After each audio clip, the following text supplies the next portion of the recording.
This handsome and cool young man spent a lifetime's passion loving a girl. And this girl's name was Meng Ting. In her previous life, she was disfigured by burns. To find her lost siblings, she entered deep into the mountains and forests. She even went down cliffs to search, but her sister Shulan had ill intentions. She untied the safety rope, letting her fall off the cliff. At that moment, she made a silent vow. If she could start over in the next life, she would stay away from those people and live well. When Meng Ting opened her eyes again, she found herself back in her second year of high school at 17. She rubbed her throbbing temples, saw her young sister Shulan, and her own fair skin. She instantly knew she had traveled back in time and been reborn. At this moment, Shulan clung to Meng Ting's arm, pestering her for a long time. She wanted Meng Ting to take her place in tonight's art exam. She knew with Meng Ting's talent, she would surely shine tonight. This way, she could show up those who looked down on her. However, the reborn Meng Ting could easily see through Shulan's intentions. Shulan only wanted to attract the attention of someone in the audience. Soon it was Shulan's turn for the assessment. Shulan hurriedly urged Meng Ting to go on stage. Meng Ting reluctantly put on Shulan's dress, then was pushed onto the stage by her sister. When Meng Ting reappeared before everyone, she knew that in her previous life, the reason Shulan became famous at school and triggered all subsequent events was because of her outstanding performance. Therefore, she had to change this point. She couldn't let this tragedy repeat itself. At the back of the auditorium, a handsome and cool young man was smoking and playing cards with a few buddies. At this time, a beautiful piano melody began to play from the stage. Everyone was attracted by it and turned their gaze towards the stage. Would the beginning of this life end in tragedy like the previous one? The girl's exceptional talent instantly captivated everyone's attention. Even that handsome and cool young man couldn't help but be drawn in. The Moonlight Sonata played by the young girl's hands was full of spirit. On stage, Meng Ting was brilliantly talented, elegant in demeanor. In this vocational high school filled with rich kids who only cared about eating, drinking, and having fun, she stood out even more. The young man chuckled and said, "The piano playing is indeed good, but I hate this type of woman the most." At this moment, Meng Ting couldn't help but be lost in memories of her previous life. The young man's name was Jiangrun. He had a hot temper and was obsessive, eventually even causing a death and ending up in prison. And all events unfolded from her becoming famous with this performance tonight. Therefore, Meng Ting deliberately played the wrong notes, hastily ended her performance, and left the stage. The audience below began to discuss how mediocre it was. At this moment, Jiangrun also lost interest in Meng Ting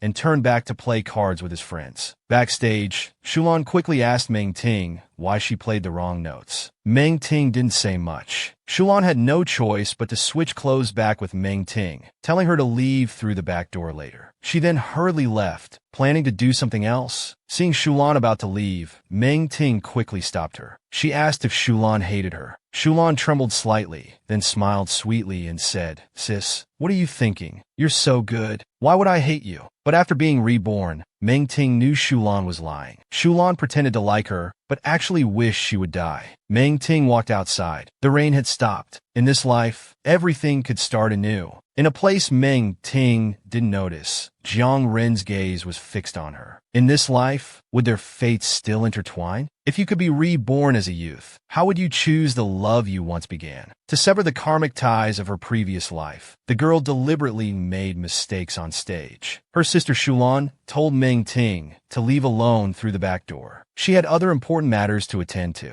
But the reborn Meng Ting knew that Shulan's hurry to leave was just to find Jiangren. However, this time, Meng Ting deliberately played the wrong notes. Without making a stunning impression, Jiangren shouldn't be interested in Shulan anymore. This way, Jiangren wouldn't discover the impersonation through Shulan. Her karmic relationship with Jiangren wouldn't happen. Meng Ting knew that this second year of high school was the happiest year of her life. Therefore, in this life, she wanted to live for herself and never become entangled with Jiangren again, letting herself fall for him. Although Meng Ting's eyes were still hazy at this time, she knew that. The eye surgery in 2 months would restore her sight. Then she could see the blue sky and the colorful world. In this life, she wanted to live a brilliant life of her own. At this moment, Meng Ting, wearing the number 7 school uniform, caught someone's attention. He pointed at Meng Ting and said to Jiang Ren, "Renji, look, there's a top student from number 7 school." Jiang Ren walked to the window and looked in the direction his friend was pointing. Indeed, there was a girl wearing a number 7 school uniform. She was holding a white cane. She was blind, but in the next moment, the girl's figure was etched into Jiang Ren's eyes. He seemed to have discovered something. Meanwhile, Meng Ting was walking forward on her own, not realizing that the young man she had tried to avoid by deliberately playing wrong notes had, by coincidence, become intensely interested in her again. How will their story unfold in this life? Jiang Ren was handsome, rich, and admired by countless people. He was a famous second-generation rich kid, but Meng Ting kept her distance from him. Jiang Ren thoughtfully watched Meng Ting's back as she walked away. Just then, one of his friends suddenly came over with a slightly evil smile on his face. Tiang Ren Faunil. Seeing Jiang Ren's displeased expression, the friend quickly got to the point. It turned out that the girl who played the piano had come looking for Jiang Ren.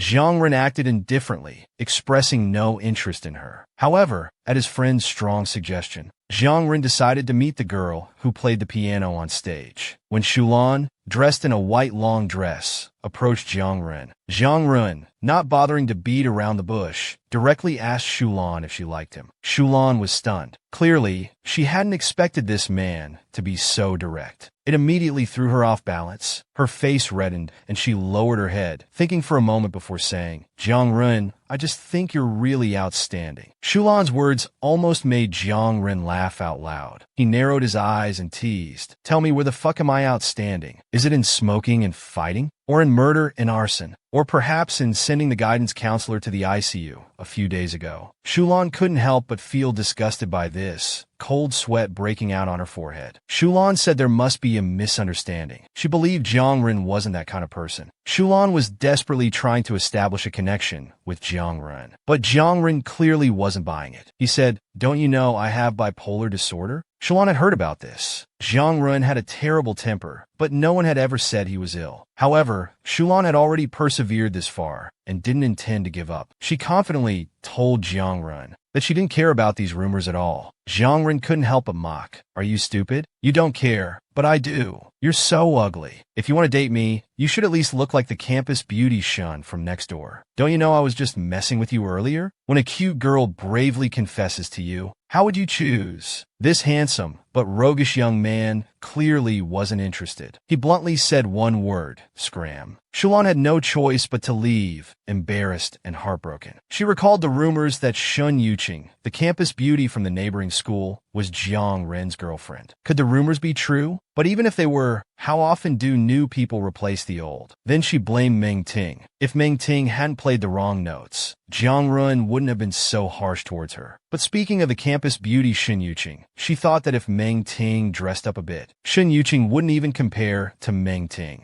Luckily, Jiang Ren hadn't met Meng Ting before. Otherwise, the gap between her and Meng Ting would be even greater. Meanwhile, Meng Ting was walking home. She remembered this was the route she took home every day in her previous life. She couldn't help but smile. In her second year of high school, her Uncle Dad hadn't passed away yet. Just thinking about seeing him at home filled her heart with joy and anticipation. Suddenly, the sound of motorcycles roaring filled her ears, making Meng Ting's whole body tremble. She gripped her cane tightly. A group of young men on motorcycles roared past on the street. As they passed by Meng Ting, the friend who had seen Meng Ting earlier noticed her by chance. He immediately said to Jiang Ren, "Yo, Renji, it's that blind girl we saw at school." Only then did Jiang Ren notice Meng Ting. He made a sharp turn and braked, stopping right next to Meng Ting. Although Jiang Ren hadn't taken off his helmet yet, Meng Ting immediately guessed it was him. Meng Ting couldn't understand why Jiang Ren would approach her. She quickly took a few steps back. At this moment, Jiang Ren took off his helmet. He stared directly at Meng Ting. Their first encounter in this life. Where would fate lead them? Who would have thought that this handsome but roguish young man was actually a virtuous and talented youth? Encountering a blind person on the street, he decided to help them cross the road and take them home. After parking his bike, Jiang Run took off his helmet. The friend who had spotted Meng Ting earlier also approached, saying, "Wow, she really is blind." Meng Ting didn't know why they were approaching her at this moment. She could only nod slightly. Jiang Rin spoke. "Top student from Qizhong. What are you doing at our vocational high school?" Meng Ting panicked internally. She didn't understand why Jiang Run would ask this. She remained silent for a moment. The friend beside him observed. "She's mute too." Hearing this, Meng Ting pursed her lips and nodded. Mute it is, she thought, as long as they leave soon. In this life, Meng Ting didn't want any interaction with Jiang Run. Jiang Run, seeing this, found it interesting. He put his helmet on the bike and said, "Top student, let me drive you home. It's free, consider it my care for the disabled." Jiang Ren's words made his friends laugh. Care for the disabled? Do you want to help her cross the road too? Meng Ting quickly shook her head, not wanting to be teased by these people. She just wanted to leave quickly. However, this was Meng Ting's first time standing in front of Jiang Run in this life. She couldn't help but stand straight, nervous. Tiang Ren stared at Meng Ting. Her loose school uniform and badge obscured her figure, but her slender, snow-white neck made her look even more delicate, appearing frail and weak. Jiang Ren took out a lighter from his pocket. He waved it in front of Meng Ting. The flickering flame cast a warm glow on her face. Looking at Meng Ting, her brown sunglasses covered most of her face. She gripped her cane tightly. Was she nervous? But he hadn't done anything inappropriate. If someone tried to rob you, what would you do? Jiang Ren watched Meng Ting standing quietly before him, looking like a good student. One moment he was planning to take her home. The next he couldn't help but want to tease her. He directly asked Meng Ting, "What's in your backpack? Take it out." At this point, Meng Ting didn't want any interaction and just wanted to leave quickly. So she obediently opened her backpack. Reborn, Meng Ting didn't know what was in her backpack at this moment. She opened the backpack, revealing a few books and a box of strawberries. Meng Ting then remembered. These were strawberries that her Uncle Dad had managed to get from the lab with great difficulty. He told Meng Ting to eat them when hungry. But back then, Meng Ting couldn't bear to eat them and gave them to Shulan. At this moment, Jiang Run imperiously told Meng Ting to give him the strawberries. Hearing this, Meng Ting's fingers trembled slightly, very reluctant. But fearing Jiang Ren's anger, after a moment's hesitation, she still held out the box of strawberries. The friends couldn't help but comment, being humiliated like this, even having things taken away, yet this blind girl doesn't get angry. Her temper is too good. At this time, Jiang Ren had a playful smile. He beckoned with his fingers, saying, "Why are you standing so far? Bring it over. Don't tell me you want me to come and support you." Meng Ting raised her head, somewhat unaccustomed to the sunlight. After confirming Jiang Ren's position, she slowly walked over. The cool October breeze blew.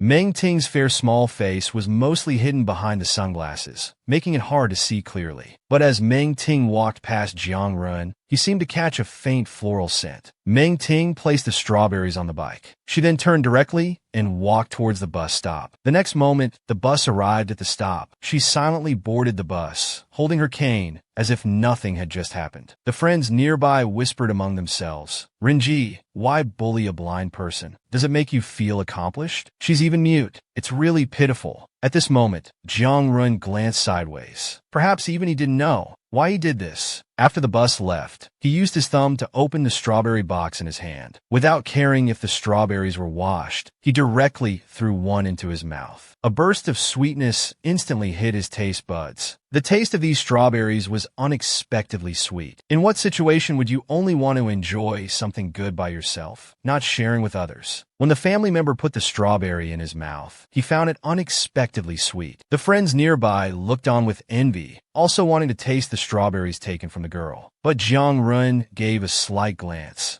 and directly threw the entire box of strawberries into the trash can. Then he said calmly, "They're not ripe." The friends watched helplessly as the strawberries were thrown away. They could only sigh resignedly. "Well, if we can't eat them, we can't eat them." Jiang Run got on his motorcycle. He couldn't help but think the girl was able to accurately place the strawberries on the bike earlier. Is she really blind or just pretending? On the other side, Meng Ting took out a key from her coin purse. Standing in front of her home, her hand trembled slightly. At this moment, her heart was filled with uncontrollable excitement. It really wasn't a dream. The familiar door of home, she could finally return. Hearing the sound of the door opening, the boy sitting in the living room turned his head. When he saw it was Meng Ting, he coldly turned away again, continuing to watch the game. Meng Ting softly said to the boy, "Shuyang, I'm back." But her stepbrother Shuyang continued watching TV, carelessly responding with a sound. At this time, Uncle Dad, who was cooking in the kitchen, saw Meng Ting return and quickly wiped his hands on his apron. He smiled warmly at Meng Ting and said, "Ting Ting, you're back? Quickly wash your hands. Dinner's almost ready. Didn't Xiaolan come back with you? Didn't you say you were going to watch her performance today?" Seeing Uncle Dad again, Meng Ting's eyes reddened. In her previous life, Meng Ting and her mother had been in a car accident. Her mother died on the spot, and her eyes suffered devastating damage. Uncle Dad had raised 3 children alone, never thinking of abandoning Meng Ting despite their lack of blood relation, and treated her as his own. Meng Ting's heart was filled with gratitude. She silently vowed that in this life, she must not let anything happen to Uncle Dad. She wanted him to live out his days peacefully and safely. If you were given a chance to relive your youth, how would you choose to live it? After Meng Ting's rebirth, she once again saw the world's best Uncle Dad. She put down her backpack and quietly replied, "Shulan said she has a celebration tonight. She'll eat outside." However, Meng Ting knew clearly that she had just encountered Jiang Run, which meant Shulan's attempt to please Jiang Run had failed again. In fact, whether in the previous life or this one, Jiang Run never had any good feelings towards Shulan. Perhaps it was destined to be so. At this moment, Uncle Dad brought over delicious dishes, interrupting Meng Ting's thoughts. As night fell, before going to sleep, Meng Ting took out a student ID from her backpack. It was taken when she was in her first year of high school. At that time, Meng Ting's eyes were repeatedly infected and couldn't be exposed to strong light. So, the teacher had no choice but to let Meng Ting cover her eyes with a white cloth for the photo, and then had someone draw a pair of eyes on it. Looking at this slightly strange photo, Meng Ting wasn't angry. She just really wanted to see her teachers and classmates soon. The next day, Meng Ting arrived at school early. When Meng Ting walked into the classroom, her classmates greeted her. This year, Meng Ting was the English class representative. Everyone knew her family situation wasn't good, so they were very warm towards her. Meng Ting's desk mate was a shy boy who wore glasses and didn't talk much usually. He studied very hard, but his grades always remained steadily at the bottom of the class. At this moment, a girl sitting in the front row saw Meng Ting and excitedly turned around to greet her. "Ting Ting, you're here." Meng Ting smiled gently, like a March breeze. Zhao Mancheng, Meng Ting's good friend from high school, it was really nostalgic. Zhao Wanqing helped her tidy up her hair that had been messed up by the morning wind. She said softly, "Ting Ting, the scholarship application forms have been handed out." She knew Meng Ting's family situation wasn't good, and felt very sorry for her. Meng Ting smiled slightly at Zhao Mancheng and replied, "Okay." The first class was with an intellectual and graceful Chinese teacher. Meng Ting listened attentively, slowly taking notes. Her heart was quiet and peaceful. She finally felt like a high school student. After class, Zhao Wanqing looked at Meng Ting with a gossipy expression. She said to Meng Ting, "Ting Ting, the beauty of class 14, Shun Yuqing, went to the vocational school next door. Guess why?" Hearing this, Meng Ting's heart skipped a beat. The image of a handsome, roguish boy appeared in her mind. What else could it be for?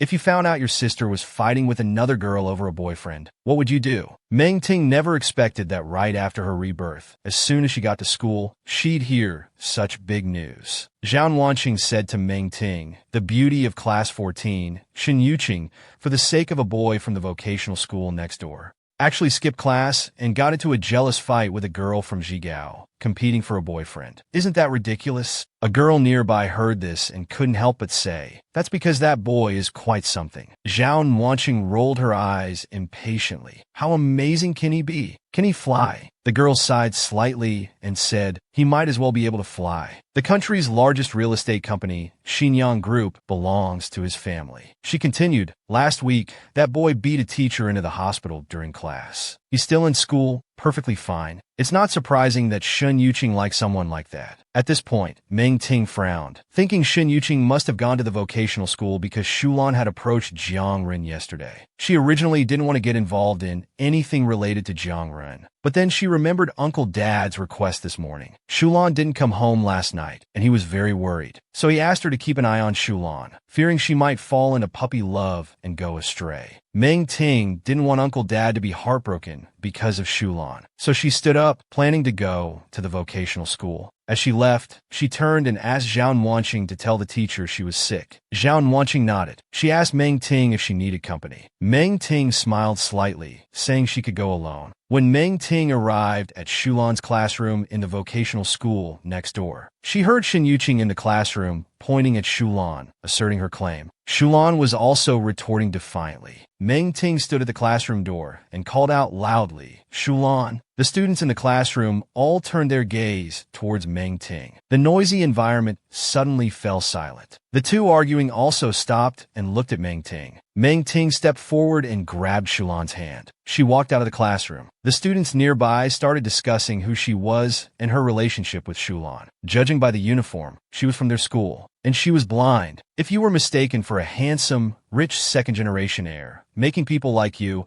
and spending an entire night out with you, what would you do? A moment ago, Shulan was feeling smug about this rumor. But the next moment, the school beauty came to confront her. Both sides were arguing jealously in the classroom. At this point, Meng Ting had no choice but to pull her sister Shulan out of the classroom. Once outside, Shulan angrily shook off Meng Ting's hand. She said angrily to Meng Ting, "What are you doing here? I know what I'm doing. Go back and study." Meng Ting remained calm and said to Shulan, "Uncle Dad told me this morning that he's very worried. It's not easy for Uncle Dad to raise us." Shulan frowned upon hearing this and was about to argue. Seeing that she refused to admit her mistake, Meng Ting continued, "Even if you win this argument with Shen Yuqing, what then? How will others see you? Zhang Run doesn't even care about Shen Yuqing. Will he care about you? Besides, your friends know about you asking me to help with your love life. Can you guarantee they won't tell anyone about this?" Shulan was startled to hear this. Yesterday, when she went to find Zhang Run, many people saw her. The next day, there were rumors that Zhang Run liked her and spent the whole night out with her. At first, she was pleased with the rumors. But as soon as the news spread, Shen Yuqing showed up. Shulan was worried that people might find out about Meng Ting helping her play the piano. Not wanting to make a big deal out of it, she decided to back down. She returned to the classroom. She told Shen Yuqing that last night, she just slept over at her best friend Lin Meng's house, not as the rumors suggested. Lin Meng could testify to this. Lin Meng immediately nodded upon hearing this. Seeing the truth revealed, Shen Yuqing didn't say anything more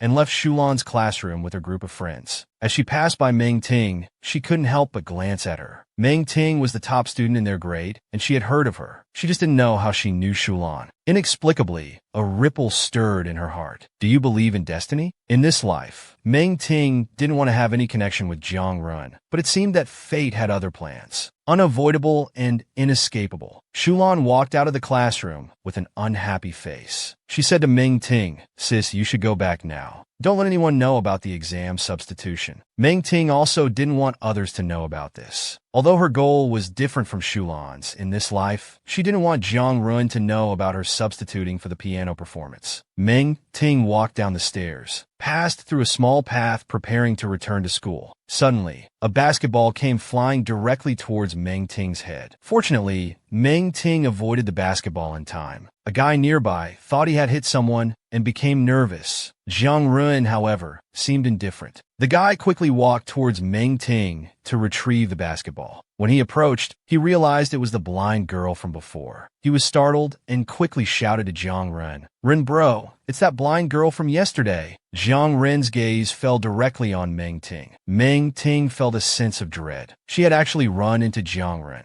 The next second, she turned to leave immediately. Seeing this, Zhang Ren made a perfect three-point shot, the ball tracing a beautiful arc in the air. It landed right in front of Meng Ting. Meng Ting had to stop. She glanced sideways and saw Zhang Ren walking towards her. He was wearing a number 5 jersey with one hand in his pocket, looking nonchalant. When he reached Meng Ting's side, he stepped on the basketball with his foot. His tall figure bent down, suddenly getting close to Meng Ting. Meng Ting tensed up instantly. What was he trying to do? Then Zhang Ren spoke directly. "So, you can see after all." Just as Meng Ting was about to explain, Zhang Ren continued, "Otherwise, how could you hear?" At that moment, Zhang Ren unconsciously reached out his other hand towards Meng Ting, intending to remove her sunglasses. The usually indifferent rich kid Jiang Run inexplicably wanted to take off a blind person's sunglasses, just to glimpse the hazy eyes behind them. Can you believe it? But Meng Ting wouldn't let him succeed. Instinctively, she raised her white cane with both hands and struck Jiang Ren's hand hard. Jiang Ren had never been treated like this before. His eyes widened in anger. Meng Ting's heart trembled with fear. This was bad. The guy nearby was also sweating nervously. It's over. Jiang Ren's eyes flashed with anger as he said to Meng Ting, I don't have a rule against hitting girls. The guy nearby quickly tried to persuade him. Ren bro, let it go. She's blind after all. Maybe she hit you by accident. Jiang Ren glared at him. The guy immediately fell silent. Jiang Ren stared directly at Meng Ting. Meng Ting stepped back in fear.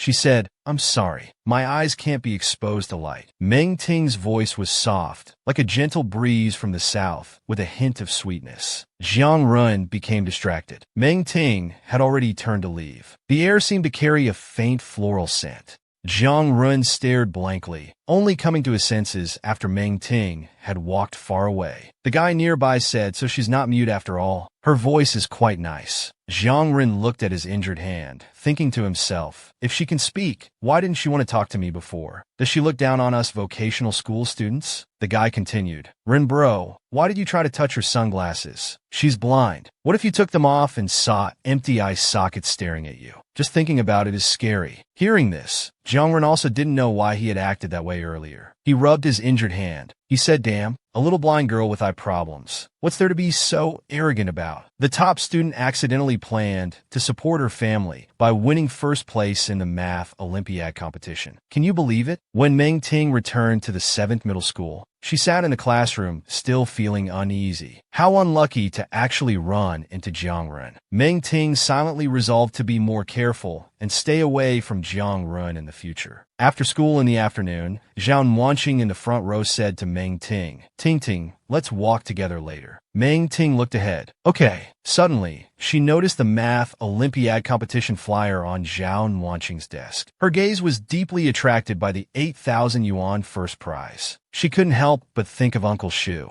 Back then, to treat her eyes, he had borrowed a lot of money. Then she had another accident that disfigured her face, costing even more money for treatment. Uncle Shu could only borrow money from relatives and friends everywhere, even taking on dangerous radiation work. She suddenly had an idea. I can earn money through competitions. Then, she asked Zhao Wanqing for a registration form. Zhao Wanqing curiously asked, Ting, have you studied math Olympiad before? Meng Ting quickly replied, I studied it when I was young. With more practice, I should be able to give it a try. Hearing this, Zhao Wanqing praised Meng Ting. Meng Ting returned to her seat, filling out the form, thinking to herself, 8,000 yuan. Even if it's not possible, I have to make it possible. This must not let Uncle do radiation work. Moreover, I can't repeat the mistake of getting burned and disfigured. Therefore, I must find a way to earn more money. Thinking this way, she asked Zhao Wanqing, besides Math Olympiad, are there any other competitions? Zhao Wanqing immediately replied, there's an English speech competition, but it's not until summer vacation. When Meng Ting heard it was during summer vacation, her face unintentionally darkened. Summer vacation is too late. Zhao Wanqing thought for a moment and was about to say, I heard the neighboring vocational school has many talent competitions. But then Zhao Wanqing remembered that Meng Ting's eyes probably wouldn't allow her to dance or play the piano. So he didn't say it. When the two walked out of the classroom, the weather turned bad and it started raining heavily. Neither of them had brought umbrellas, so they could only watch helplessly, waiting for their families to pick them up after work. The two chatted while waiting. At this moment, several sports cars pulled up in front of them with a roaring engine sound. The window rolled down, revealing a handsome, roguish face inside. Looking towards them, have you ever experienced wanting to stay away from someone, but the universe seems to work against you, arranging frequent encounters? When Meng Ting saw that handsome, roguish face in the car window, her heart skipped a beat. Why was Jiang Ren here? Shen Yuqing quickly tried to hide. Zhao Wanqing beside her was also a bit confused. How did these vocational school students drive into our school? At this moment, giggles and laughter came from behind. Shen Yuqing approached with a group of girls. The luxurious sports cars almost dazzled the girls' eyes. Everyone looked excited. Thanks to Yuqing, we can go play in Xiaojiang City too. They greeted the people in the car. Hello, Jiang Shaoka. and got into the cars. Shin Yuqing sat directly in the passenger seat next to Jiang Run. Just as she was about to greet Jiang Run, she noticed he was staring at Meng Ting. Suddenly, Jiang Run spoke. Hey, little blind girl over there. Get in, I'll give you a ride to the bus stop. Meng Ting, hiding in the corner, looked up and shook her head. Thank you, but no need. However, Jiang Run spoke again. Get in, don't make me say it a third time. Meng Ting softly said, no need. Seeing this, Shin Yuqing immediately said, you're the classmate with poor eyesight, right? It's not easy to get home in the rain. Get in. Hearing this, Meng Ting inwardly sighed. Why did Jiang Ren have to pick on her? Given his personality, if she didn't agree, he definitely wouldn't let it go. With a light sigh, she and Zhao Wanqing got into the car. The car sped along the road, but the atmosphere inside was very awkward. Zhao Wanqing, usually talkative and outgoing, now sat there as timid as a quail, perfectly upright. Meng Ting's eyes gazed out the window. Seeing the bus stop, she said, we'll get off at the next stop ahead. Hearing this, Jiang Ren grinned and said, so your eyes aren't really blind, huh? After saying this, he stepped on the gas, passing the stop and speeding ahead. Life is so absurd. What you want to have, you often can't get. What you want to avoid always comes your way. Jiang Ren, with a mischievous smile, stepped on the gas, and the sports car sped forward. Meng Ting sat in the back, looking upset. Why was Jiang Ren so annoying? She hadn't done anything to offend him in this life. Why was he treating her like this? In a flash, they arrived at Xiaojiang City.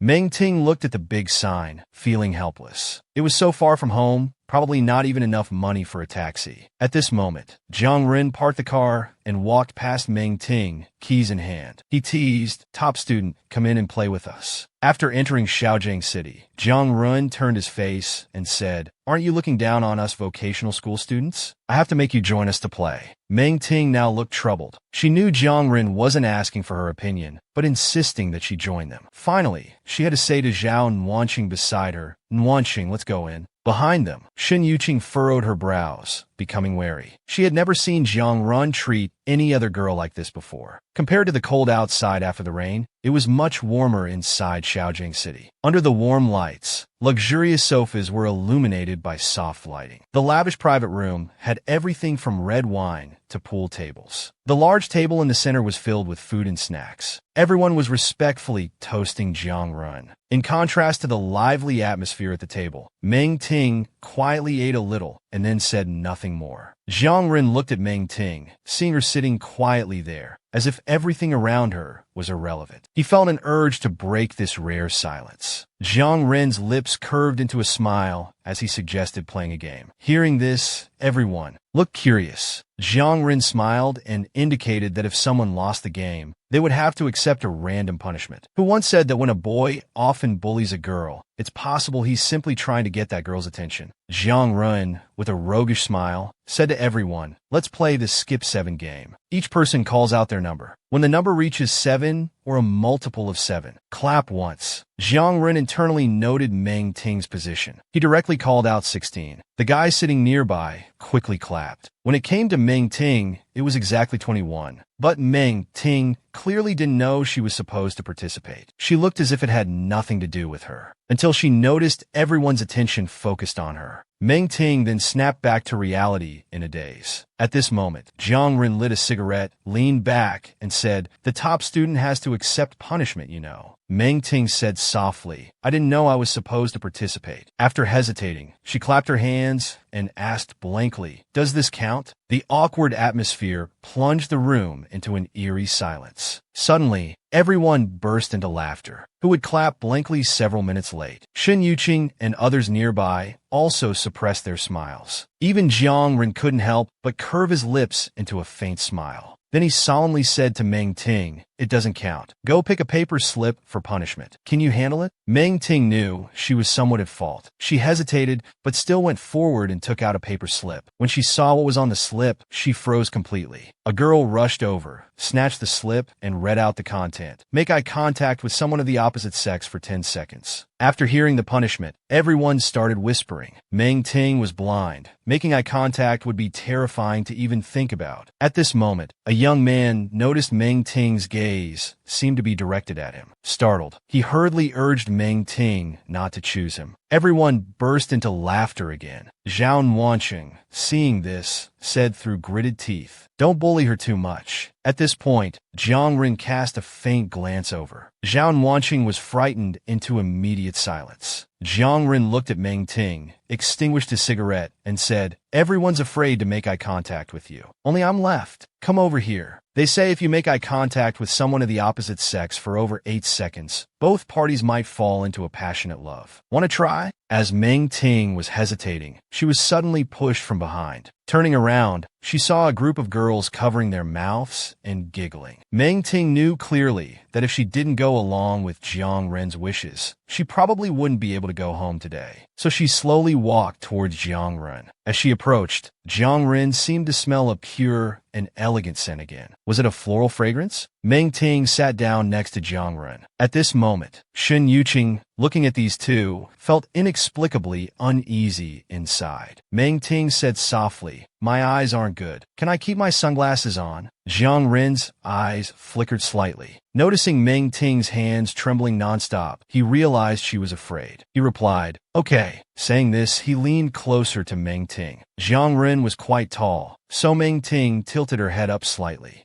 They looked into each other's eyes. At this moment, time seemed to soften. For the first time in this life, Jiang Ren was so close to Meng Ting. Beneath the large sunglasses, he could finally see Meng Ting's eyes clearly. These eyes were as clear and clean as the autumn water. Suddenly, Jiang Ren's pupils contracted. He discovered tears welling up in Meng Ting's eyes. The 10 seconds passed in an instant. Meng Ting hurriedly turned her head away. A young man nearby quickly came forward to ask Jiang Ren about his experience, only to be rewarded with a get lost. Meanwhile, Zhao Wanqing also hurried over to comfort Meng Ting. At this moment, Jiang Ren stood up and said to Meng Ting, "Get up, I'll take you home." Hearing this, Meng Ting turned to look. What Jiang Ren saw was a pitiful face with tears like pear blossoms. For the first time ever, Jiang Ren felt somewhat at a loss. He quickly said, "Don't cry. I didn't scold you or anything. Sometimes you try very hard to pursue someone, but you might not get the result you want. Instead, you end up getting hurt. And this has nothing to do with whether you're good enough or pretty enough. In the end, it's just like fallen flowers pining for the indifferent flowing water. Have you experienced that?" Jiang Ren stood up and said to Meng Ting, "I'll take you home." Hearing this, Meng Ting turned to look at Jiang Ren with a pitiful face full of tears. Seeing this, Jiang Ren quickly said, "Don't cry. I didn't scold you." Meng Ting gently wiped her cheeks, removing the tears. In her heart, she thought, just now, looking up to make eye contact, my eyes were under strong light, causing pain and involuntary physiological tears. He probably misunderstood, but fortunately, he agreed to let us go. A young man nearby stepped forward and said, "I'll go with Brother Ren to take you home." Then he said to Zhao Wanqing, "You come with me." This immediately frightened Zhao Wanqing, who kept backing away. Meng Ting comforted him, "Don't be afraid. Our homes are not in the same direction. If he takes you home earlier, your family can be at ease sooner." After hearing this, Zhao Wanqing had to agree, saying, "Ting Ting, be careful on your own." After arranging everything, Jiang Ren said, "Come out with me." So Meng Ting held her white cane, carefully following Jiang Ren as they walked out. At this moment, in another corner, Shen Yuqing's heart was filled with bitterness. This gathering in Shaojiang City was originally meant to make up for Jiang Ren's absence at his birthday party. But throughout the entire evening, Jiang Ren hadn't looked at him once. Come to think of it, it had always been him pursuing Jiang Ren, while Jiang Ren had never given any response. He and Jiang Ren couldn't even be considered boyfriend and girlfriend. Thinking this way, Shen Yuqing was filled with dissatisfaction. He directly stood up and ran towards the door, wanting to get a response from Jiang Ren. At this time, Jiang Ren stopped because Meng Ting was walking slowly. He turned his head to look at Meng Ting, his eyes revealing tenderness and pity that he himself hadn't noticed. And this scene was just caught by Shen Yuqing coming out from inside. Shen Yuqing's heart trembled, suddenly feeling hurt, as if sensing something or wanting to salvage something. He recklessly ran over and hugged Jiang Ren from behind. Trembling, he said softly, "Come back soon." But what responded to him was Jiang Ren's eyes, which instantly turned cold. Then he threw him off from behind. Raindrops are sometimes light, sometimes heavy, gently floating through hair strands, yet unaware. or on the blue tiles of the roof, tapping out crisp notes. They say it's especially easy for love to happen on rainy days. Have you experienced it? Shun Yuqing hugged Jiang Ren from behind, asking him to come back soon. Jiang Ren was stunned for a moment. Time seemed to stop. The soft light made Meng Ting appear even more serene. Meng Ting felt a bit embarrassed and silently turned her head away with her cane. Jiang Ren came to his senses, glared at Shun Yuqing, and threw him off. He gestured to Meng Ting not to stand there, and quickly got into the car. Shun Yuqing's face turned pale. A woman's sixth sense made her feel a sense of crisis. She glared at Meng Ting resentfully. By then, the car had already driven away. Meng Ting sat in Jiang Ren's car.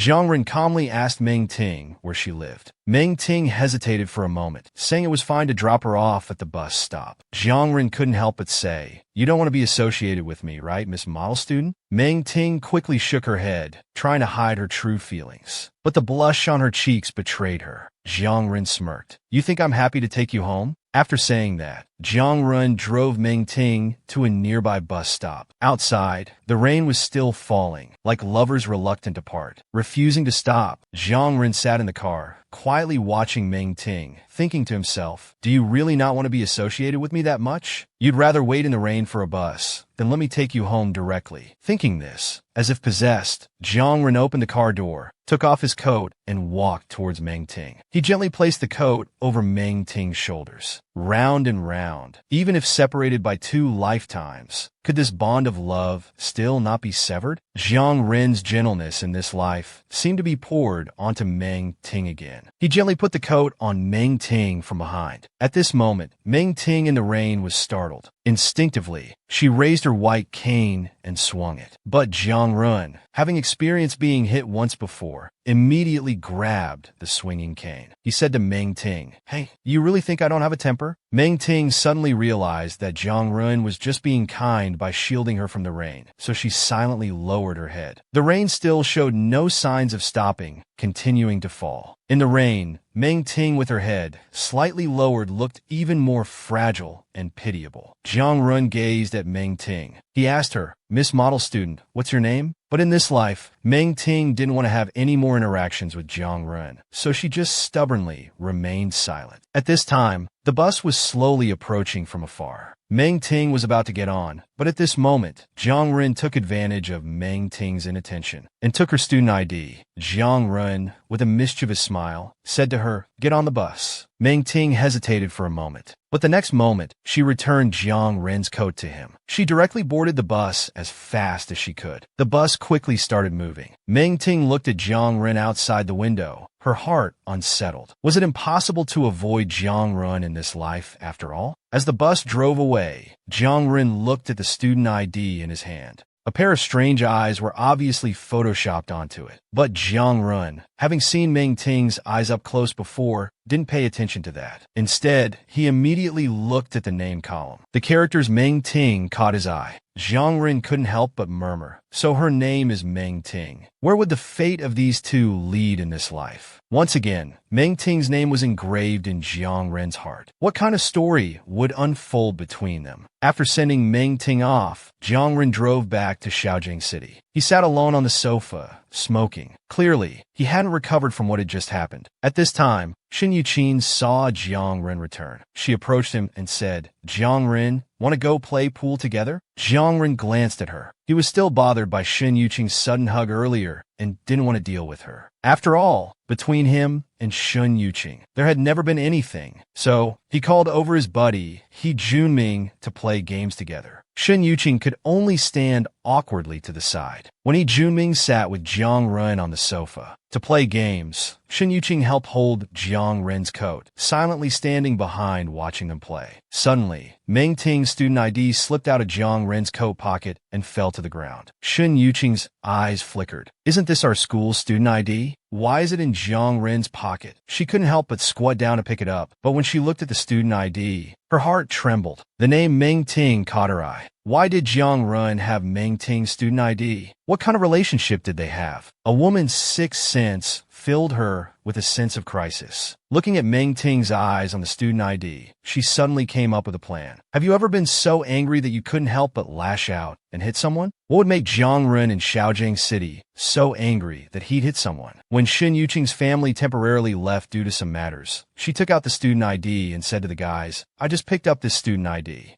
One of the guys glanced at it and immediately recognized it as belonging to Meng Ting, who had left not long ago. He said, "Isn't this your blind classmate?" Before he could finish, he couldn't help but burst into laughter, saying, "This is killing me. These eyes are truly a work of art." Huh? Another guy nearby, seeing him laugh so hard, quickly grabbed the ID to look. He immediately started laughing too. While laughing, he called out to everyone, "Come quick, look at these eyes. They're so funny. They're not just ugly, they're so fake. Huh?" Unbeknownst to them, Jiang Ren was walking in from outside at that moment. As soon as he returned, he saw the guys laughing and shouting. His gaze fell on the student ID in their hands. Instantly, a surge of anger rose from his heart. He flew over and delivered a hard punch to one of the guys. Then he snatched back the student ID, confirming that it was indeed Meng Ting's student ID. His anger further ignited. He started kicking the guy fiercely. At this point, Junming realized things had gotten out of hand. He quickly stepped forward to stop Jiang Ren, saying, "Renji, calm down. Don't be impulsive." But Jiang Ren, stopped by him, directly said to the guy who had been beaten to the ground, "Get out of here." Faced with the rich second-generation Jiang Ren's public rejection, if you were Shen Yuqing, what would you do? After his outburst, Jiang Ren clearly understood why the student ID had appeared in front of everyone. He turned to Shen Yuqing behind him and coldly said, "Give me back my coat." Shen Yuqing, already feeling guilty, tremblingly handed Jiang Ren's coat back to him. Jiang Ren took the coat and put the student ID back in the pocket. He said to Shen Yuqing, "I don't want to see you again in the future. Don't appear in front of me anymore." Hearing this, Shen Yuqing was thunderstruck. In disbelief, she exclaimed, "What did you say?" Jiang Ren said coldly, "I said, stop clinging to me from now on. Did you hear me clearly?" Shen Yuqing clearly couldn't accept it. She shouted at him, "Jiang Ren, what do you mean? What do you take me for?" Before she could finish, Jiang Ren interrupted, "Take you for? There was never anything between us. You know this better than I do." Shen Yuqing was instantly speechless, her heart trembling. It's true, it had always been her pursuing him, never receiving a formal response. But how could he treat her like this in public? She could hear faint murmurs of discussion around her. As the school beauty, she had never been treated this way before. Suddenly filled with shame and anger, she shouted at Jiang Ren, "You'll regret this." Then she turned and ran towards the door. The guys nearby whispered among themselves, "Why did Renji suddenly get so angry and hit someone? Weren't we all having a good time just now?" Jiang Ren sat on the sofa, his gaze deep, silently smoking. In his pocket, unnoticed by others, he was still holding Meng Ting's student ID. The rich second generation tightly gripped the student ID of his future wife. Little did he know, Meng Ting's eyes had become infected due to getting caught in the rain because of him. Shu's father took Meng Ting to the hospital for treatment. He blamed himself for not picking up Meng Ting in time on that rainy day. Meng Ting gently replied, "It was my fault for not taking care of myself. It won't happen again. Besides, the doctor said it'll be fine after taking medicine for 2 days. Don't worry, Uncle Shu." After saying this, she went home with Shu's father. Meanwhile, at home, Shulan was on the phone with her best friend. When she heard about Jiang Ren and Shen Yuqing breaking up, she exclaimed in disbelief, "What? They actually broke up?" Her exclamation was overheard by Shu's father, who immediately asked Shulan sternly, "Xiaolan, what are you talking about?" Shulan then realized that her father and Meng Ting had returned home. Startled, she said to them, "Dad, sis, you're back. I wasn't saying anything, just chatting with a classmate." But Shu's father was clearly unwilling to let it go easily. He said sternly to the two sisters, "Listen to me, both of you. No one is allowed to date at this age. This is a crucial time for your studies. If you don't study well now, you'll suffer for the rest of your life. If I find out either of you is dating, don't consider me your father anymore." Shulan quickly went up to her father, holding his arm and saying coyly that she wouldn't. After getting Shu Lan's response, Shu's father turned to Meng Ting and said, "Ting Ting, the same goes for you, understand?" Meng Ting softly replied, "I won't date early either, Uncle Shu." To obey Shu's father's words and not date early, Meng Ting would rather be punished than ask the rich second-generation Jiang Ren for her student ID back. The rich second-generation Jiang Ren felt heartbroken about this. this. Do you feel heartbroken too? After a weekend of treatment and rest, Meng Ting's eyes were well enough for her to attend school. It was Monday morning, time for the flag-raising ceremony. Zhao Manqing turned to greet Meng Ting and suddenly realized she wasn't wearing her student ID. Alarmed, he exclaimed, "Ting Ting, where's your student ID? Why aren't you wearing it?" Hearing this, Meng Ting's expression turned slightly bitter. She simply said, "I lost my student ID." Zhao Manqing looked worried. Not wearing a student ID would result in the class losing points, and the individual would be punished with running laps. Meng Ting knew this all too well, but in her heart, she stubbornly thought she'd rather be punished than ask Jiang Run for her student ID back. At this moment, not far away, several students in the class were being reprimanded by the inspecting teacher for not wearing their student IDs. When the teacher reached Meng Ting, he immediately noticed she wasn't wearing her student ID. He asked her why, but Meng Ting remained silent. Seeing this, the inspecting teacher directly deducted points from the class as punishment. The surrounding classmates couldn't help but whisper among themselves. Why did Meng Ting bring her student ID today? They had never seen her like this before. After the entire class was inspected, the teacher directly punished the rule-breaking students, ordering them to run 1,500 meters around the school after classes. After school, Meng Ting was running around the school as punishment. Due to her poor eyesight, she ran rather slowly, but she didn't regret it. She didn't want to disappoint Uncle Shu again and was determined not to seek out Jiang Ren. But fate has a way of playing jokes. Not far behind her, Jiang Ren, who happened to be passing by on his motorcycle, was silently watching Meng Ting. The guy behind him followed Jiang Ren's gaze and also noticed Meng Ting running. He couldn't help but laugh. Is she running or crawling? I could walk faster than that. Ha! Jiang Ren thought Meng Ting was jogging for exercise. Hearing this, a faint smile appeared on his lips. But another guy spoke up. Their students are often punished with running for breaking rules. What do you think she did to get punished? One of the guys immediately said dating. Jiang Ren heard this and gave the guy a big slap. Dating? You think she's like you?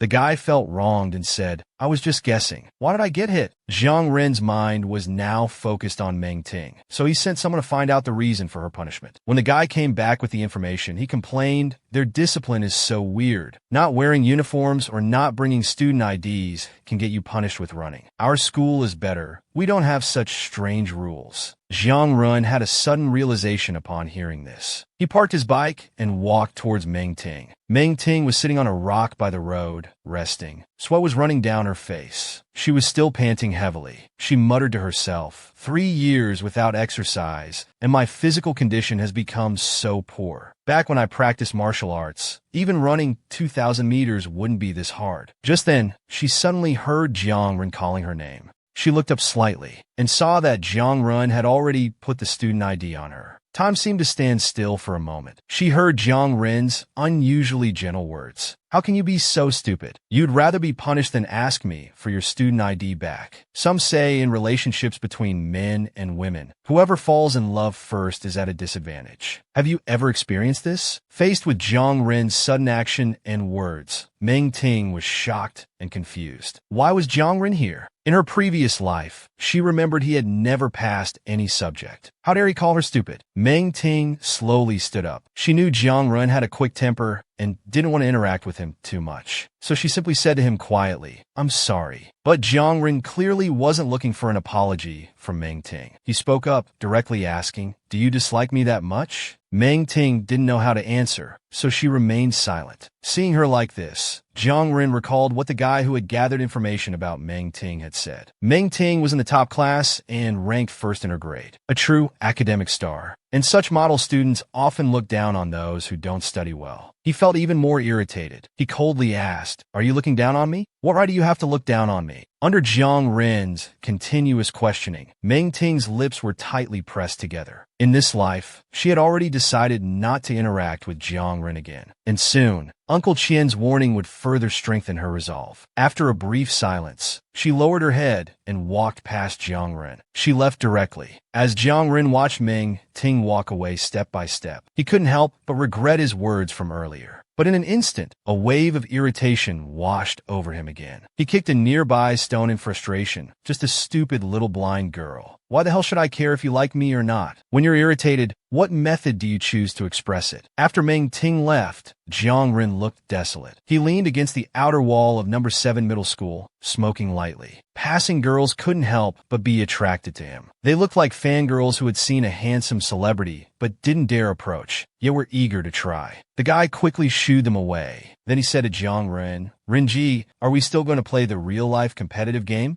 Jiang Ren lacked enthusiasm, but still replied with a yes. Seeing his bad mood, the guy couldn't help but ask, "Was it that little blind girl who upset you?" Before he could finish speaking, Jiang Ren shot him a fierce glare. He said directly, "Mention her again, and I'll kill you." The guy was so scared he immediately shut up. At this moment, Jiang Ren's lips curved slightly, his expression somewhat indifferent. He mocked himself internally. She clearly doesn't like me. If I go after her again, I'd just be debasing myself. The group drove to the game venue. Jiang Ren came out after changing into his equipment. On the screen in the game lobby, a close-up of Jiang Ren was playing. Many girls were captivated by his looks. The game battle began. Suddenly, gunshots rang out. Jiang Ren's teammate was shocked to find he had already been shot. The team members were stunned. Didn't it just start? How did we die so quickly? At this moment, footsteps were heard from behind. The guy turned around and saw Jiang Ren pointing a gun at him. He was immediately scared. "Renji, we're teammates." But Jiang Ren narrowed his eyes and directly eliminated him. Everyone was confused by Jiang Ren's actions. They didn't understand why Renji was in such a bad mood. He was fine when they came out to play. At this moment, the guys suddenly remembered. Could it be because of what happened earlier at the school? Could it be that Renji had fallen deeply in love without knowing why? Are you also one of those people? Even without the memories of the previous life, in this life, Meng Ting's figure carrying a school bag had inadvertently etched itself into Jiang Ren's mind. And in this life's encounter, the faint floral scent in the air, when that unexpectedly sweet strawberry girl passed by, had quietly imprinted itself in Jiang Ren's heart. After the game ended, the guys all complained about being slaughtered. Renji had even killed all his teammates. At this time, a beautiful girl with an outstanding aura walked over from the side. The guy's face turned slightly red at the sight. The girl asked, "Where's Jiang Ren?" "I don't see him." The guy quickly replied, "He's probably changing clothes." Just as he finished speaking, Jiang Ren came out from the side, having changed his clothes.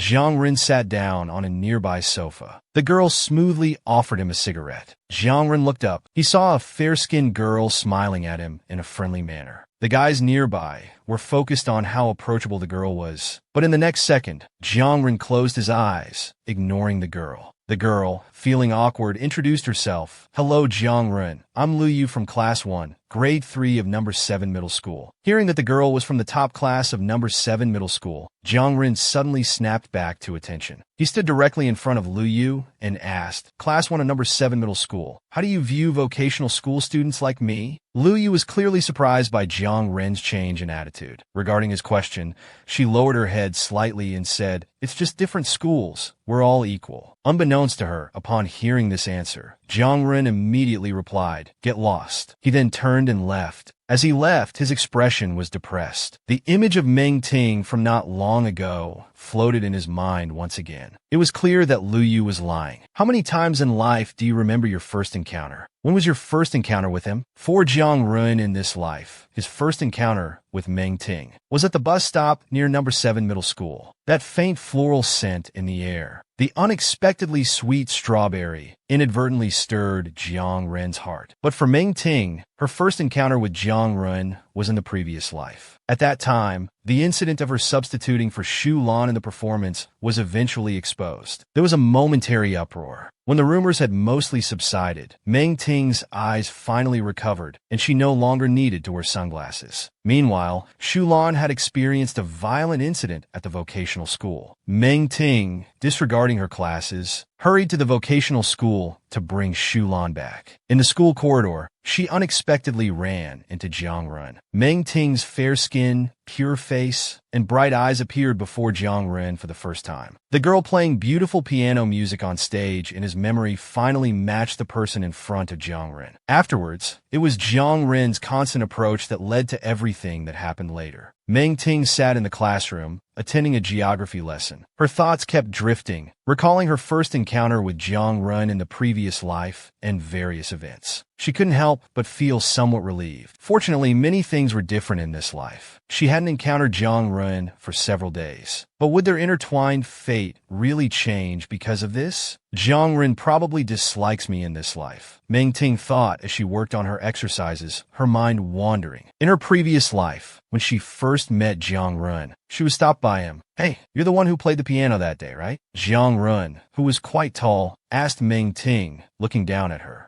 Meng Ting's bright eyes met Jiang Ren's gaze. She knew Xu Lan liked Jiang Ren, and after the substitution incident was exposed, she thought he had come to mock them. With Xu Lan by her side, she said to him, "I'm sorry, could you please let us pass?" Little did she know, Jiang Ren smiled cheerfully and without any difficulty, directly replied, "All right." He then stepped aside to let them pass. At that time, Meng Ting's first impression was that Jiang Ren was easy to talk to. It wasn't until later that Jiang Ren's obsession made her realize how terribly wrong her initial perception of him was. Lost in thought, Meng Ting pulled herself together, cheering herself on for the upcoming math Olympiad competition. At this moment, Zhao Wanqing walked over and said, "Ting Ting, you're doing math Olympiad exercises again? Aren't you tired?" A girl behind also joined in, gossiping. "I heard that Lu Yu from the third year is also participating in the math Olympiad. He has won the championship many times before. Although Ting Ting is impressive, it might be quite challenging to win this time." She then changed the topic. "I heard from my cousin that he's dating someone from a rich family. Did you know?" Zhao Manqing immediately exclaimed, "No way! Is that true?" The girl replied, "It's probably true.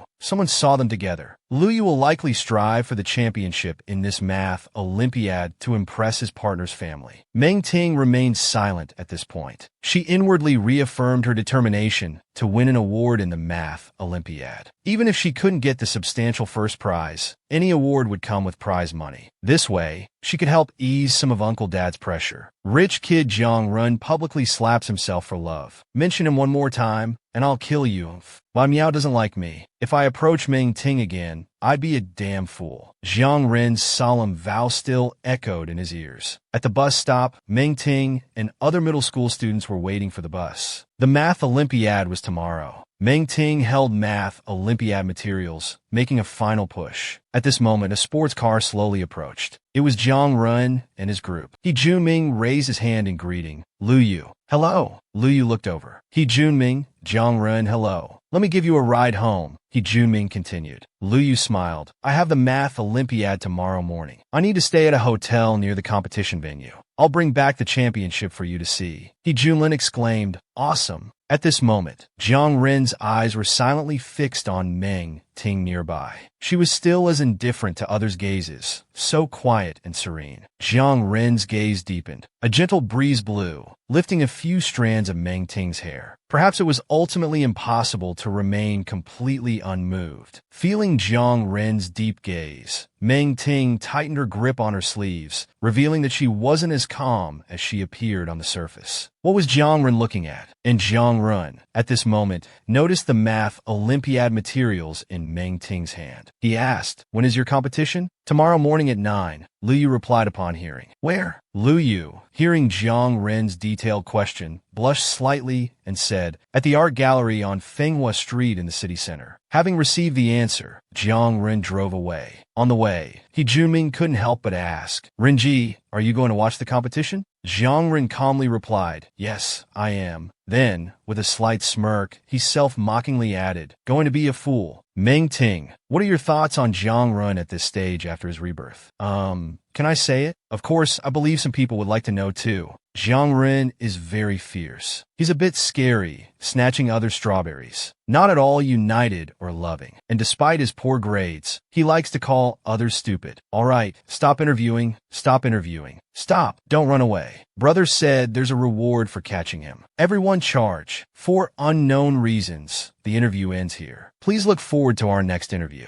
Hello, everyone. Troublemaker. No, I'm back again. Jiang Ren, following up on the last interview. You should have a preliminary understanding of yourself now, right? Do you agree with Meng Ting's assessment that you're fierce and not gentle? Don't bother me, it seems. Meng Ting's evaluation of you is quite fair. But this isn't just fierce, it's super fierce. Say that again, I dare you. Oh my Meng Ting, you're here too? You dare to trick me? You're dead. It's over. I'm really done for this time. Jiang Run, blocked by security at the door, turned to look at Meng Ting inside, seeking his help. But when Meng Ting noticed his gaze, he immediately turned to look elsewhere. Seeing this, Jiang Run couldn't help but mock himself. Damn. On the day of the Math Olympiad, many students arrived at the art gallery. Meng Ting changed into a light yellow knit sweater today, with flowers embroidered on the collar. He was quietly reviewing Math Olympiad materials, serene and peaceful. Wow, so cool. Look, what are those people doing? Suddenly, a commotion arose among the students. Meng Ting looked towards the sound. He saw a cool, handsome figure arriving at the art gallery entrance on a motorcycle, taking off the helmet. Who else could it be but Jiang Ren? But when Jiang Ren and his group parked their bikes and tried to enter the art gallery, they were stopped by security. You can't enter. Jiang Ren, hands in his pockets, calmly said, "There's a competition going on here." The security guard, looking at their attire, directly refused, saying, meanwhile, two students behind them were whispering, "They don't look like students. What are they doing here? Haha, they can't possibly be here for the competition." The bespectacled boy, perhaps out of jealousy, continued to mock, "Tika, if you want to show off, drive a car. Why ride a motorcycle?" The student next to him, clearly more knowledgeable, quickly said, "Have you gone stupid from studying? Don't talk nonsense if you don't know." He Junming in front clearly couldn't take it anymore. He turned and shouted at them, "What are you saying?" A guy next to him quickly pulled him back. "Keep it low-key. Don't cause trouble today. Don't make brother unhappy." At this moment, Jiang Run unusually took out a cigarette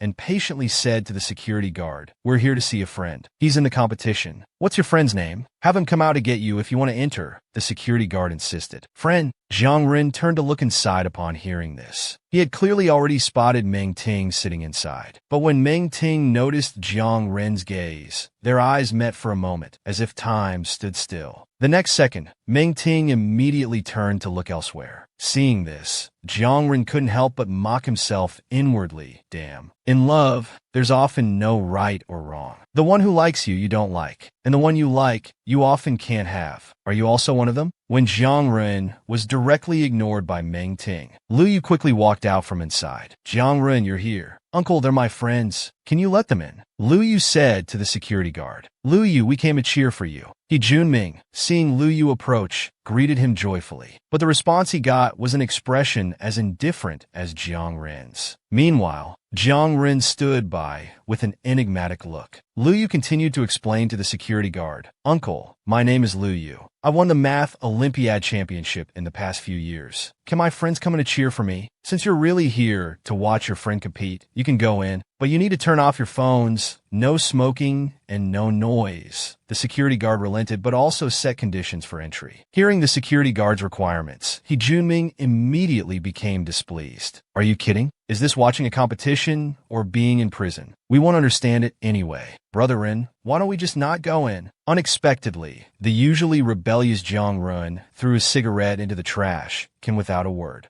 Then, hands in his pockets, he walked inside. At this point, we should give 6,666 in the comments for Jiang Ren's awareness of actively humbling himself. Another guy laughed at Yi Junming. "You can stay outside by yourself." He then followed Jiang Ren and the others inside. Seeing this, Yi Junming immediately caved and called out from behind, "Hey, wait for me." When you like someone, even the slightest response from them can be sweet. Have you ever felt this way? As Jiang Ren's group entered the art gallery, their unusual attire drew frequent glances. But Jiang Ren's eyes were only on Meng Ting sitting in front. His lips curved slightly. He walked straight ahead and came to Meng Ting's side. He sat down next to him. Meng Ting, who was looking at the Math Olympiad materials, noticed this. He was stunned. "What's going on? Tian Lei, shouldn't he be with Lu Yu and the others?" Jiang Run beside him just smiled faintly. He didn't speak. Meng Ting wondered inwardly. There are so many empty seats. Why did Jiang Run sit here? Then he looked ahead. He's still the same as in his previous life, attracting attention wherever he goes. At this moment, everyone's gaze was unconsciously drawn to Jiang Run. Feeling everyone's gaze, Meng Ting felt a bit lost. "Please don't talk to me." Jiang Run turned to gaze at Meng Ting.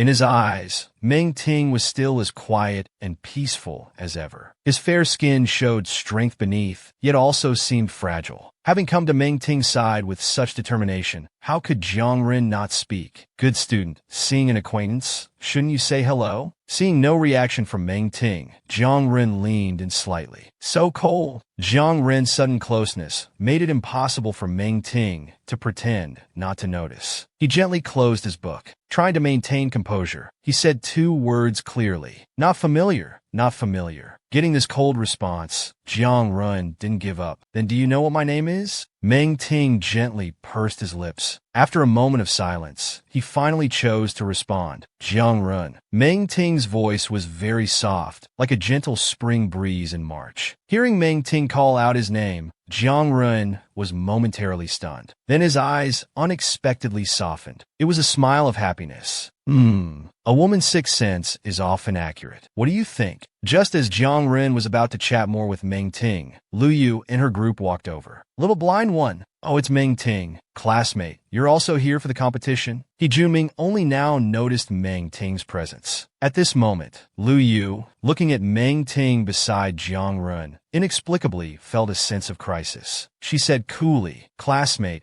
are you from the second year of number 7 middle school? Hearing this, Meng Ting immediately stood up and said softly, Yes. Hello, senior. Junior, sunglasses are not allowed during the competition. I suggest you take them off in advance. Lu Yu continued to Meng Ting. Thank you for your concern, senior. My eyes are not good. These aren't sunglasses. Meng Ting adjusted his glasses and said, These are light-sensitive protection glasses for the blind. Oh, I see. Lu Yu responded calmly to Meng Ting's explanation, but her gaze involuntarily turned to Jiang Ren beside him. Isn't Jiang Ren surprised by Meng Ting's condition? At this moment, an announcement came over the speakers. Attention contestants, the competition is about to begin. Please take your seats quickly. Soon, the students entered competition mode. Although it was Meng Ting's first time participating in a math Olympiad, he was calm and composed due to his thorough preparation. He wrote the answers to the questions steadily. Outside, Jiang Ren's gaze was deep. Despite his usually impulsive nature, he was surprisingly patient as he waited. He Junming beside him clearly couldn't stand this atmosphere. Grumbling, he was about to take out his phone to play a game, but Jiang Ren snatched the phone away. Behave yourself, Jiang Ren won't. He Junming immediately settled down. Who do you think will win, Lu Yu or Meng Ting? Why don't we make a bet? Bored, He Junming started to propose a bet. Isn't it Valentine's Day today? They're selling vanilla ice cream outside. How about the loser buys one for the girl? The guy next to him perked up at this. Sounds interesting. I bet Lu Yu will win. I heard this competition is quite difficult. Lu Yu said she's been studying for nearly 8 years and has won several championships. It might be hard for Meng Ting to win. Hearing this, He Junming complained, Come on, if everyone thinks Lu Yu will win, what's the point of betting? You bet on Meng Ting then. Why don't you bet yourself? The guy retorted. He Junming had to turn and ask, Brother Ren, who do you think will win? Jiang Ren stared ahead. The image of Meng Ting's quiet and gentle demeanor floated in his mind. He uttered 2 words, whatever. Seeing this, He Junming reluctantly said, Then I'll bet Meng Ting wins. If I lose, I lose. Just for fun? Meng Ting?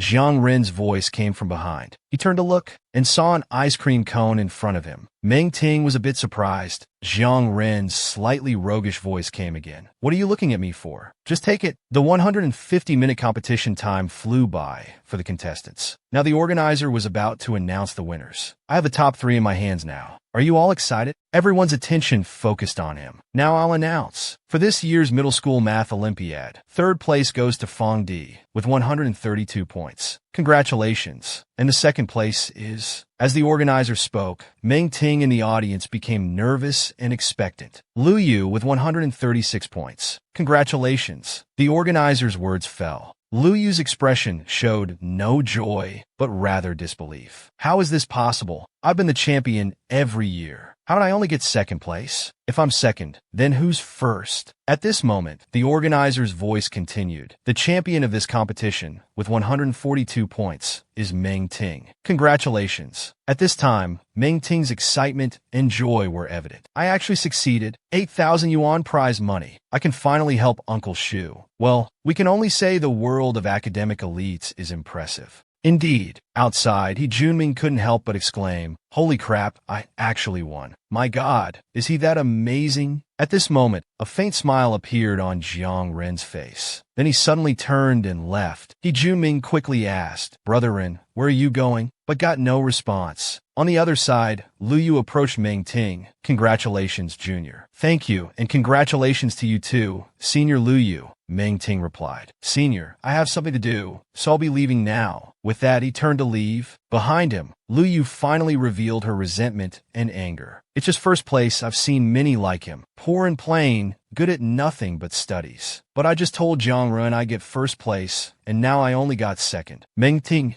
I'll remember you." Meanwhile, Meng Ting, walking out of the art gallery, tilted his head to look at the bright sun, feeling the festive atmosphere around. "Is it Thanksgiving already?" Meng Ting. Suddenly, a familiar voice came from behind.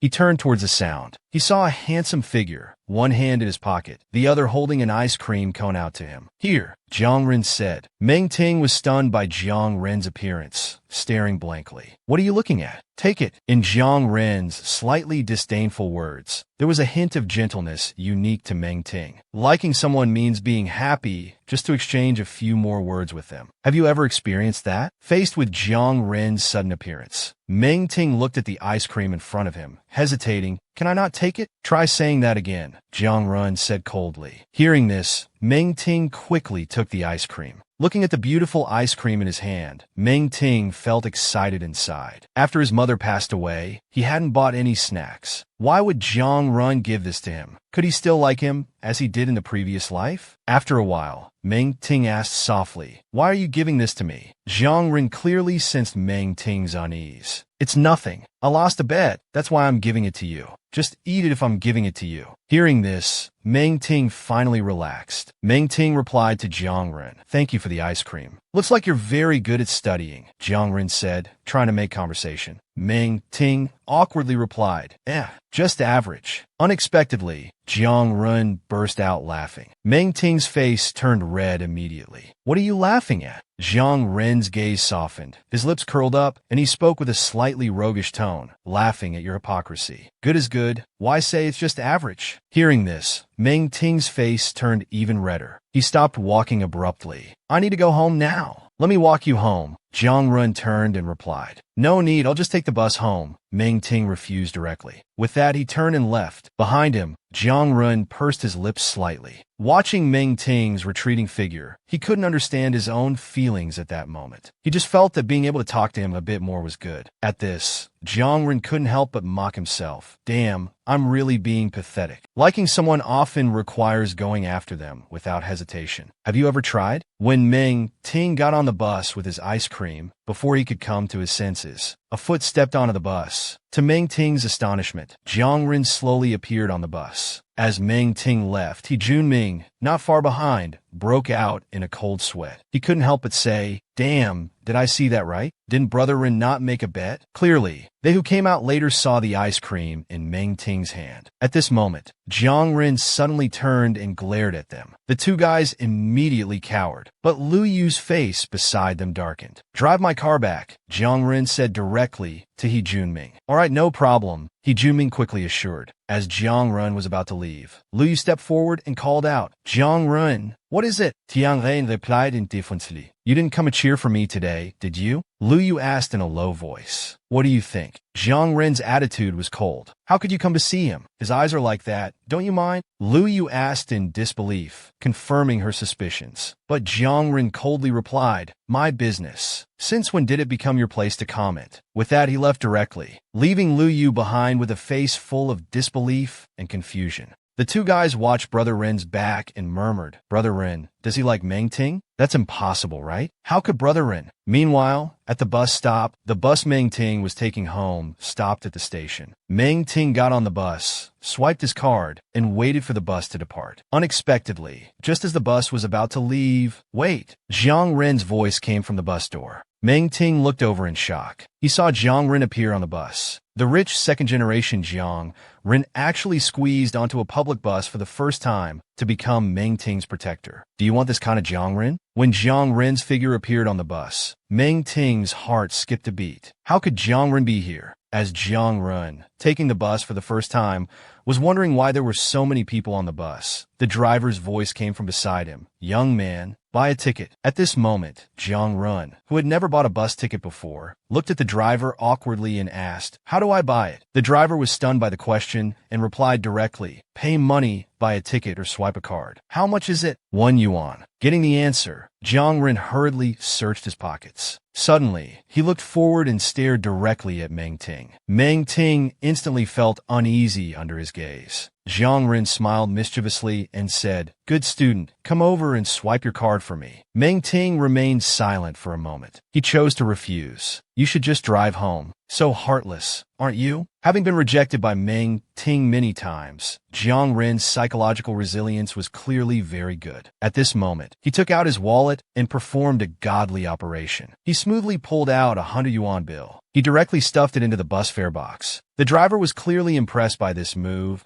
and had no choice but to let him stand steady and start driving. At this moment, Meng Ting felt a bit regretful inside. The bus doesn't give change. If I had helped him swipe the card just now, he wouldn't have spent so much money. After paying, Jiang Ren walked directly to Meng Ting's side. On the crowded bus, the two remained silent. Suddenly, the bus shook, and Meng Ting's body swayed involuntarily. He almost bumped into a man nearby, earning a glare from that man. Meng Ting quickly apologized. Jiang Ren, standing beside him, clearly couldn't stand it anymore. He suddenly grabbed Meng Ting's hand. Then he pulled him close and protected him. Meng Ting was startled by this action. His face turned red with embarrassment as he scolded, "Let go of me. If I let go, can you stand steady?" Jiang Ren replied calmly, "I can't." Meng Ting insisted, not finishing his sentence, but he received Jiang Ren's domineering answer. The bus continued moving forward like this. At this time, a young man accidentally bumped into Jiang Ren. "Watch where you're pushing. Try touching me one more time." Jiang Ren immediately scolded angrily. The young man was about to argue, but he met Jiang Ren's fierce gaze. He immediately backed down. At this moment, Meng Ting, who was being protected, couldn't help but mutter, "Jiang Ren, you're so fierce." Jiang Ren sensed Meng Ting is fierce. He lowered his head slightly, and his voice suddenly became gentle. "What are you afraid of? I'm not scolding you.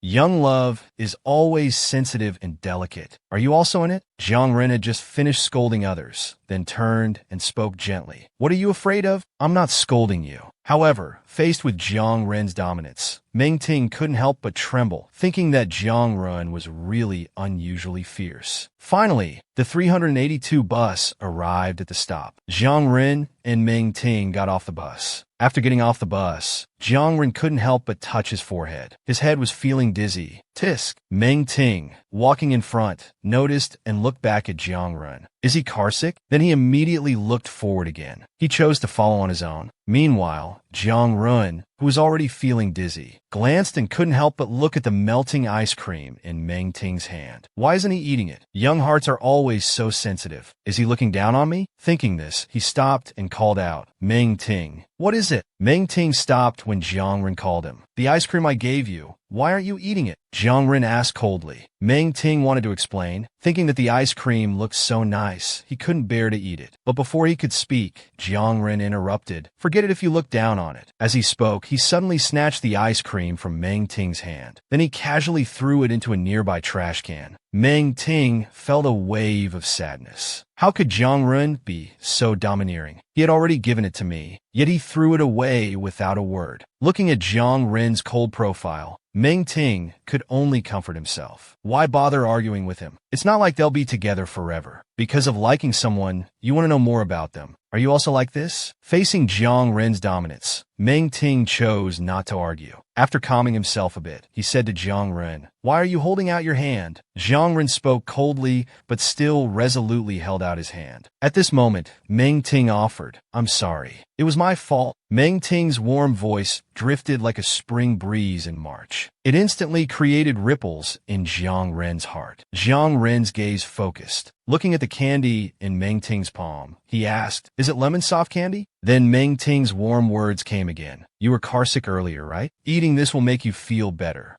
Meng Ting's lips curved slightly. "I'm going home now. Goodbye," he said, about to turn and leave. At this moment, Jiang Ren was stunned. His gaze softened, as if soothed by Meng Ting's gentle words. Looking at the candy in his hand, Jiang Run held it tightly, as if trying to grasp this sudden gentleness. Then he shouted loudly, "Wait a minute!" He quickly stepped forward and grabbed Meng Ting's hand. Seeing this, Meng Ting turned back, surprised at Jiang Run. What does he want to do? Meng Ting, what's wrong with your eyes? Jiang Ren finally couldn't help but ask. Hearing Jiang Ren's question, Meng Ting unconsciously adjusted his glasses. My eyes were injured in a car accident. I was once blind for a while. Jiang Ren, let go of me first. But Jiang Ren caught the key information in Meng Ting's words. Once? So you can see now, right? He asked eagerly. Yes, I just can't handle strong light, Meng Ting replied. Then close your eyes. I want to see. Jiang Ren strictly proposed to look at Meng Ting's eyes. At this moment, Meng Ting, not expecting such a request from Jiang Ren, was shocked internally. My eyes have almost fully recovered now. They're no different from normal people's. I absolutely can't let him see. Meng Ting hurriedly said, No, my eyes look very strange. Really? How strange? Hearing this, Jiang Ren's desire to see became even stronger. Just like the eyes in my student ID, very ugly. So you'd better not look, Meng Ting struggled to reply. But Jiang Ren, who had made eye contact with Meng Ting for 10 seconds last time in Shaojiang City, clearly didn't believe it. His lips curved slightly, and slightly roguish words came from his mouth. Meng Ting, do you think I'll believe that? Jiang Ren liked Meng Ting, even to the point where love made him see beauty in everything about Meng Ting, to the point where he didn't care about Meng Ting's appearance. Does it matter to anyone? Under Meng Ting's nervous and aggrieved refusal, Jiang Ren, seeing Meng Ting's pitiful look, finally chose to give up. Without looking at Meng Ting's eyes, he said, Forget it, you can go home. Hearing this, Meng Ting hurriedly fled. At this moment, Jiang Ren's expression was gentle, his lips slightly curved upwards. Watching Meng Ting leave, Jiang Ren lowered his head slightly to look at the lemon soft candy in his hand. He gently unwrapped it, then threw it into his mouth, eyes slightly closed, savoring the sweet and sour taste of the lemon soft candy. Is this the taste of love? Jiang Ren's mind flashed with the words they had just exchanged, his heart quietly palpitating. The candy wrapper he had originally planned to casually throw away was now held in his palm. Jiang Ren's eyes flashed with gentle light, his lips slightly curved. If he won't let me see, then I won't. It's not like he could be some otherworldly beauty anyway.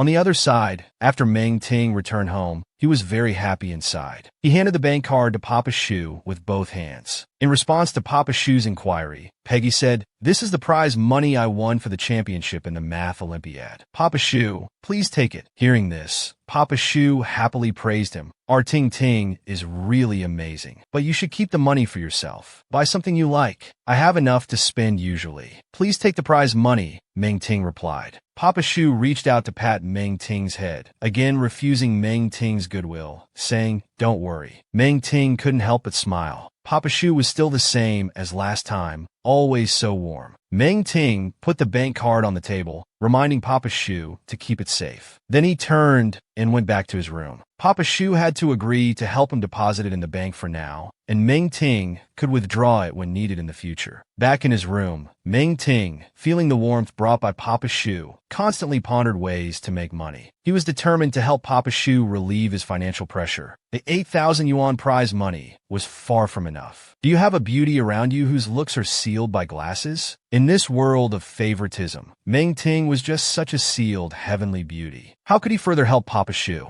Meng Ting pondered in his room. His eyes glanced towards the storage box under the bed. Could he only rely on them? He pulled it out. Meng Ting greeted them like old friends. Long time no see. What met his eyes was a beautiful dress and an exquisite gold medal. Meng Ting opened the gold medal. Inside was a photo of him and his mother. The power of genes was evident here. They were both so beautiful. His mother was still alive then. At that time, Meng Ting's eyes were still so bright. But now his mother had passed away. Meng Ting gently stroked his mother's image, tears already filling his eyes. If I hadn't participated in that competition, that car accident wouldn't have happened. Mom wouldn't have died protecting me. Meng Ting closed his eyes slightly. Could he really pick them up again now? On Monday after school, Zhao Nuan stood up for Meng Ting. Ting Ting, you won the championship in the Math Olympiad. That's such an amazing thing. They say you're not as pretty as Ruyu, that even if you win, you can't compare to her. It's really annoying. Meng Ting smiled slightly upon hearing this. Nguyen Chung, I don't care about these things. At this moment, Meng Ting only wanted to know how to earn money quickly to help Uncle Dad. Speaking of which, although house prices skyrocketed a few years later in the previous life, Uncle Dad had already sold the house early on. The house they're living in now is rented. The family is really poor. At this time, Nguyen Chung noticed students in front discussing something. The Gossip Star engine ignited fiercely. What's he doing at the vocational high school gate? Ting Ting, let's go take a look too. Meng Ting had no choice but to be passively pulled forward. Shin Yuqing was standing in front of Jiang Run at this time. What are you doing here? Jiang Ren asked coldly. Jiang Ren, I'll listen to you from now on. I won't act on my own anymore. Can we be like before? Shin Yuqing actually came to ask for reconciliation, but what she got was Jiang Ren's impatient response. Not interested. At this moment, Meng Ting, walking behind the crowd, also saw this scene. Tiang Ren. Jiang Ren was young, rich, handsome, and pure. Friends who like Meng Ting's looks? Are there any? Shin Yuqing's humble request for reconciliation was ultimately rejected by Jiang Ren. And Meng Ting, standing behind the crowd at this time, just wanted to leave quickly. Nguyen Chung, let's go, okay? Ting Ting, wait for Xia Xia. Oh my god. Jiang Ren actually doesn't even fancy the school beauty, Shin Yuqing. Zhao and Nguyen Chung had an expression of having eaten a big melon. I really don't know who he would like. Could it really be Lu Yu, as previously rumored? Jiang Ren, do you actually like Lu Yu? Except for his good grades. In what aspect is he better than me? Shin Yuqing obviously couldn't accept Jiang Ren's rejection. The school beauty's eyes were filled with tears, like a pear blossom in the rain. Jiang Ren, do you really have no feelings for me at all? Shin Yuqing, do you have too high an opinion of yourself? However, faced with the school beauty's appearance, Jiang Ren's heart didn't ripple at all. He directly said to He Junming beside him, show her that photo from this afternoon. He Junming took out a gold medal without a word, opened it, and handed it to the school beauty. Shin Yuqing's pupils instantly dilated. She saw a heavenly girl appear before her, clearly superior in both temperament and looks. At this moment, Meng Ting behind the crowd was stunned. Isn't that my little gold medal? Why is it in He Junming's hands? Can you leave now? Jiang Ren said directly. Jiang Ren, you're too much. Shin Yuqing said as she turned and quickly left. At this time, Zhao and Nguyen Chung, having finished watching the drama, finally called for Meng Ting to leave. But Meng Ting's face was heavy. Why is my little gold medal in their hands? Where did this come from? Jiang Ren asked He Junming. That piano-playing girl from last time, Shu Lan, gave it to me. I didn't expect there was a photo inside. Ringo, you really want to take a look? The girl inside is so beautiful. She looks like a heavenly beauty, so pretty. Jiang Ren unconsciously looked. His heart couldn't help but shake. Why does she look so much like Meng Ting? Ringu, you also think she's beautiful, right? Faced with He Junming's enthusiastic recommendation, Jiang Ren's gaze softened.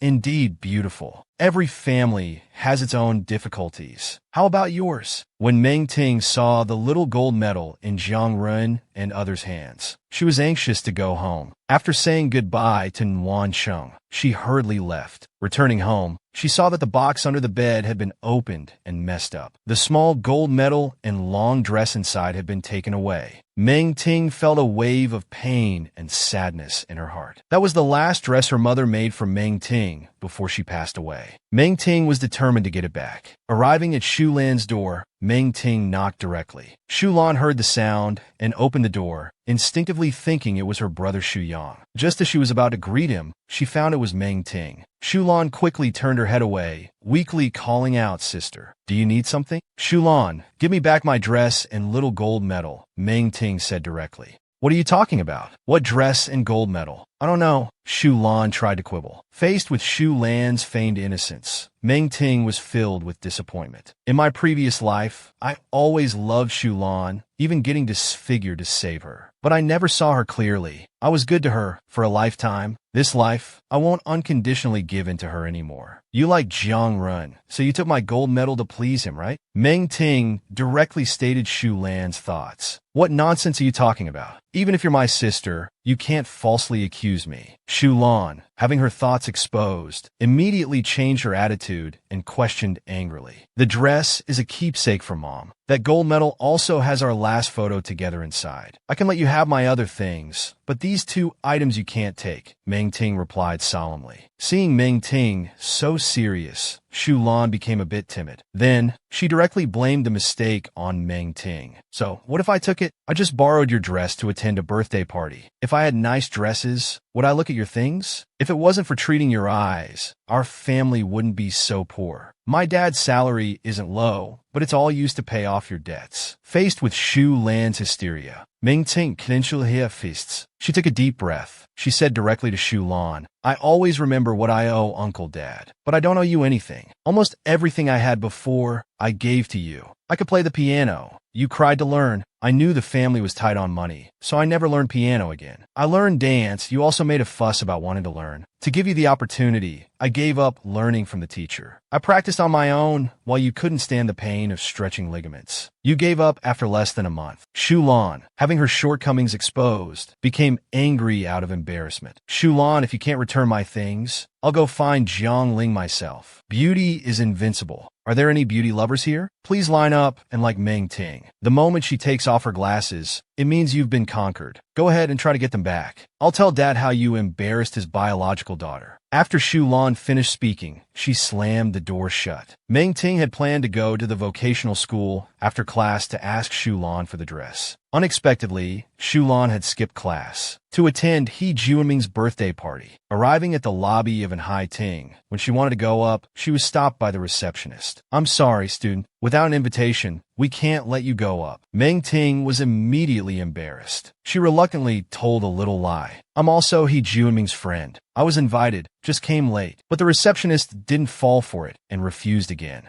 I must get back the dress my mother made for me. With Shu Lan's personality, she's likely to cause trouble. The dress can't be ruined in her hands. After making up her mind again, Meng Ting directly put her hand on the frame of her glasses, then took them off. I really am He Jiuming's friend. Please believe me. Alright, a 10,000-point beauty attack coming right at you. It seems anyone would believe what she says. The waiter was immediately captivated by her beauty, blushing. Please wait a moment. I'll make a call to double-check for you. In the space private room, He Jiuming received a call from the front desk. He was so surprised his mouth gaped open.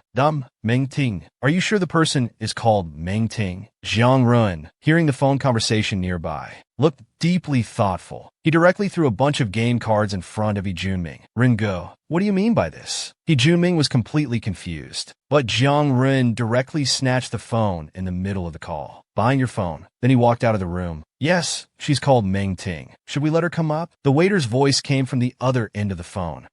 Arrange for her to take the stairs. Tell her the elevator is broken and being repaired. Jiang Run hung up after saying this, the corner of his mouth involuntarily curling into a mischievous smile. Hello, student. Young Master He and the others are in the speak private room on the 5th floor. You can go up directly, but the elevator has some issues, so you'll have to take the stairs for now. Meng Ting put on her glasses. Okay, I understand. Thank you. Then she turned to go upstairs. Why did you lie about the elevator being broken? Young Master Jiang ordered it. I dare not question it. Is that so? What a pity. The young lady is really beautiful. How did she offend young Master Jiang? The two waiters whispered among themselves. By this time, Meng Ting had already started climbing the stairs. As she was about to turn the corner on the 3rd floor, she suddenly bumped into someone. Meng Ting stepped back repeatedly. Ouch, that hurts. She looked up. She was startled. Jiang, Tianlei, I'm sorry, did I hurt you? Meng Ting asked hurriedly. Jiang Ren's expression darkened. Is Meng Ting that afraid of me? Jiang Ren thought deeply. Then he moved closer, covering his chest, and said,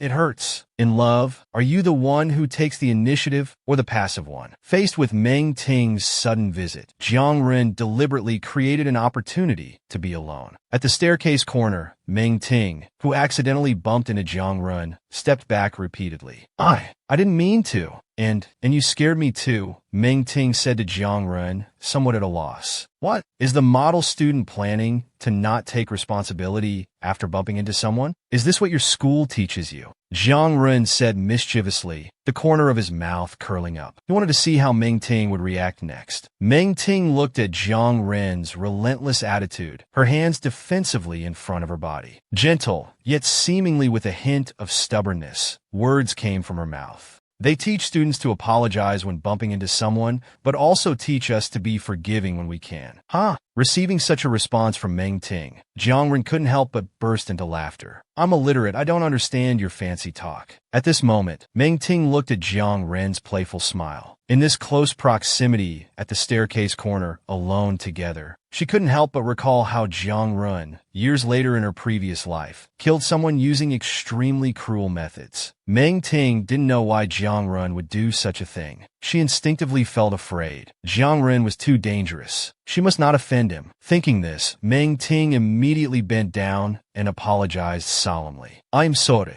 Jiang Ren's expression turned serious at Meng Ting's sudden apology. Is she that afraid of me? In love, the twists and turns often leave a deep impression. What's the most unforgettable thing in your memory? At this moment, Meng Ting stretched out one hand, closed her eyes, and braced herself for the coming pain. I really didn't mean to. Why don't you hit me back? Seeing Meng Ting's action, Tiang Lane looked at the delicate white hand Meng Ting offered, clicked his tongue, and said, all right, but you're not allowed to cry out in pain.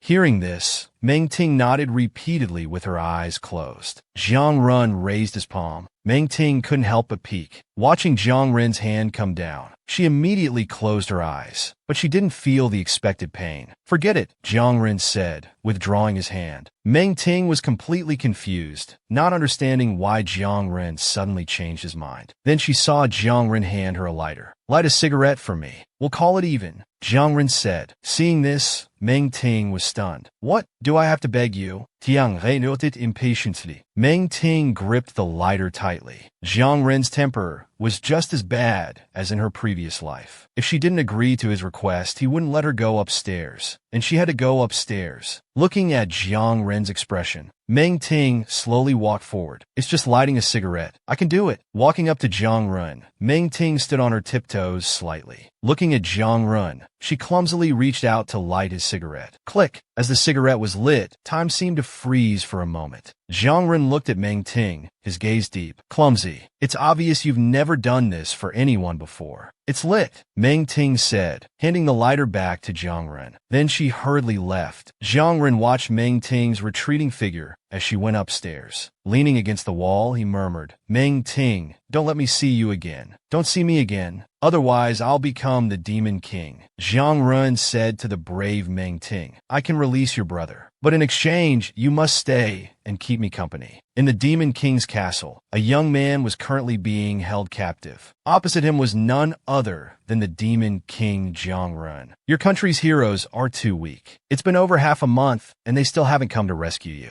Should I just let you go back? You look so pitiful. I'm so bored. I'm getting sleepy waiting, Jiang Ren said as he sat on his throne, closing his eyes to meditate. The black feathers behind him fell naturally, as if protecting him. Jiang Ren wore a crown, looking both domineering and handsome. Suddenly, the crows in the castle took flight. Jiang Ren opened his eyes. A hero wearing a blue robe and holding a sword appeared before him. Evil Demon King, release my brother at once. Faced with the hero's demand, Jiang Ren smiled faintly. You've kept me waiting. Finally decided to come rescue your brother. Huh? I hope you can bring me some amusement, Jiang Ren said, immediately releasing his magic. In an instant, the hero's robe was blown away, revealing a spirited and cute girl. As the hero Meng Ting realized something was wrong, the Demon King Jiang Ren suddenly disappeared from sight. What's this? The so-called hero is actually a girl. Tiang Ren fled behind Meng Ting. Meng Ting immediately turned around, swinging her sword behind her. But Jiang Ren disappeared again. Jiang Ren snapped his fingers. The sword in Meng Ting's hand slipped away, falling to the ground. Oh no, I've been frozen by magic. I can't move. Meng Ting's face changed drastically. At this moment, Jiang Ren reappeared in front of her. The jewel on his ear emitted waves of magical light. Jiang Ren gently lifted Meng Ting's chin with his finger. But this has piqued my interest. Woman, I can release your brother. But in exchange, you must stay and keep me company. The demon king Jiang Ren now revealed his true evil nature. Hearing this, Meng Ting immediately blushed, angry and embarrassed. You scoundrel. As she spoke, she broke free from the magical restraint. She raised her fist and punched straight at Jiang Ren. I haven't lost to you yet. Jiang Ren suddenly saw stars. Ouch! He sat up straight on the sofa. Coming to his senses, the handsome rogue Jiang Ren realized it was just a dream. He recalled He Juanming's recommendation. Bro, I found you the most popular novels among girls right now. Learn from these, and I guarantee you'll win over Meng Ting. You're kidding me? Do I need this stuff? Jiang Ren was speechless. Bro, trust me. That's right. Jiang Ren suddenly stood up, throwing the novel he had been reading to the ground. Damn it, why did I believe his nonsense? What does it mean to be sisters? Perhaps in her previous life, when Shu Lan untied the rope, causing Meng Ting to fall off the cliff, Meng Ting should have realized they weren't sisters. If it wasn't possible in the previous life, it's even less likely in this one. After returning the lighter to Jiang Ren, Meng Ting quickly went upstairs. In the brightly lit private room, Shu Lan was wearing Meng Ting's colorful feather dress, attending the birthday party. However, due to her previous boasting, she was pressured to perform. Shu Lan was suddenly in a difficult position. After all, she wasn't Meng Ting. She wasn't skilled in either the previous piano solo or graceful dancing. She definitely couldn't dance. What to do? Suddenly, Shu Lan's peripheral vision caught sight of the cake nearby. If the dress got dirty, she probably wouldn't have to dance. Although it would be a shame to ruin the dress, at least she wouldn't embarrass herself. Just as Shu Lan was about to put her plan into action, Meng Ting suddenly appeared in front of her. Shu Lan was shocked that Meng Ting had actually come. How did she get up here without an invitation? Shu Lan immediately panicked. Please return the dress to me immediately, Meng Ting said without further explanation. He classmate, I'm sorry, but could you return that small gold medal from yesterday to me? He Junming was also stunned. Wasn't the gold medal given to me by Shu Lan? Sis, it's all my fault. Can you come over and talk for a bit? Shu Lan said, seeing the situation. She quickly pulled Meng Ting into the bathroom. Sis, you're the best. Can I return it to you right after the birthday party? As for that small gold medal, I gave it to someone else. I can't just ask for it back.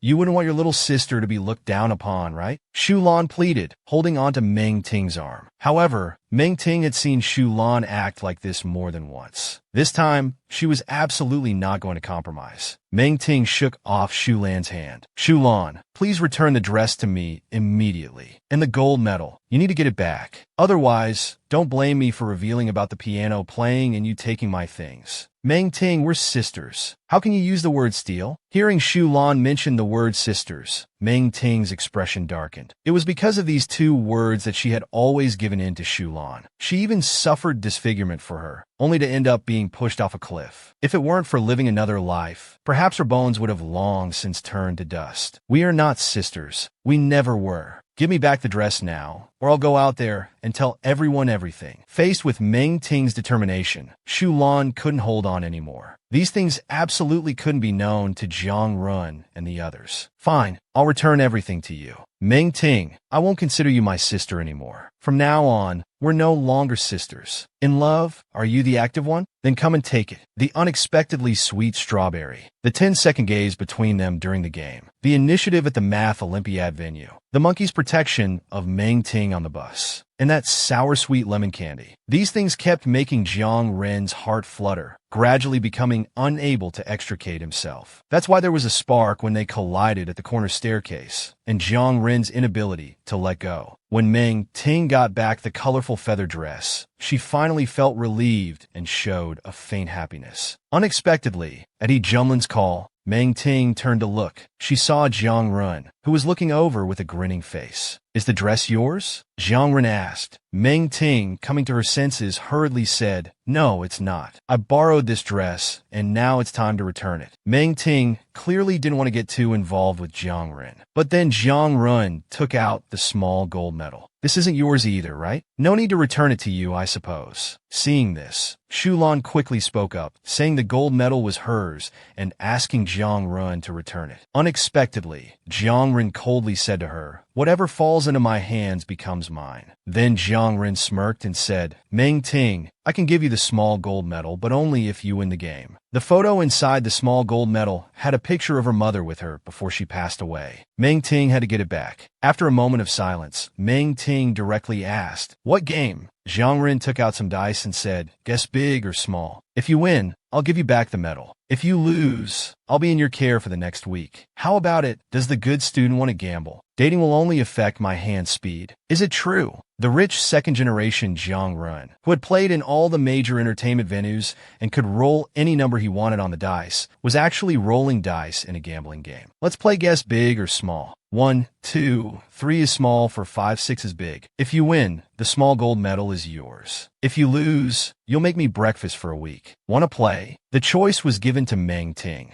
After hearing this, Meng Ting fell into a moment of silence. At this time, He Junming and others couldn't help but quietly criticize. After all, having grown up with Jiang Run, they knew that Jiang Ren could roll whatever number he wanted on the dice. Wasn't this clearly setting up Meng Ting? Meng Ting, unaware of this, fell into deep thought. Given Jiang Ren's personality, if she didn't gamble, she probably wouldn't get the photo back in the future. But if she played this game, at least she had a 50% chance of getting it back by luck. Therefore, having made up her mind, Meng Ting directly said, "I choose small." After saying this, she nervously stared at the dice. Hearing Meng Ting's choice, Jiang Ren couldn't help but look at Meng Ting. "Even though you're so cold towards me, you still choose to play the game. It seems this gold medal is really important to you." Then Jiang Ren began to shake the dice. Jiang Ren skillfully shook the dice in the air, and in an instant placed them on the table. "Meng Ting, you reveal it yourself." Hearing this, Meng Ting nervously stepped forward to reveal it. Seeing the 3 dice standing upright, with the numbers adding up to 1, she immediately felt a rush of joy.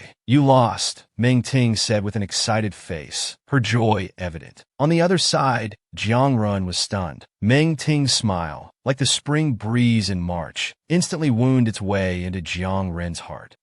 I lost," Jiang Ren said calmly, but his tone couldn't help but soften. "The small gold medal is yours." After Meng Ting got the medal, the corners of her mouth curved into a slight smile. Then she turned to leave. After Meng Ting left, He Junming couldn't hold back anymore. "Damn, no way. Ren bro, you actually lost? And you rolled a 1? Then he leaned closer to Jiang Ren. "Ren bro, why did you say that?" Clearly, he still couldn't accept this fact. At this moment, Jiang Ren placed his hand on his chest. He had not yet recovered from Meng Ting's smile just now. "I lost, that's all. There's no why. Let's end the party here." And the day for Meng Ting's eyes to fully recover, the day was getting closer and closer. On Wednesday noon after school, Shu's father, who was supposed to accompany Meng Ting for her follow-up, couldn't make it. So he arranged for his younger brother, Shu Yang, to accompany her. Regarding this brother, Meng Ting, who had lived through a lifetime, knew that Shu Yang was only cold on the surface, but deep down he cared about her. However, she still didn't know how to get along with Shu Yang. "Actually, I can go for the follow-up by myself," Meng Ting said. Shu Yang silently looked at Meng Ting, then turned his face away. "Dad instructed me. If we don't go together, I can't report back. Have you ever been madly in love?" Jiang Ren went crazy due to a misunderstanding about Meng Ting's early love. Stepbrother Shu Yang and Meng Ting attended the same middle school. He was the type who had good grades, but appeared cold and spoke very little. Therefore, although they were in the same school, no one knew about his relationship with Meng Ting. Now, under Shu's father's instructions, after school, the two agreed to go to the hospital for Meng Ting's eye checkup. Walking to the bus stop next to the school, just before boarding, in the crowded flow of people, Shu Yang instinctively offered Meng Ting. But what he didn't know was, this instinctive action was seen by Jiang Ren, who was playing basketball nearby.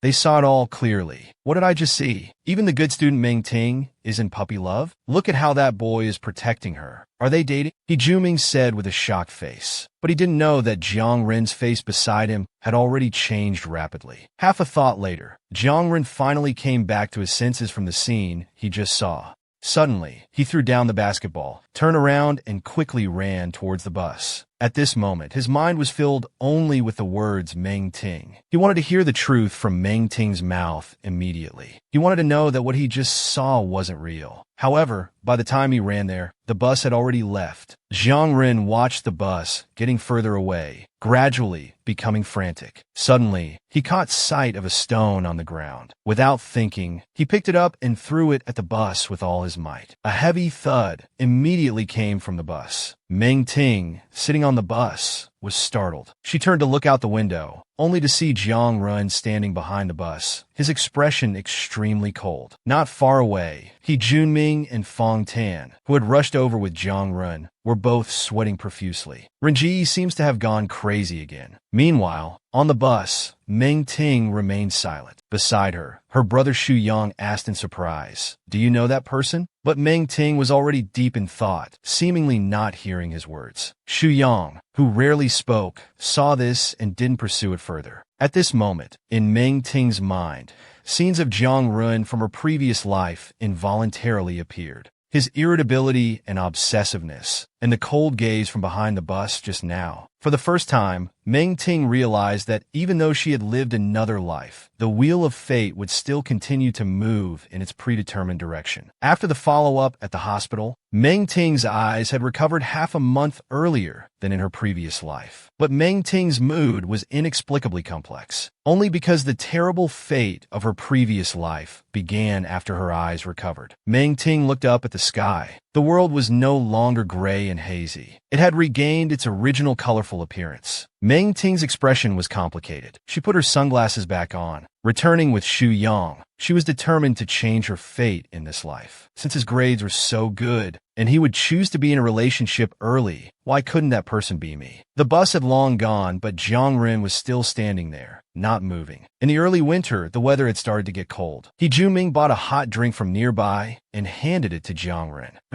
Jiang Ren took it directly. He Junming told him it was milk tea with pearls, assuring him it was safe to drink. Appreciating He Junming's kindness, Jiang Ren lightly patted his shoulder, then walked to the side and started drinking. At this moment, Fong Tang, looking at Jiang Ren, couldn't help but fall into memories. This outburst was Jiang Ren's first since entering vocational high school. Jiang Ren had told them before that he had an irritability disorder. "You want to hang out with me? Aren't you afraid I might lose control and kill you?" Jiang Ren's words from that time echoed in his ears. So Renji really couldn't control himself. As they were about to leave, He Junming turned back and said, "Renji, why don't you ride with me? You just calm down." But Jiang Ren directly rewarded him with a single word, "Scram." Just then, Jiang Ren's eyes suddenly focused straight ahead. He saw the school beauty Shen Yuqing arm in arm with a gentle-looking man, walking over laughing and talking. At this moment, the great school beauty Shen only noticed Jiang Ren not far away and immediately became embarrassed and startled. "Oh, isn't this the great school beauty? You're free to date during midterms now." He Junming couldn't help but tease. Jiang Ren's gaze was deep, and he remained silent. "Jiang Ren, it's not what you think. There's nothing between us. I can explain." Shen Yuqing hurriedly walked in front of Jiang Ren and said. But Jiang Ren calmly asked, "Aren't you not allowed to date during midterms?" "Jiang Ren, I really like you. As long as I can be with you, I don't care about any of this." Facing Shen Yuqing's words, Jiang Ren's expression remained calm. Then he looked at the boy not far away. "What do you like about him? Is it because of his good grades?" No, it's not like that. You're the only one in my heart." Shen Yuqing panicked upon hearing this. However, Jiang Ren simply put on his helmet, started his motorcycle, and drove away. On the road, He Junming couldn't help but say to Jiang Ren, "Why did you even bother with her? She's just saying she likes you on the surface. It's not sincere." "I know. I've always known. Those who say they like me, which one of them truly likes me? You say his grades are so good. Why would he still date so early?" He Junming, thinking Jiang Ren was talking about Shen Yuqing, was suddenly confused. Maybe he's not against it. He's not that rigid. Hearing He Junming's answer, Jiang Ren fell into silence. If he can accept early dating, then why can't that person be me? In a relationship, are you the one who actively pursues? When seeing Meng Ting walking with other boys, Jiangren couldn't help but go crazy, but he never thought about giving up. In the blink of an eye, it was time for midterm exams. That day, Meng Ting's group was assigned to set up exam tables. Faced with the heavy task of each person having to carry at least 4 tables from the 2nd floor to the 5th floor and clean up, Zhao Manqing couldn't help but break out in a cold sweat. Meng Ting also sighed helplessly, but being positive and optimistic, she immediately cheered. "It's okay, let's take it slow." At this moment, a girl pointed out the window and shouted, "Look, aren't those Shen Yuqing and Fu Wenfei outside?" Meng Ting looked out the window in confusion. She saw Shen Yuqing talking happily with a boy.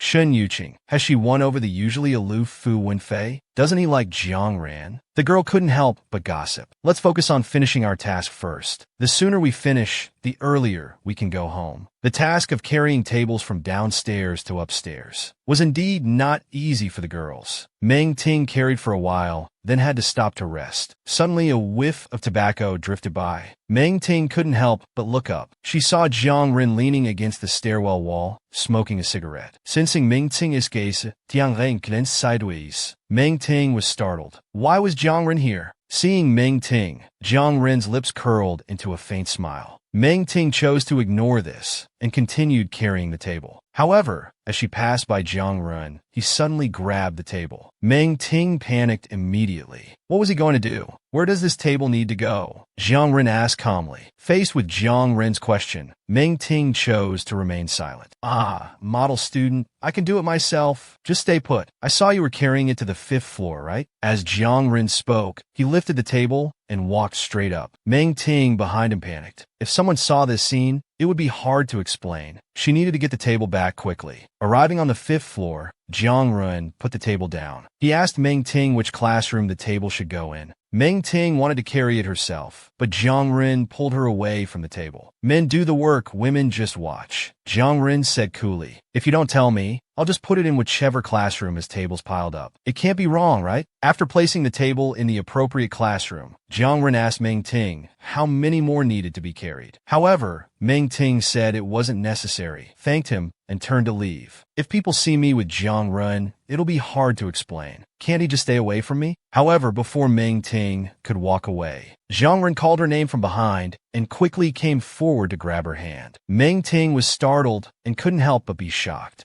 "Jiang Ren, what are you doing? Let go of me quickly. Have you ever experienced a pure and unforgettable student life?" Meng Ting struggled to make Jiang Ren let go of her. "Are you afraid of people seeing us together? I won't go to your classroom. You bring the tables to the stairway, and I'll help you carry them up. Is that okay?" However, faced with Jiang Ren's compromise, Meng Ting just asked him to let go and didn't respond. Seeing this, Jiang Ren's eyes deepened, and he moved closer to Meng Ting. "It's settled then. If you don't come, I'll go directly to your classroom to find you." Meng Ting returned to the classroom. Zhao Wanqing hugged Meng Ting, complaining about how heavy and tiring the desk-moving task was, saying his legs were shaking. But Wanqing didn't forget to thoughtfully say he'd help Meng Ting move more later. Already feeling guilty, Meng Ting hurriedly said it wasn't necessary. "I could do it myself," Meng Ting said, carrying a desk out of the classroom. If she didn't accept Jiang Ren's offer, knowing his personality, he might really come to the classroom. Meng Ting thought that tomorrow gossip about them might spread throughout the school. She quickly shook her head, not wanting such a thing to happen. If he wants to carry, let him. He's so unreasonable. It'd be best if he exhausts himself. At the stairway, Jiang Ren took the desk and told Meng Ting to wait for him there. He said he wouldn't let others see. As he went upstairs, he didn't forget to turn back and say, "Remember to wait for me. If I come back and don't see you, I'll go to your classroom to find you."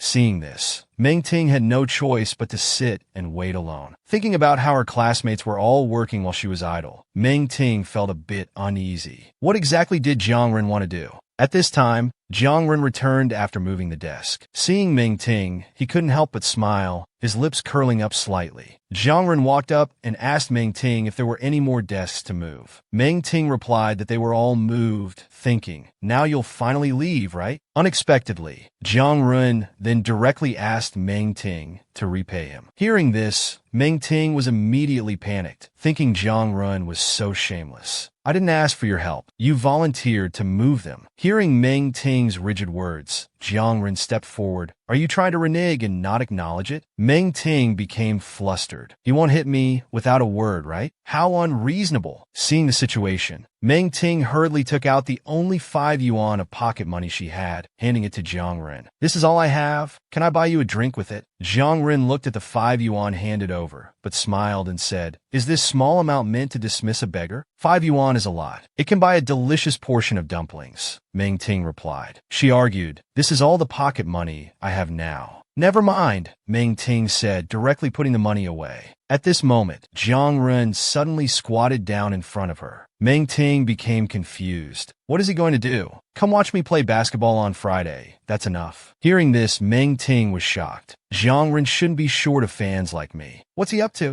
Meng Ting replied, Our class has an exam on Friday. You can come after the exam is over. Your school is also participating in the competition. Why does he insist on me coming to watch his game? Anyway, you must come. Did you hear me? Jiang Ren closed his eyes. He couldn't help but recall the boy who was with Meng Ting before. No matter which side you support then, you must come. Jiang Ren dribbled the ball quickly forward. He jumped instantly under the basket. Friday's exam ended. Ruanqing asked Meng Ting about the exam answers. Upon learning that Meng Ting and Hong Hui's answers were different from his, Ruanqing's face immediately fell. Meng Ting quickly said, We'll have to wait for the teacher to reveal the final correct answers. At this time, the boys in the class were about to go to the basketball tournament. Man Chung, who loved to join in the excitement, suggested going to watch with Meng Ting. Hearing this, Meng Ting was stunned. The image of Jiang Ren asking her to come watch the basketball game flashed in her mind. She didn't want to be involved with Jiang Ren, but she was even more unwilling to owe him anything. So, under Nguyen Cheng's repeated suggestions, Meng Ting agreed. Walking to the edge of the basketball court from afar, she could hear a group of fangirls shouting, Jiang Ren is so handsome. Meng Ting looked towards the sound. She saw Jiang Ren on the court with sharp eyes. The moment he received the ball, he jumped and shot directly from beyond the three-point line. The basketball swished steadily into the hoop. The fangirls outside the court immediately shouted, Three-pointer. Ah, Jiang Ren is so cool. At this moment, Jiang Ren on the court lacked his usual mischievous air. Sweat slid down his face. He looked imposing. Meng Ting was momentarily impressed. Jiang Ren's basketball skills are indeed not bad. At this time, Jiang Ren received the ball. He directly passed several players and rushed forward. In an instant, he arrived under the basket and leaped high. He dunked and scored. While his teammates were praising him, Jiang Ren looked towards the sidelines, searching among the crowd of fangirls. But he didn't see Meng Ting's figure. During Jiang Ren's momentary distraction, the opposing team seized the opportunity and scored a point. Ignoring the other team's cheers, Jiang Ren was stunned for a moment. He directly made a timeout gesture, requesting a player's substitution. While Jiang Ren was resting alone on the sidelines, Lu Yu approached with a towel, offering water to Jiang Ren. However, he was coldly rejected by Jiang Ren. The exam should be over by now. Why hasn't Meng Ting come yet? How dare he lie to me? During the halftime break, teammates were confused why Jiang Ren suddenly chose to rest. After all, with Jiang Ren's stamina, he could easily play 2 consecutive games. Fortunately, the vocational school was leading in score. He Juming tried to persuade Jiang Ren to return to the game. Fong Tan, watching the silent Jiang Ren, seemed lost in thought. Suddenly, his eyes focused. He spotted Meng Ting behind the crowd. Renji, I think I see Meng Ting over there. Jiang Ren looked in the direction Fong Tan pointed. After seeing the slightly flustered Meng Ting in the crowd, Jiang Ren's expression instantly changed, his lips curling into a smile. Then, with hands in his pockets, he walked straight over. In the crowded area, Meng Ting, protecting her eyes, noticed Jiang Ren approaching and was stunned.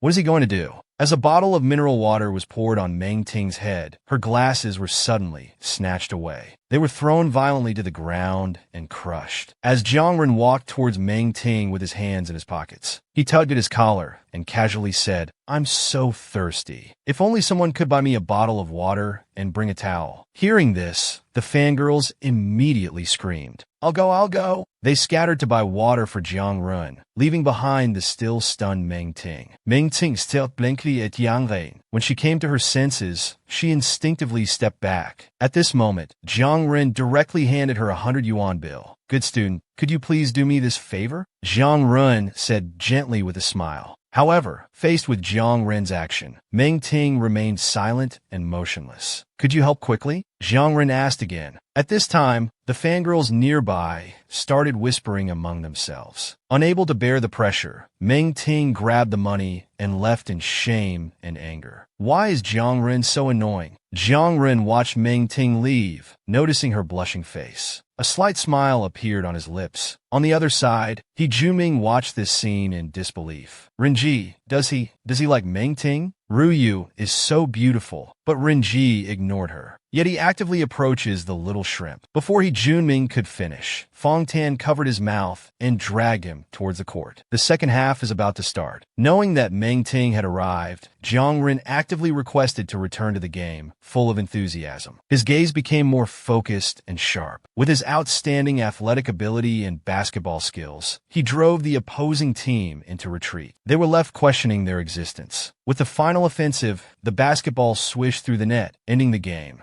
However, even after the crowd dispersed, there was still no sign of Meng Ting returning. He Junming and the others couldn't help but look worried. The silent Jiang Ren suddenly exerted force with both hands, violently slamming the basketball away. The scene shifts back to Lei Kai Vocational High School. At this time, Meng Ting's sister Shu Lan was surrounded by a group of girls. The reason was that Shu Lan hadn't hooked up with Jiang Ren, but had stolen another girl's boyfriend. Faced with everyone scolding, Shu Lan was unapologetic. "If you can't manage your own boyfriend, why trouble me?" Suddenly, Shu Lan's eyes widened. She spotted Meng Ting, who had bought water for Jiang Ren, walking by. "Sister, come help me quickly." Shu Lan shouted. However, Meng Ting, who had relived her life, already knew Shu Lan's true nature. She chose to ignore her and walked straight ahead. Seeing this, Shu Lan was instantly shocked. "Why didn't she see me? Where's the sister who always cared for me?" Thinking this, Shu Lan immediately became vicious. "Why are you naturally good at everything and have everything, while I'm here being beaten?" Shu Lan sneered at the girl pulling her hair. "That's my real sister. She's definitely gonna call for help now. Just you wait." Hearing this, the girls immediately called to stop Meng Ting. Meng Ting, not wanting to get involved, didn't expect Shu Lan to pull this trick. She directly stated that she was a middle school student and didn't know Shu Lan. However, just as they were about to believe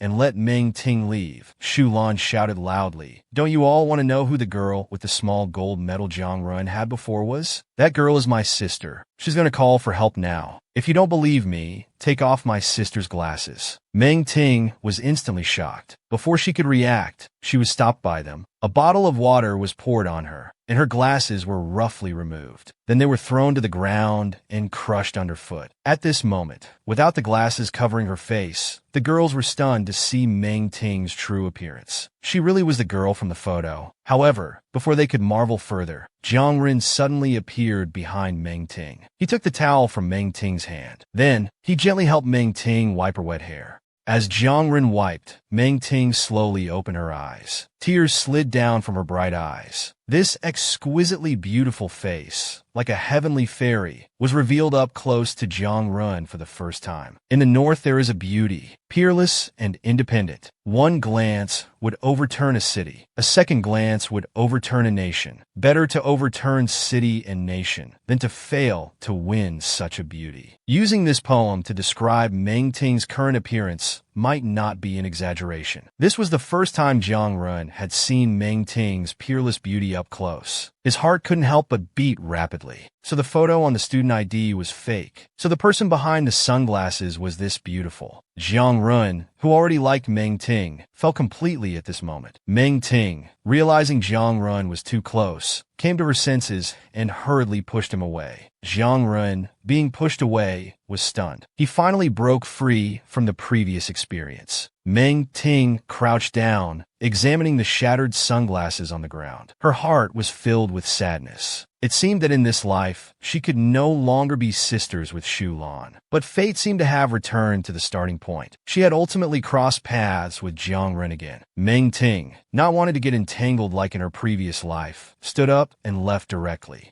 Halfway, she encountered He Junmin and others rushing over. Meng Ting walked silently from the side, her beauty otherworldly, as if the surrounding light became brighter because of her and chased after her. The group, who initially didn't recognize Meng Ting, were shocked when they realized the heavenly beauty passing by was actually the former little blind girl Meng Ting. Their jaws dropped in astonishment. At this moment, Jiang Ren chased after her from behind. When he caught up with Meng Ting, he directly reached out and grabbed her. Before Meng Ting could react, he pulled her to a corner. Meng Ting, pressed against the wall by Jiang Ren, felt conflicted. Strangely, looking at this handsome and domineering face before her, who could have imagined that he would commit unforgivable mistakes in the future? Lost in thought, Meng Ting suddenly noticed Jiang Ren getting closer and panicked. "Stop it, Jiang Ren. What are you doing?" Seeing Meng Ting struggling to push him away, Jiang Ren spoke with a hint of mischief. "Meng Ting, why did you lie to me before?" Hearing Jiang Ren's question, Meng Ting was confused. When had she lied to him? Jiang Ren directly brought up the student ID issue. Meng Ting then remembered she had once told Jiang Ren that her eyes were frightening. "You're so beautiful, yet you lied saying you're ugly. Were you afraid I'd do something to you?" Jiang Ren said playfully. Hearing this, Meng Ting frowned immediately. She quickly ducked under his arm, then turned back to Jiang Ren and said, "Speak properly, don't mess around." Jiang Ren's lips curled up as he said, "I didn't do anything. But were you planning to run off with the money I gave you?" Meng Ting then remembered and quickly reached in her pocket. She handed the remaining money and water to Jiang Ren. Then, holding the towel she had just used, she said it was dirty and couldn't be given to him. She'd pay him back another day. However, Jiang Ren directly said he wanted this towel. Since it was bought with Jiang Ren's money, Meng Ting hesitated but had to give him the towel. After Meng Ting handed the towel to Jiang Ren, she quickly turned and left. This was for the best. No more entanglements between them. Jiang Ren watched as Meng Ting left. He reached out and opened the water bottle. He started drinking directly. After drinking,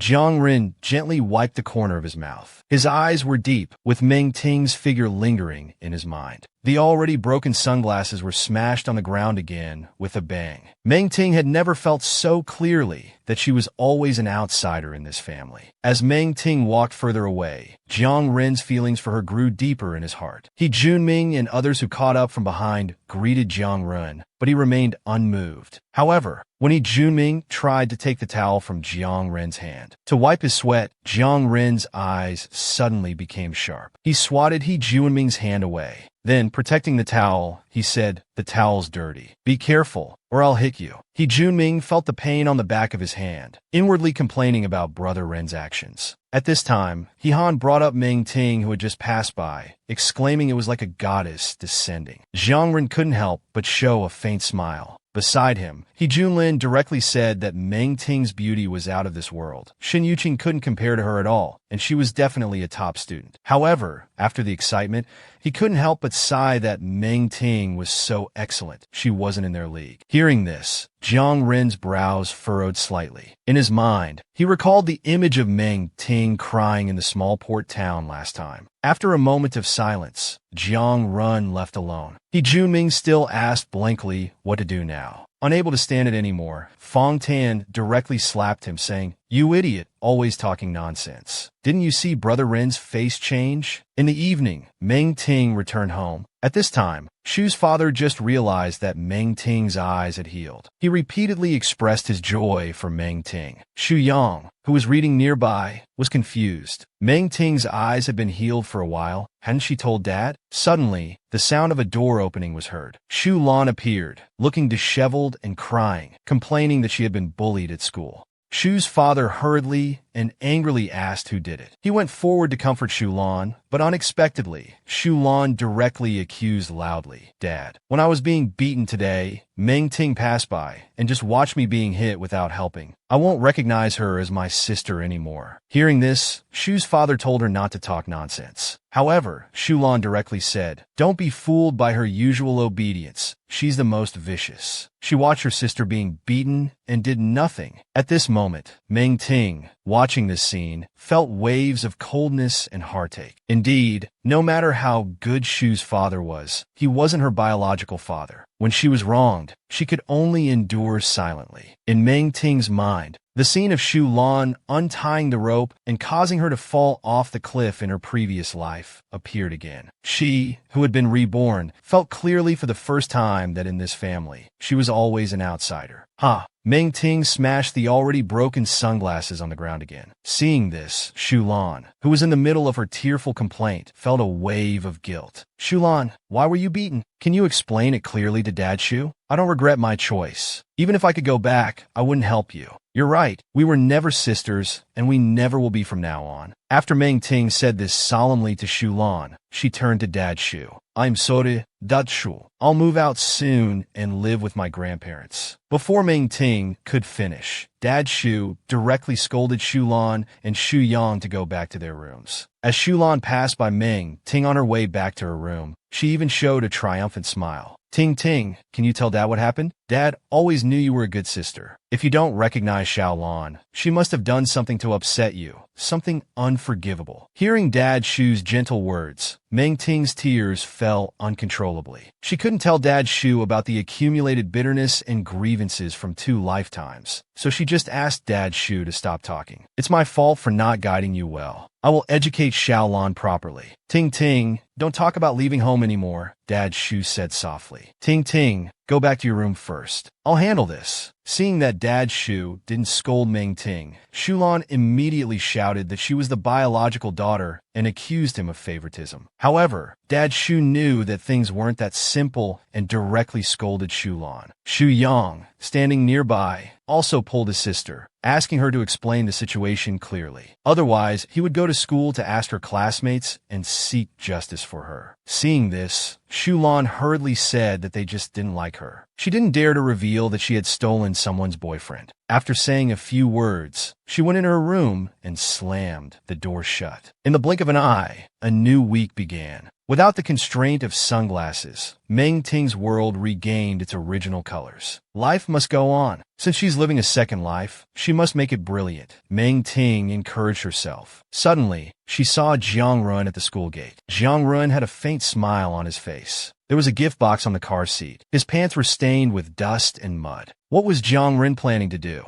The rich kid had gone crazy for Ren. Just because he took away a box of Meng Ting strawberries last time, now he braved the cold wind to search for strawberries in the city all night. When Meng Ting saw Jiang Ren waiting at the school gate, feeling uneasy, she wanted to pretend not to see him and go straight into school. Unexpectedly, Jiang Ren, discovering Meng Ting's intention, frowned and directly stopped her, threatening to make her try it. Seeing this, Meng Ting had to say she was in a hurry to get to class. However, Jiang Ren said class starts at 8 and there's still time. Looking at the silent Meng Ting, Jiang Ren was afraid she would just go in. The usually tough Jiang Ren softly said, Meng Ting, I just want to ask you a few questions. Is that okay? Feeling the compromise in Jiang Ren's words, Meng Ting was startled. By now, more students were entering the school. Meng Ting hesitated for a moment and said, go ahead and ask. Are you really afraid of me? Jiang Ren asked softly. Meng Ting quickly replied upon hearing this. Not noticing Meng Ting's lie, Jiang Ren asked her to look up at him. Meng Ting lowered her eyes, then raised her head to look directly at Jiang Ren. Looking at Meng Ting's face up close, Jiang Ren's heart suddenly started to beat fast. Meng Ting was still in her student uniform, but without the sunglasses, she had a face as beautiful as a celestial being. Jiang Ren momentarily forgot what he wanted to say or ask. Wait a moment, Jiang Ren said softly. Then he took a gift box from the car seat and handed it to Meng Ting. Meng Ting, I really never meant to bully you. Take the gift box. I'm leaving, Jiang Ren said, and turned to leave directly. Watching Jiang Ren leave, Meng Ting felt a wave of confusion in her heart. She opened the slightly heavy gift box. A basket of strawberries with morning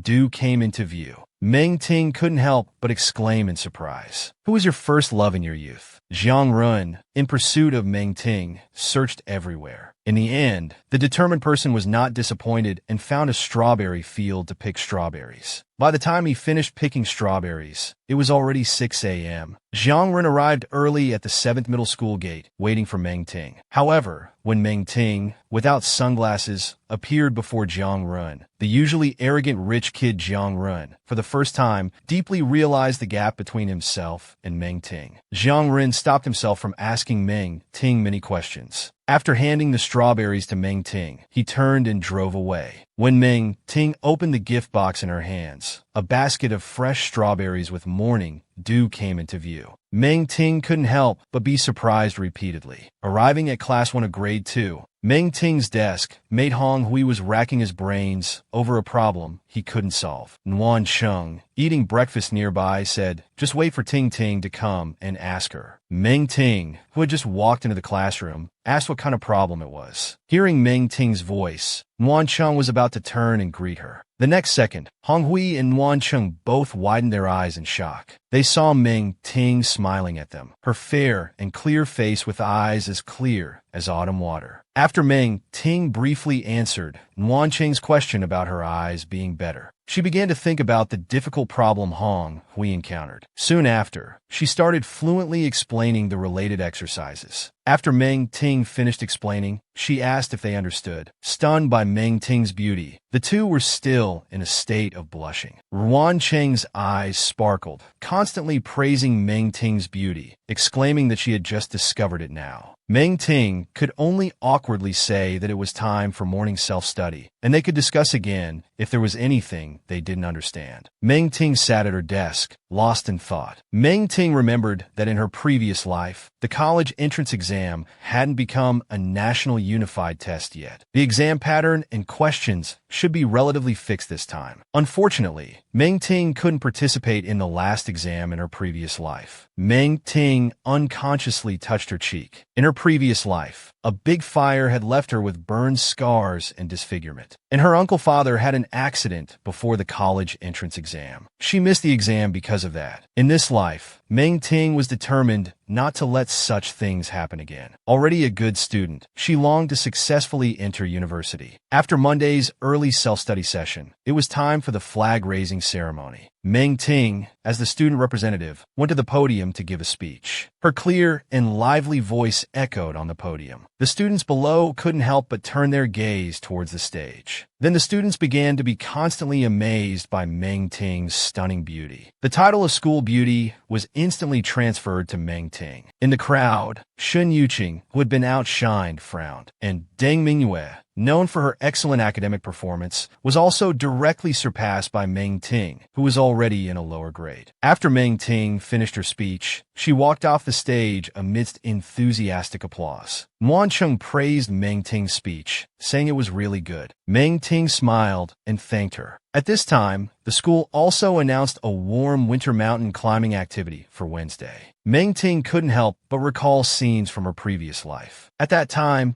Jiang Ren had also followed. Would Jiang Ren do the same in this life? Jiang Ren had dyed his hair black for love. He even forcibly picked up his future wife Meng Ting. Someone wanted to shout, "Let go of that girl. Hug me instead." Reflected in the glass, Jiang Ren's silver hair looked wild and unrestrained, undoubtedly handsome and attractive. But at this moment, he couldn't help but frown with worry. Now Meng Ting was not only stunningly beautiful, but also excellent in both character and studies. Countless people liked her. Thinking this, Jiang Ren changed his plan to go play billiards together. After saying goodbye to He Junming and others, he drove away directly. When he stopped, he had arrived at a barbershop. Jiang Ren got off the car and took off his helmet. He walked straight towards the barbershop. Since he and Meng Ting were not in the same world, he would try to move towards Meng Ting's world. The scene shifts to Meng Ting's side. At this time, the class had already started the mountain climbing activity. The homeroom teacher was encouraging the classmates. The mountain was high, and reaching the top was difficult, but perseverance is victory. Reaching the summit could also add points for the class evaluation. At this time, Meng Ting and Nguyen Chung were also listening, encouraging themselves. Nguyen Chung occasionally stuck close to Meng Ting beside her. Without the sunglasses seal, Meng Ting was really beautiful. As her good friend, he felt full of happiness inside. However, after 2 hours of climbing, Nguyen Chung was completely exhausted, exclaiming she couldn't go on. At Nguyen Cheng's suggestion, the two found a secluded spot to rest. After sitting down to rest, Nguyen Cheng shouted that she finally felt alive again. Thinking about the long distance still to the summit, and that the teacher didn't say they must climb to the top, Nguyen Cheng suggested resting for a while longer. Meng Ting also gladly agreed to this. With the mountain breeze blowing, both exclaimed how cool it was. Meng Ting involuntarily closed her eyes, enjoying this rare moment of comfort. Suddenly, Nguyen Cheng's exclamation startled Meng Ting. Jiang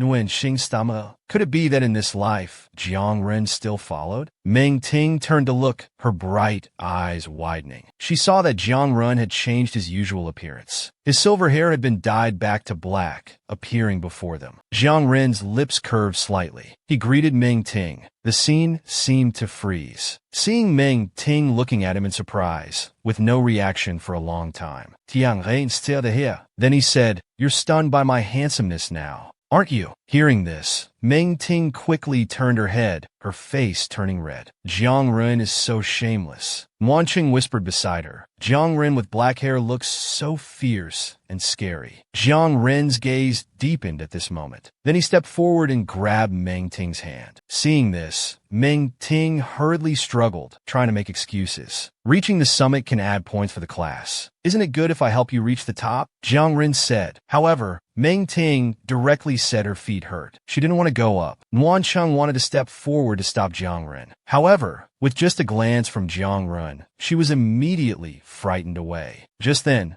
Jiang Ren suddenly picked up Meng Ting forcefully. "With me here, I'll definitely get you to the top. Give me a chance, will you?" Jiang Ren made a direct move, confessing to Meng Ting. A boy is nice to a girl only because he likes her and wants to please her. Understand? Jiang Ren suddenly picked up Meng Ting, making Meng Ting scream in both excitement and fear. However, Jiang Ren directly said if she screamed again, the teacher would be attracted over, forcing Meng Ting to quiet down. Jiang Ren might not care about his reputation, but Meng Ting absolutely didn't want the teacher or classmates to see this scene. Jiang Ren turned and warned Nguyen Cheng not to follow him, saying he wouldn't do anything bad to Meng Ting, then walked towards the mountain. Being carried, Meng Ting immediately became flustered. How was this plot completely different from her previous life? She hurriedly asked Jiang Ren to put her down, saying her feet were no longer hurting. Jiang Ren looked deeply at the panicked Meng Ting in his arms. He finally put her down. At this point, Meng Ting quickly asked Jiang Ren to give her back her backpack, insisting she could walk and didn't need help. Seeing Meng Ting's behavior, Jiang Ren's brows furrowed slightly. Why was Meng Ting still so afraid? He had already dyed his hair back to black. Could it be that even so, she still didn't like him? Jiang Ren wasn't someone who gave up easily. He longed to enter Meng Ting's world, longed to constantly get closer. Even if he was ultimately rejected mercilessly, he would still strive for it. At this moment, being able to spend more time with Meng Ting was enough for Jiang Ren. The two walked slowly along the mountain path. Meng Ting was feeling aggrieved, tears starting to well up in her eyes. Seeing this, Jiang Ren hurriedly reassured Meng Ting again that he really just wanted to take her hiking, not to bully her. The summit is very beautiful. He had been up there once before.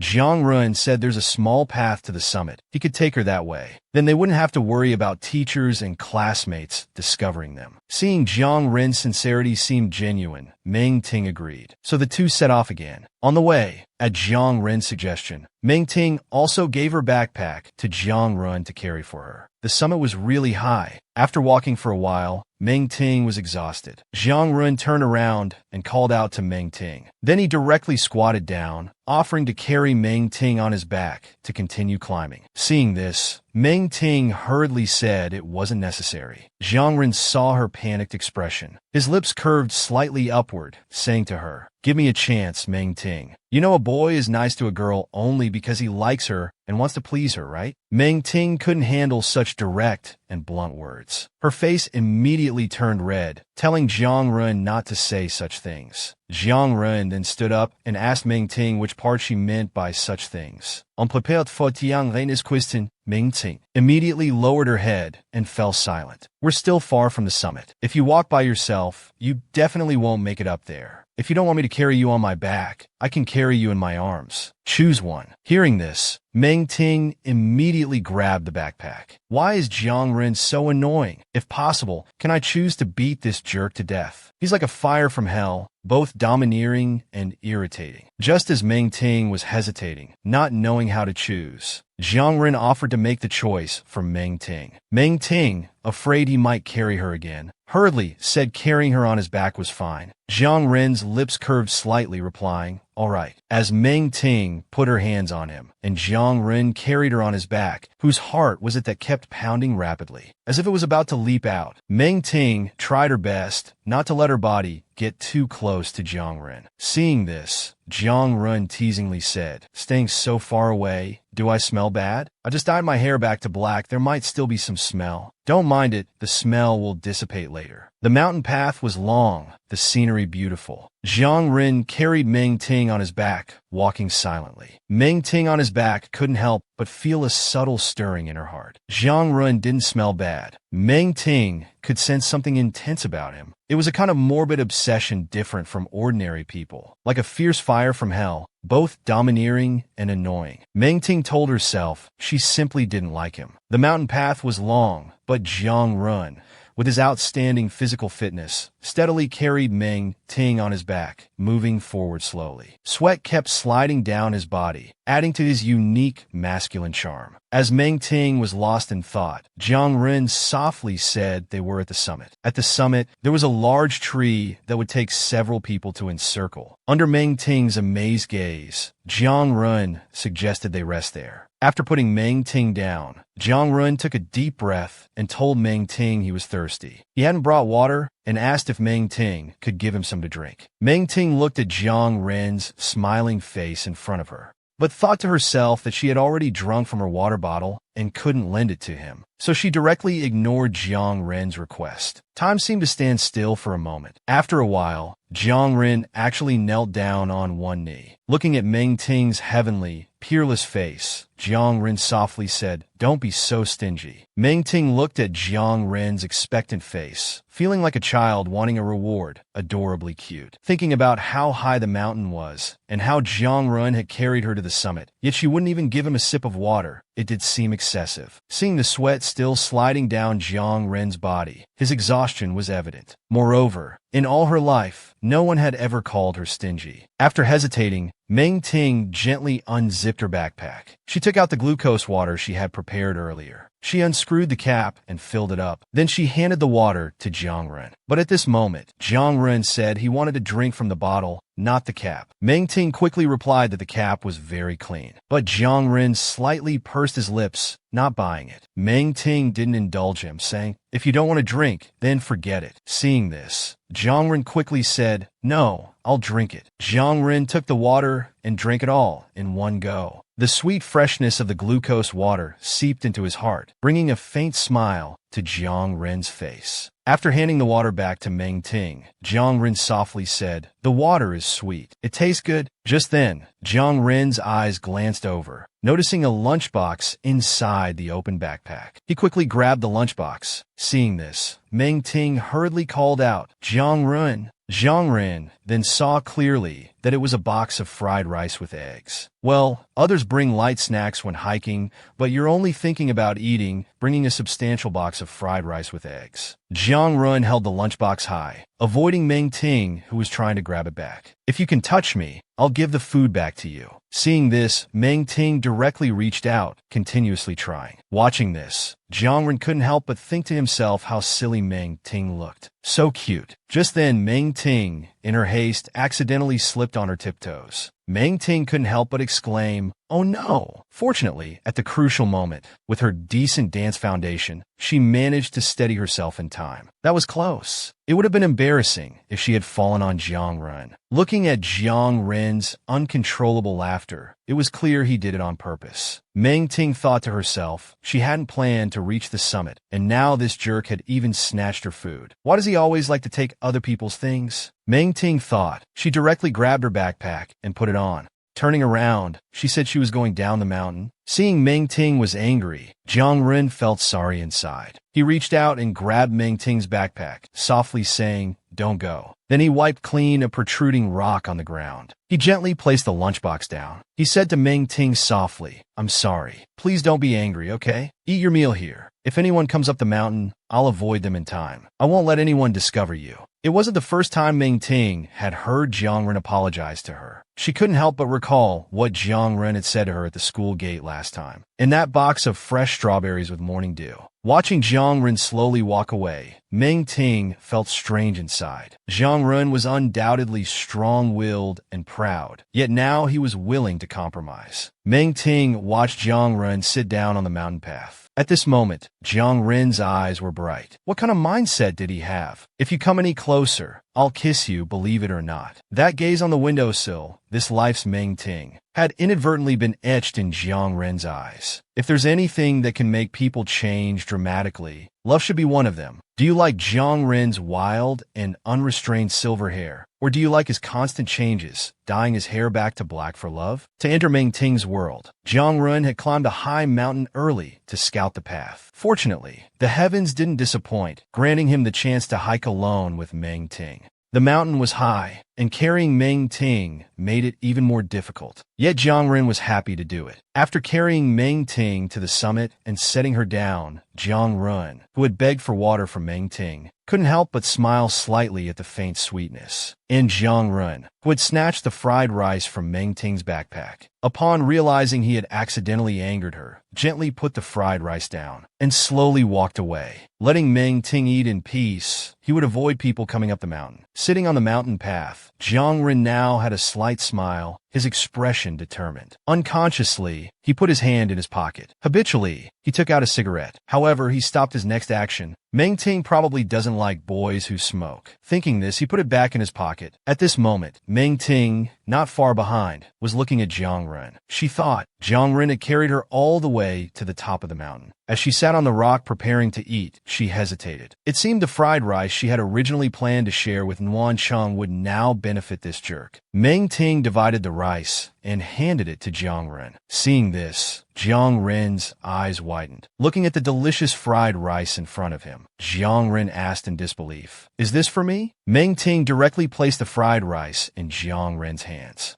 She confirmed that it was for him. Jiang Ren softly called Meng Ting's name. Jiang Ren's lips curved upward as he looked up at Meng Ting. But Meng Ting said, "Can you not snatch my things in the future?" Jiang Ren gladly agreed. Seeing Jiang Ren so agreeable, Meng Ting's expression turned serious. She then said, asking him not to force her in the future. Jiang Ren agreed directly. Seeing Jiang Ren so agreeable, Meng Ting excitedly clenched her small hands, asking Jiang Ren to study hard in the future and not come looking for her. Hearing this, Jiang Ren was speechless. Looking at Meng Ting's expectant face, Jiang Ren glanced at the fried rice in Meng Ting's hands. He exchanged his lunchbox with Meng Ting's, then told her to quickly go back and eat her meal. As Meng Ting was about to ask him to answer her previous request, Jiang Ren whispered in her ear, "If you come any closer, do you believe I'll kiss you?" Meng Ting's face immediately turned red with shock. How could this jerk say such a thing? At this moment, Jiang Ren softly said beside her, "What? You're not planning to leave?" Meng Ting immediately bristled. She instantly slapped Jiang Ren's forehead, telling him not to come closer. Feeling a slight pain on his forehead, Jiang Ren's expression immediately changed. Seeing Jiang Ren like this, Meng Ting also became scared. She hurriedly said she didn't mean it and asked Jiang Ren not to hit her. Hearing Meng Ting say this, Jiang Ren, rubbing his forehead, unexpectedly burst into laughter. Jiang Ren stood up. He said to Meng Ting, "How could I hit you?" Seeing Meng Ting's disbelieving look, Jiang Ren bent down close to Meng Ting and said, "If you keep looking at me like that, do you believe I'll throw you off the mountain?" Jiang Ren looked at the small gift in his hand that Meng Ting had rejected. In his ears echoed Nuan Cheng's words calling him an ignorant, good-for-nothing, bad student. His heart felt ice cold.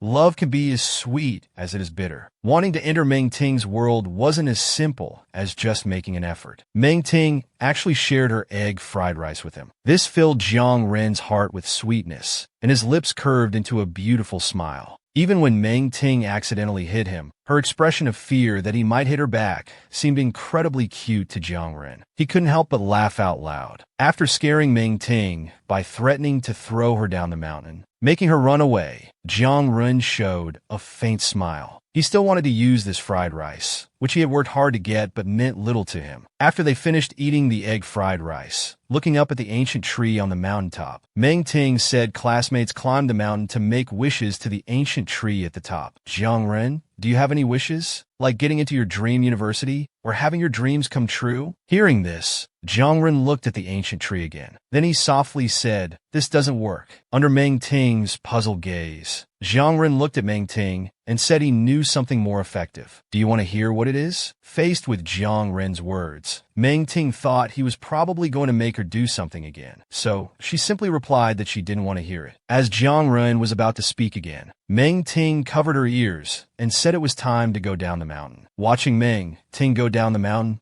Jiang Ren turned back to look at the base of the ancient tree. There, he saw a small flag symbolizing class points stuck in the ground. Jiang Ren took one and quickly walked towards Meng Ting. The hidden flag in his hand was the most straightforward proof of Jiang Ren helping Meng Ting climb the mountain to earn points for their class. At this time, Wancheng on the mountain path was crying nonstop, blaming herself for not stopping Jiang Ren from taking Meng Ting away. Suddenly, Wancheng heard Meng Ting calling her name. She turned around to look. She saw Meng Ting happily running towards her. Wancheng held Meng Ting's small hand, crying tears of joy. After calming down, Wancheng quietly asked Meng Ting if Jiang Ren had bullied her. Upon learning he hadn't, Wancheng felt relieved and agreed to go down the mountain together. Jiang Ren, thank you for your help climbing the mountain this time. Can you return my backpack now? Faced with Meng Ting's thanks, Jiang Ren returned the backpack to her. At this moment, Meng Ting also noticed the small flag stuck on the backpack. Faced with Jiang Ren's kindness, Meng Ting handed the flag back to him, saying she didn't need it. Jiang Ren had never expected such a response. After a moment of silence, he took the small flag back. Watching them gradually walk down the mountain, he could still hear Wancheng advising Meng Ting to stay away from him, saying he was ignorant and uneducated, like a hooligan, a bad student. Jiang Ren's expression couldn't help but turn ugly. At this moment, he felt Meng Ting's world was drifting further away from him. Jiang Ren looked down at the small flag in his hand that Meng Ting had rejected, suddenly feeling his efforts had become so ridiculous. With his already volatile temper, he finally couldn't resist slamming the small flag hard on the ground. At this moment, he truly felt how laughable and foolish he was. A spark ignited, mixed with a faint sadness. Jiang Ren thought about Wancheng's evaluation of him. Would Meng Ting think of him the same way? Without an answer, he seemed so lonely and desolate. Jiang Ren picked up the small flag from the ground. Under the shocked gaze of He Junming and the others, he stuffed it into his pocket. As Jiang Ren was feeling heartbroken over Meng Ting's rejection, he heard He Junming and the others calling him from behind. He Junming asked Jiang Ren curiously about his progress. Renji, how's it going with Meng Ting? However, faced with He Junming's question, Jiang Ren looked gloomy and smirked, telling him to come closer if he wanted to know. He Junming sensed trouble and quickly waved his hands, saying he was wrong and didn't want to know at all. Seeing this, Jiang Ren calmly said, let's go down the mountain. But as he walked past the small flags, he couldn't help but stop. While the two behind him were confused, Jiang Ren turned back towards the small flags on the ground. Then he bent down and picked up the small flag he had angrily thrown on the ground earlier. At this moment, He Junming and the others also recognized it as the small flag used by Meng Ting's class for bonus points, and they started whispering among themselves. Could it be that Meng Ting rejected Renji and threw away the small flag? Jiang Ren clearly heard the words of the two behind him, but he just silently looked at the small flag in his hand, without responding. The next second, to He Junming and the others' surprise, Jiang Ren directly stuffed the small flag into his pocket. Indeed, how could others know the bitterness and sweetness of everything related to Meng Ting? On the way down the mountain, He Junming and the others tried to persuade Jiang Ren to give up pursuing Meng Ting. Someone like Meng Ting, a top student in school beauty, is not from the same world as us.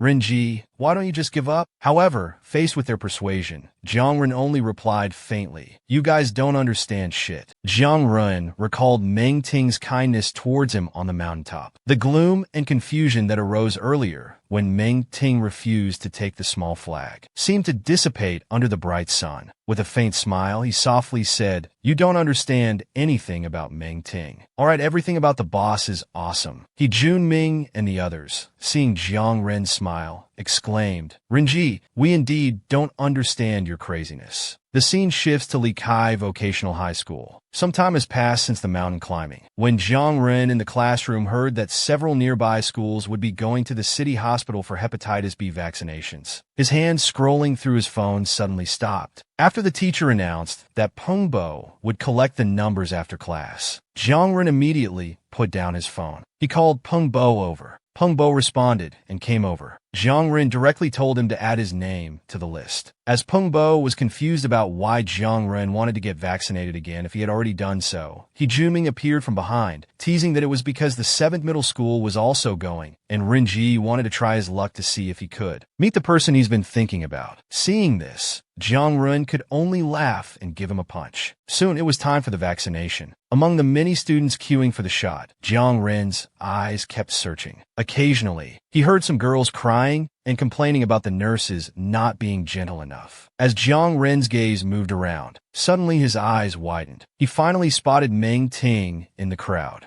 At that moment, Meng Ting was comforting Nguyen Cheng, telling him not to be afraid. Seeing this scene from a distance, Jiang Ren couldn't help but smile. It was the feeling of seeing his loved one and being filled with joy. Jiang Ren was undoubtedly handsome, and being handsome, rich, and with a volatile temper, he was willing to make compromises and changes for Meng Ting. Who wouldn't like that? After searching for a while, seeing the person he had been thinking about at the city hospital, Jiang Ren showed a faint smile. He took out his phone from his pocket and dialed the number of the girl who had hurt Meng Ting before. Then he quietly waited in the corner. Meng Ting turned to look at the classmate calling him. He saw several girls lowering their heads and apologizing to Meng Ting, saying they knew they were wrong and would never do it again. At this moment, Meng Ting remembered that these were the people who had bullied Shulan before. Along with that memory came the image of him being splashed with water and his glasses being crushed. Just as Meng Ting was saying that it was in the past and refusing their offer to pay for his glasses, one of the girls' phones rang. The girl quickly took out her phone and handed it to Meng Ting, pleading with him to answer the call. It was then that Meng Ting realized the girl's voluntary apology and compensation were due to pressure from Jiang Ren behind the scenes. He originally didn't want to have much interaction with Jiang Ren, but seeing the pitiful look on their faces, he had to agree. Meng Ting answered the phone. Jiang Ren asked him to come over, his voice coming from the corridor. Meng Ting replied that he was in line, but unexpectedly, Jiang Ren directly said he would come to find him then. Hearing this, Meng Ting immediately panicked. When he looked towards the corridor, wasn't that Jiang Ren not far away? At that moment, Jiang Ren was holding his phone in one hand, seemingly about to walk over.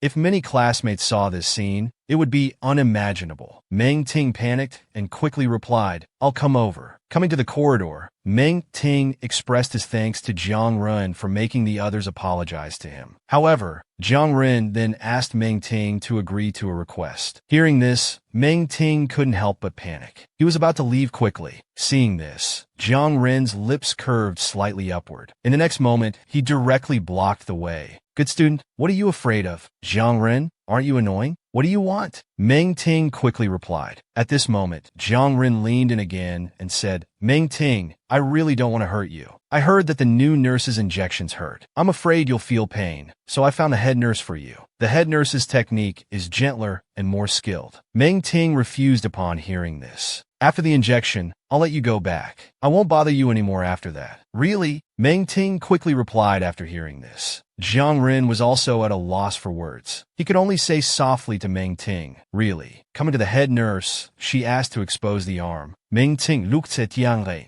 Jiang Ren was confused about what Meng Ting wanted to do. At this moment, Meng Ting's face turned slightly red. He said softly, "Jiang Ren, can you look away? Don't watch." Well, the straightforward handsome guy, Jiang Ren, unexpectedly blushed as well upon hearing this. After his face turned red, Jiang Ren replied, "I don't even want to look." Following the head nurse's instructions, Meng Ting took off his jacket, exposed his arm, closed his eyes, and relaxed. At this moment, Jiang Ren, not far away, was watching this scene, lost in thought. The head nurse quickly finished the injection. Meng Ting covered the injection site and found that it didn't hurt much. However, when he instinctively turned to look, he found that Jiang Ren had been watching all along. "You said you wouldn't look. How could you do this?" Meng Ting said angrily and embarrassed. "When did I say that?" Faced with Jiang Ren's shamelessness, Meng Ting angrily turned to leave with big steps. At this moment, Jiang Run said from behind, "That's fine. Let Nguyen Cheng come for the injection." Hearing this, Meng Ting immediately stopped, thinking that Nguyen Cheng was so afraid of pain, it would be best to have the head nurse help with the injection. So he turned back and said, "Thank you," to Jiang Ren. "It's nothing." Seeing this, Jiang Ren took the opportunity to step forward and say, "Meng Ting, can you be a little nicer to me? Even if it's just like how you are with your classmates in Class 1. Jiang Ren, who was usually domineering, was now carefully approaching Meng Ting. Hearing this request, Meng Ting recalled that in his previous life, he didn't have much interaction with Jiang Ren, so he agreed. He softly said yes. Unexpectedly, Jiang Ren, who so easily got Meng Ting's affirmative answer, felt his heart start to race. "Did you just agree?" At this moment, Meng Ting said quietly that he had to go home. After saying this, he walked forward, but Jiang Ren followed behind. Seeing this, Meng Ting couldn't help but ask Jiang Ren why he was following him. "I'll walk you home. Didn't you say you wouldn't bother me after this?" Hearing this, Jiang Ren could only reply, "But I'll see you tomorrow." Meng Ting didn't respond and just turned to leave. At this moment, Jiang Ren's eyes brightened. Watching Meng Ting's departing figure, his eyes revealed a gentle light. Just then, the person he liked suddenly turned back. "Why are you standing there not moving?" Faced with Meng Ting's question, the words in Jiang Ren's heart came out directly. "Because I can't bear to part with you." Meng Ting's face immediately turned red. "Jiang Ren, can't you speak less obscenely?" Hearing this, Jiang Ren slowly took off his jacket and walked towards Meng Ting. "What are you doing?" Meng Ting panicked and kept backing away. Jiang Ren said softly, "I'll teach you what's really obscene." Meng Ting instantly closed his eyes in panic. But the next moment, he opened his eyes in confusion. He saw Jiang Ren putting his jacket on him. He seemed to have misunderstood him. Jiang Ren held Meng Ting tightly in his arms, as if holding the whole world. As Meng Ting kept backing away,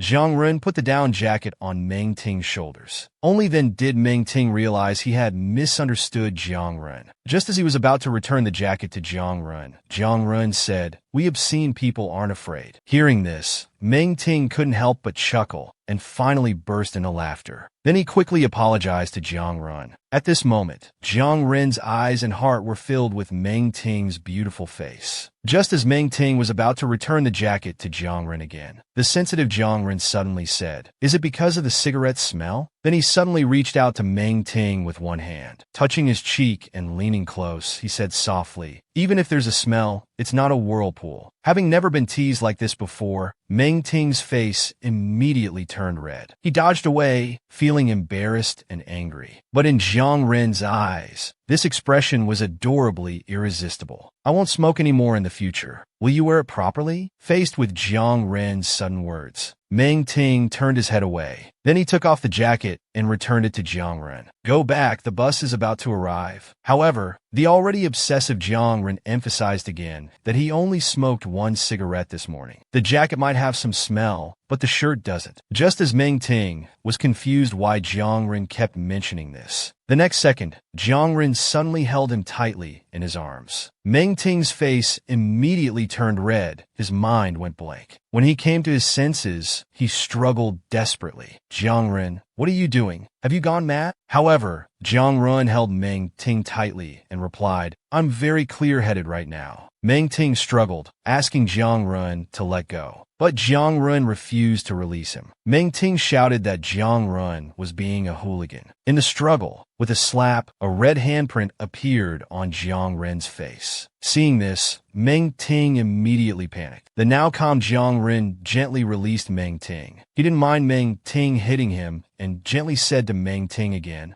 he really won't smoke anymore in the future and hopes Meng Ting won't despise him. Faced with Jiang Ren's gentle expression, the panicked Meng Ting stuffed the jacket to Jiang Ren, then quickly ran away, leaving only Jiang Ren watching Meng Ting go away. The corners of his mouth curved up, wearing a faint smile. Back home, Meng Ting's heart was still unsettled, wondering if Jiang Ren would retaliate against him. Suddenly, his eyes widened. He saw Dad Shu. Meng Ting hurried forward to help. He learned that these boxes belonged to new neighbors who were also Dad Shu's former classmates. Just then, a young man appeared in front of them, thanking Dad Shu for his help. Through Dad Shu's introduction, Meng Ting learned that the person was called Su Jia. Meng Ting politely greeted him. After exchanging pleasantries, he returned home with Dad Shu. At this moment, Su Jiao looked at Meng Ting's back, thinking that Meng Ting didn't seem to recognize him. Time came to Sunday evening. Due to road construction, the bus needed to stop running for a month. Uncle Dad introduced the new family members to the three children. They saw an old-style black bicycle and a new small blue bicycle appear before their eyes. Shulan directly walked towards the new bike, asking if it was for her. Dad Shu quickly said the black one was bigger, better for Shu Yang to ride to school. Hearing this, Shulan's face changed, and she immediately started making a fuss. Seeing this, Meng Ting directly said the new bike should be bought for Shu Yang and them. Dad Shu couldn't help but hesitate. Meng Ting, who had seen Shu Lan's tantrums in his previous life, deeply understood Dad Shu's difficulties and directly made the decision. He then went with Shu Yang to park the bikes. While Meng Ting was parking, Shu Yang couldn't help but be confused. Since Meng Ting had already broken ties with Shu Lan, why was he still giving in to her? Hearing this, Meng Ting raised his head. He stood up and said to him that Uncle Dad was already heartbroken, and he didn't want him to worry about these small matters. After saying this, he told Uncle Yang to be careful when riding the bike. Good night. Then he turned and left. The usually quiet Uncle Yang, after Meng Ting had walked far, softly said, "You too." Although it rarely snows in W City's winter, it's still very cold. Riding a bicycle to school, Meng Ting felt the winter's chill. At this moment, He Junming and his friends unexpectedly saw Meng Ting riding by on the roadside. The two couldn't help but guess that Meng Ting lived near the new district. He Junming took out his phone and quickly informed Jiang Run of this discovery. At this moment, Jiang Run took note of this information and replied that he understood. Facing Meng Ting's rejection, Jiang Run stopped the car, turned and leaned closer to Meng Ting, asking, "Do you dislike me that much?" Near the end of school, Jiang Run waited quietly. Beside him, He Junming teased, "Brother Ren, aren't you planning to drive to pick up the school beauty?" At this time, Jiang Run, who had already made relevant preparations and was silently keeping track of time, casually said he had to leave first. Then, without answering He Junming's inquiry, he left directly.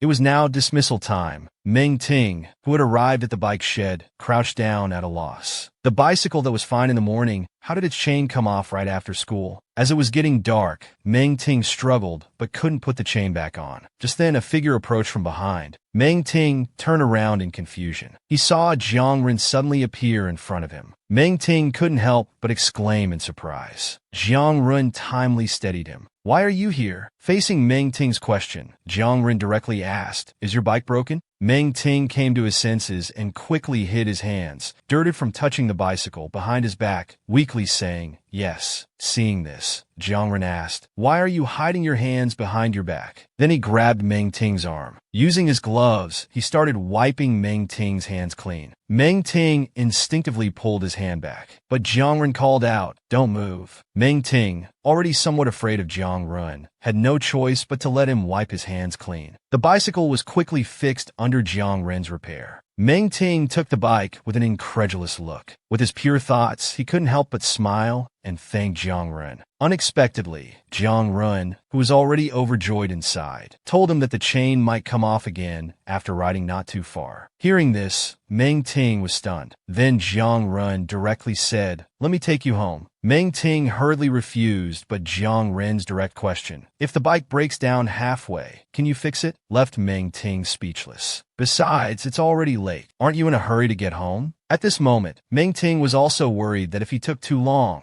Dad Shu would be concerned. So he had no choice but to let Jiang Ren take him home. However, on the way, Jiang Ren rode the bicycle extremely fast. Meng Ting couldn't help but grip the back seat tightly. Frightened, he hurriedly asked Jiang Ren to slow down. "If you're scared, just hold on to me." Facing Jiang Ren's suggestion, Meng Ting directly refused with silence. His hands tightly gripped the back seat out of fear. Seeing him like this, Jiang Ren directly stopped the bike. In Meng Ting's confused expression, Jiang Ren turned back and ran his hand through Meng Ting's hair. Leaning close to Meng Ting, he said, "Do you dislike me that much? You're not even willing to touch me. How should I love you to make you not afraid of me? How should I love you to enter your world?" Jiang Ren had finally managed to get Meng Ting to agree to let him take him home by fixing the bike. However, to get closer to the person he had been thinking about, Jiang Ren almost rode the bicycle like a racing car. but he didn't expect that Meng Ting behind him, even though he was terrified, didn't choose to hold on to him, but just tightly gripped the back seat. Seeing this, Jiang Run had to stop the bike. While Meng Ting was shocked and confused, Jiang Ren turned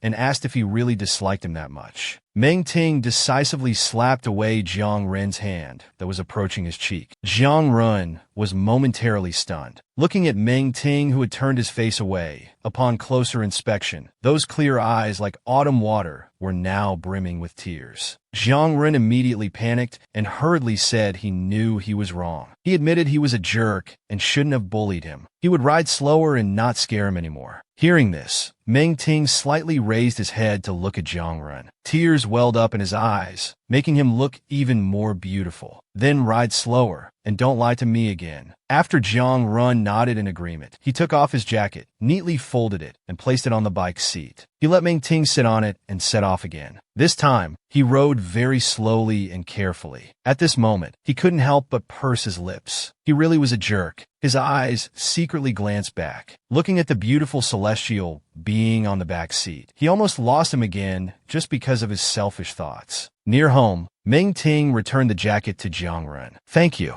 I'm going back now," Meng Ting said as he pushed his bike away. Watching Meng Ting's departing figure, Jiang Ren couldn't help but call out his name. Meng Ting instinctively turned back to look at Jiang Ren. He unconsciously walked forward. However, after a few steps, he stopped. "It's nothing. Go home." "Okay," Meng Ting replied, and then went straight home. At this moment, Jiang Ren behind him was struggling internally, unable to calm down. "My beloved, how should I love you to make you not afraid of me? How should I love you to enter your world?" The scene shifts to Class 1, Grade 2 of Number 7 High School. Ruanqing looked at Meng Ting Jing, who brought a basket of exquisite fruits, and asked if he was planning to give it to someone. Meng Ting Wen looked at the basket of fruits. In his mind, he recalled the scene from last night when he saw Xu Yang return home covered in injuries. Meng Ting immediately took out medicine from his room and let Xu Yang apply it. Then he sat beside Xu Yang and asked about the reason for the fight. Xu Yang said that when he went to pick up Xu Lan from school, he saw a boy kissing her. He couldn't help but hit that boy, but unexpectedly, the boy accidentally fell down the stairs and is now hospitalized. Hearing this, Meng Ting didn't blame him. Instead, he told Xu Yang to apply the medicine promptly. Xu Yang was surprised and asked, "You're not blaming me for hitting him?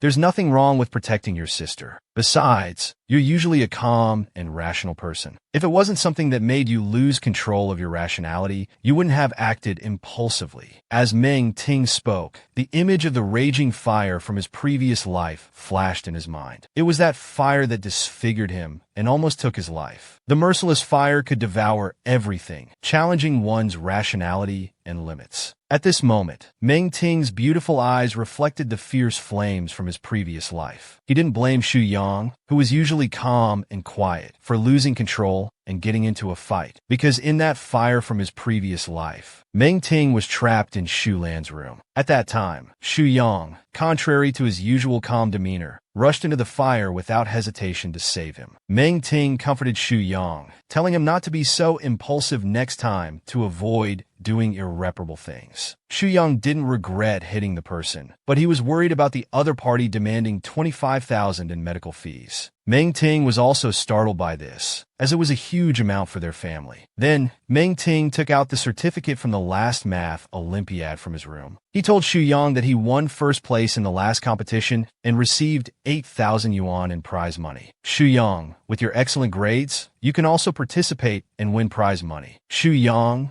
being one of the top students, immediately agreed to participate. Meng Ting looked at the fruits beside him, his thoughts returning to the present. After school, he said goodbye to Nuancheng and planned to take the fruits to the hospital. Nuancheng was called at the school gate. When he turned around, he saw Jiang Ren and others. Jiang Ren asked Nuancheng where Meng Ting went. Nuancheng, feeling scared, told them that Meng Ting went to the hospital. At the hospital, after Meng Ting placed the fruits, he told the other party it was an apology from his brother Xu Yang. However, Chen Shua, who was already dissolute, coveted Meng Ting's beauty and didn't let him leave directly. He threatened Meng Ting, demanding their family pay compensation. Regarding Chen Shua's family not showing the medical bills and making exorbitant demands, Meng Ting spoke out out directly. He also pointed out Qinshua's dissolute behavior at school and lack of sincerity toward Shulan. However, Qinshuo felt jealous and ashamed upon hearing this. He even proposed that Meng Ting become his girlfriend, intended to play with him. Meng Ting was shocked by this. At this moment, an ice-cold voice came from the doorway. It was Jiang Ren who appeared at the door, having heard Qinshua's words. At this moment, Jiang Ren's eyes were cold, his rage already uncontrollable. He walked straight in and came to Qinshua's bedside. He immediately started beating Qinshuo furiously. Flowers scattered everywhere.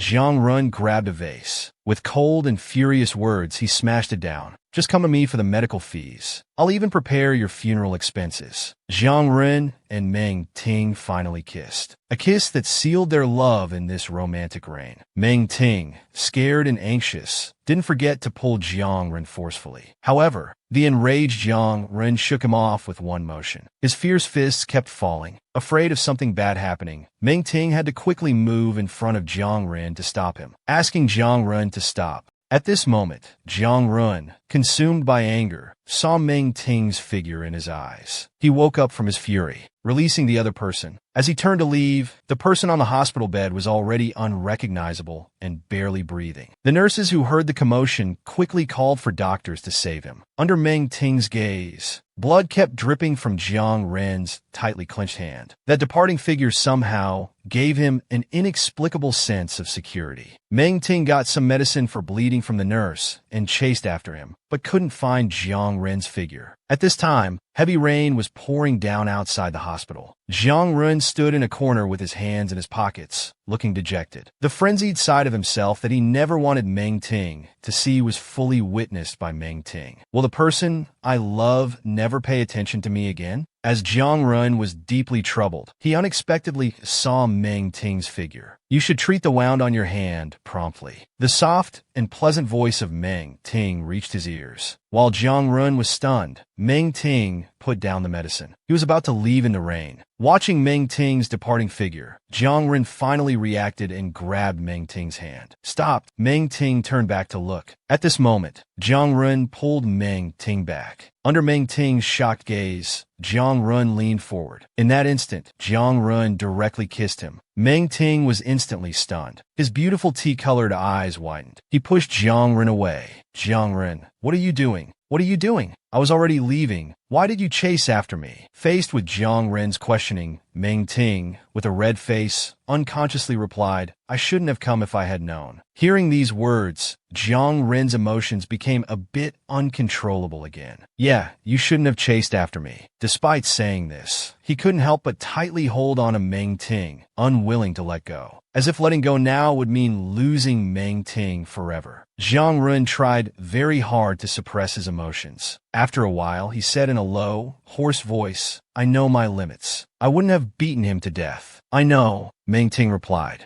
Jiang Ren let go of his hand, extremely excited and insecure inside. He didn't believe Meng Ting, thinking he was lying. But Meng Ting calmly replied that he truly believed him. Indeed, who would have known that even after 2 lifetimes, he would unexpectedly feel a sense of security and warmth from this frenzied and violent man. While Jiang Ren still didn't believe him, Meng Ting turned his face and said softly, Don't do this in the future. That person is so bad. If something happens, you'll have to pay for it too. These warm and caring words, so straightforward, broke through Jiang Ren's cold and fearful heart. Is Meng Ting caring about me? Tiang Ren certainly hooked Meng Ting. The person I've been longing for isn't afraid of me leaving, but is actually concerned about me. At this moment, Meng Ting, caught off guard by Jiang Ren's sudden embrace, also blushed. He actually didn't mind Jiang Ren hugging him. This man had a unique scent that made him feel at ease. However, the gazes from people around made him feel embarrassed. Let go quickly. Have you no shame? Jiang Ren's once cold heart was now filled with the sweetness of love. I don't need face. I'll give it all to you, okay? Jiang Ren was captured once again in this life. Unlike the previous life, when he was caught and chose to die resolutely, this life, he had someone by his side who worried about him. After Jiang Ren released Meng Ting from his embrace, he noticed blood stains on his jacket and wanted to take him to change it. However, Meng Ting said he could just take it off before going home and turned to leave. Seeing the heavy rain outside, Jiang Ren took out his phone to call He Junming to pick them up. With a heart full of warmth, Jiang Run said to Meng Ting with a smile, "If you don't want to take the car, we can wait until the rain stops before going back." Meng Ting didn't refuse Jiang Ren's kindness. Sitting in the car, he started worrying about the incident at the hospital earlier. "Leave everything about the hospital to me. When you get home, don't say anything," Jiang Ren comforted. "Can you tell a little lie? Do you need me to teach you?" To this, Meng Ting softly said not to joke around. "I'll handle everything, don't worry." Jiang Ren looked deeply at the person he had been longing for beside him. That heavenly face still had a trace of worry. He couldn't help but move closer. He softly asked near his ear, "Was that your first kiss just now?" Suddenly asked this, Meng Ting's worry instantly disappeared, replaced by a blush on his face. He angrily shouted, "Jiang Ren, are you annoying or what?" After sending Meng Ting home, He Junming curiously asked, "Brother Ren, what did you do just now?" Why did Meng Ting suddenly get angry? Jiang Ren smiled faintly and replied, "Just drive properly, don't talk nonsense." At this moment, he couldn't help but recall the kiss with Meng Ting. The next morning, Meng Ting sat in the classroom with a worried expression. The scene from the morning kept flashing in his mind. The police came to the house to take Xu Yang away for questioning, because they received a report yesterday saying Xu Yang had beaten someone. Xu Yang's father quickly explained that Xu Yang had a conflict with someone a few days ago, but did nothing yesterday. However, the police replied that the victim was seriously injured. They would investigate thoroughly and release Xu Yang if there was a misunderstanding. Meng Ting silently prayed, hoping Xu Yang would return soon. Just then, Meng Ting suddenly heard his classmates discussing. A police car came to the vocational school next door. "I heard Jiang Ren reported himself for beating someone. The police are now coming to arrest Jiang Ren.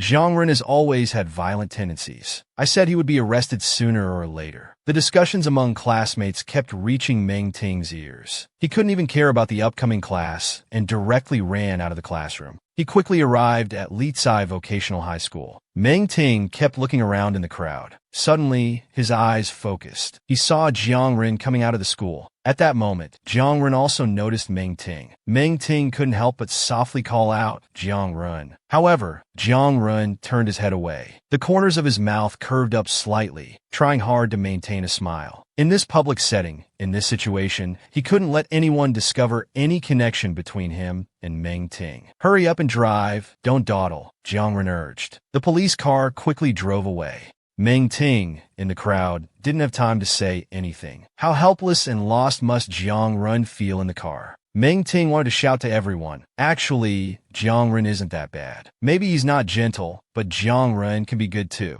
Jiang Ren's fury. Under his fierce fists was the protection of Meng Ting and the inviolability of his bottom line. When he turned to leave at Meng Ting's insistence, the other person was already covered in wounds, barely breathing. And under that heavy rain, the kiss in his heart, he thought Meng Ting would leave him because of this. Unexpectedly, he gained the care and approval of his beloved. At that time, he was as happy as a child. As long as Meng Ting was there, he could give up everything. The next day, after Jiang Ren turned himself in, law enforcement took him away. Seeing Meng Ting rushing over in the crowd, Jiang Ren turned his face away, his mouth curving up. He urged the police to drive quickly. Thinking of Jiang Ren taking all the blame in the car, Meng Ting watched the police car driving further away. He finally couldn't resist coming to the police station, wanting to know Jiang Ren's situation as soon as possible. After hearing the words of the lady across, Meng Ting couldn't help but worry more. At this moment, Jiang Ren was brought out. "Jiang Ren," Meng Ting instantly called out. The next second, Jiang Ren grabbed his hand and walked outside. "Why did you come here? You even called my name at school. What if people find out you're associated with me?" Jiang Ren feared bringing negative influence to Meng Ting because of himself. However, Meng Ting ignored his questions and directly asked with concern, "Are you okay?" Hearing this, Jiang Ren felt warmth spreading in his heart. "Of course I'm fine, but that person just said you might be detained." Meng Ting still worried. "It's okay, I'll handle these things," Jiang Ren said calmly. However, seeing Meng Ting's clear eyes like autumn water, tears about to fall, he immediately became flustered. Jiang Ren gently wiped away Meng Ting's tears. "Don't be afraid. Your brother will be fine too." "What about you? Will you be in trouble?" Meng Ting asked. "No, don't worry. I can solve it," Jiang Ren assured. After comforting Meng Ting,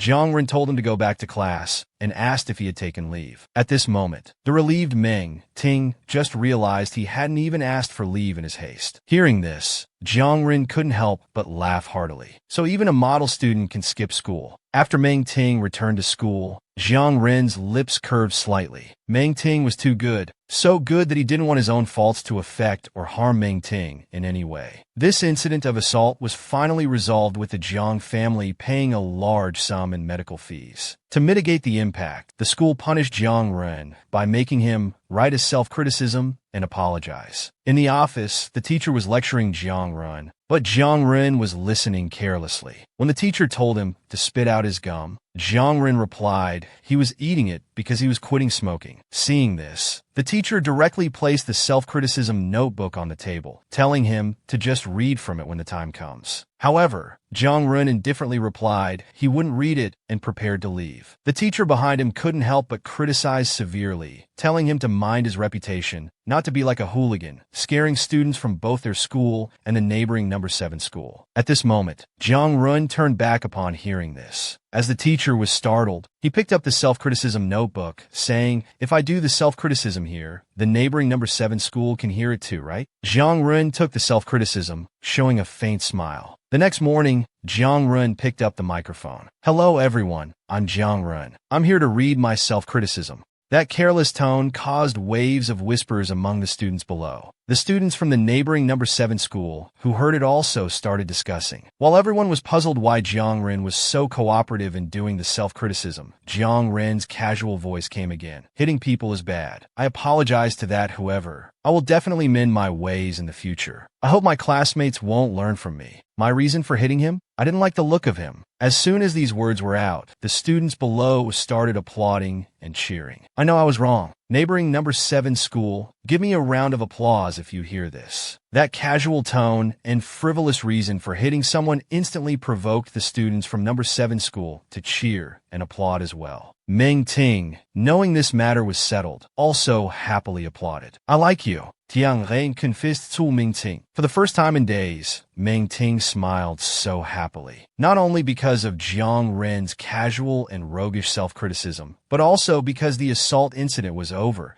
and his family no longer had to pay more medical fees to the other party. However, the events experienced in the previous life were bound to show signs of coming again. The debt collector from the family directly came to their door. Meng Ting saw this scene when he returned home, and his mind couldn't help but fall into memories. In the previous life, it was this person who, after the big fire, led others in calling him a jinx who caused his family's death. He even wanted to adopt Meng Ting because he coveted his beauty. At that time, he was still thinking about getting better quickly, to take care of Shu Lan and others. This must be avoided to prevent the same tragedy. Meng Ting greeted them and then walked out. He came to Li Kai Jigao's place. Meng Ting walked carefully, avoiding the crowd. He thought about participating in more competitions here to earn more prize money to help Shu's father. Suddenly, he heard Jiang Ren and He Junming talking nearby. "Renji, there's a gathering today to celebrate Ryue's birthday. Come join us for some fun." Facing He Junming's invitation, Jiang Ren directly refused. "Renji, you're not still thinking about Meng Ting, are you? I've never seen you admit you were wrong. This time you even did self-criticism in front of the whole school, but he never came to find you.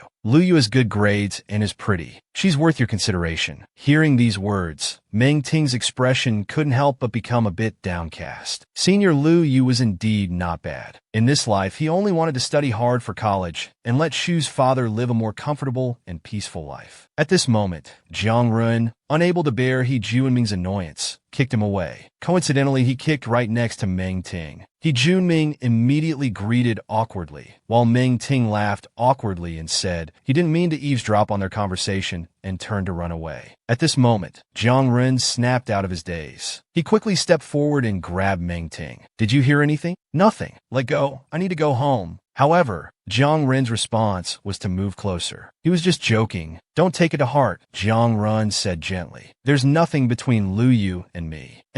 Meng Ting responded, but Jiang Ren felt he didn't believe him. "I really have nothing to do with her. I don't like her either." Facing Jiang Ren's closeness, his unique scent came with it. Meng Ting's heart suddenly started pounding, and his face couldn't help but blush. He gently pushed Jiang Ren away. "I believe you. I need to go home now." At this moment, Jiang wouldn't let this opportunity pass. He placed Meng Ting's hand on his heart, letting him feel his constantly beating heart. Looking at the person he had been thinking about, Jiang wanted to release all his pent-up emotions. I really like you. I only like Meng Ting. Can you feel it? Meng Ting, you're such a smart person. You should know what I'm going to say next, right? Jiang pressed Meng Ting's hand against his chest. Their hearts were beating rapidly, pounding together. I like you. Really, I only like you. Can you feel it? Facing Jiang confession, Meng Ting blushed and replied, we're still students. Don't think about these things all the time. But Meng Ting, my mind is full of these things. I can't focus on my studies. Can you save me? Meng Ting couldn't bear to hear these words. His face completely red, he told Jiang to let go, not wanting to talk to him. As a model student, can you bear to let me sink like this? Can you please talk normally? I need to go home. Hearing this, Jiang finally let go of Meng Ting's hand. Watching Meng Ting flee, Jiang's heart was still pounding uncontrollably. At this moment, a hint of sadness appeared. Since the incident, he hadn't seen Meng Ting for a very long time. Deep down, he desperately wanted to see him. But Jiang was also afraid to see him, fearing that he would be scared of him like others, avoiding him. But this time, he actively appeared before him. How could he bear to let him walk away like that? Jiang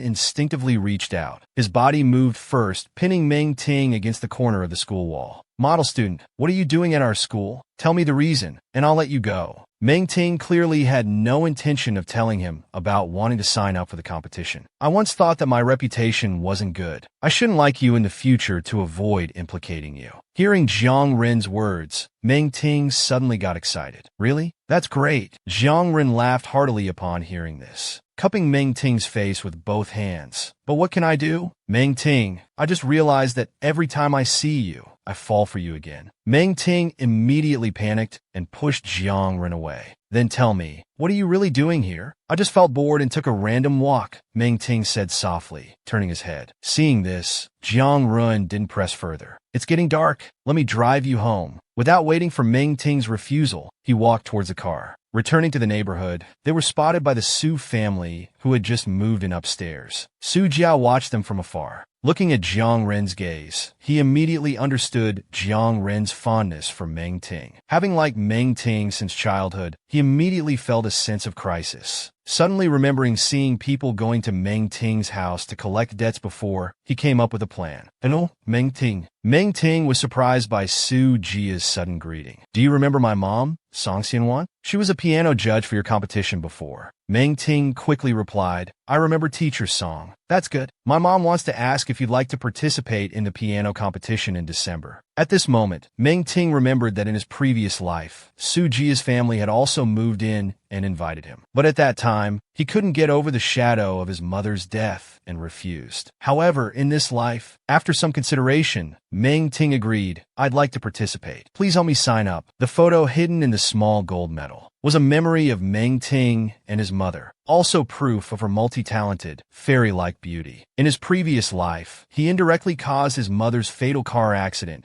due to participating in a piano competition. Facing Su Jia's mention of a piano competition in December, asking if he wanted to participate, Meng Ting suddenly remembered that in his previous life, Su Jia's mother had also invited him to participate in a piano competition. But at that time, he couldn't get over the shadow of his mother's death and chose to refuse. In this life, having already decided to help Uncle Dad ease his burden, Meng Ting gladly signed up for the piano competition. Arriving at the Su family's home, Aunt Song warmly welcomed Meng Ting. At the Su family's mention, Aunt Song handed the piano registration form to Meng Ting. The moment he saw the form, Meng Ting's beautiful tea-colored eyes widened slightly. What caught his eye was the first prize of 15,000 yuan for the competition. Meng Ting couldn't help but exclaim in surprise. Teacher Song began to explain beside him. Upon learning that Meng Ting had only been studying piano for 6 years and hadn't practiced for quite a long time, Aunt Song, who was a music teacher at Li Kai Vocational High School, offered to let him practice in the classroom after school. Meng Ting's face immediately lit up with joy, repeatedly thanking Teacher Song. The next day after school, Meng Ting came to Li Kai Vocational High School. With the key he got from Aunt Song, he opened the door and walked into the music classroom. Meng Ting couldn't help but gently stroke the piano he hadn't touched for so long. Meng Ting sat down at the piano. In his mind, he recalled the scenes of him repeatedly reminding Dad soon not to do radiation experiments. Meng Ting's eyes gradually became more determined. In this life, he would not let the tragedy repeat itself, even though he hadn't touched the piano for a long time. With Meng Ting's exquisite memory, beautiful and melodious piano sounds resonated from his fingertips. At this moment, Junming and his friends playing on the court were stunned. Jiangren also stopped.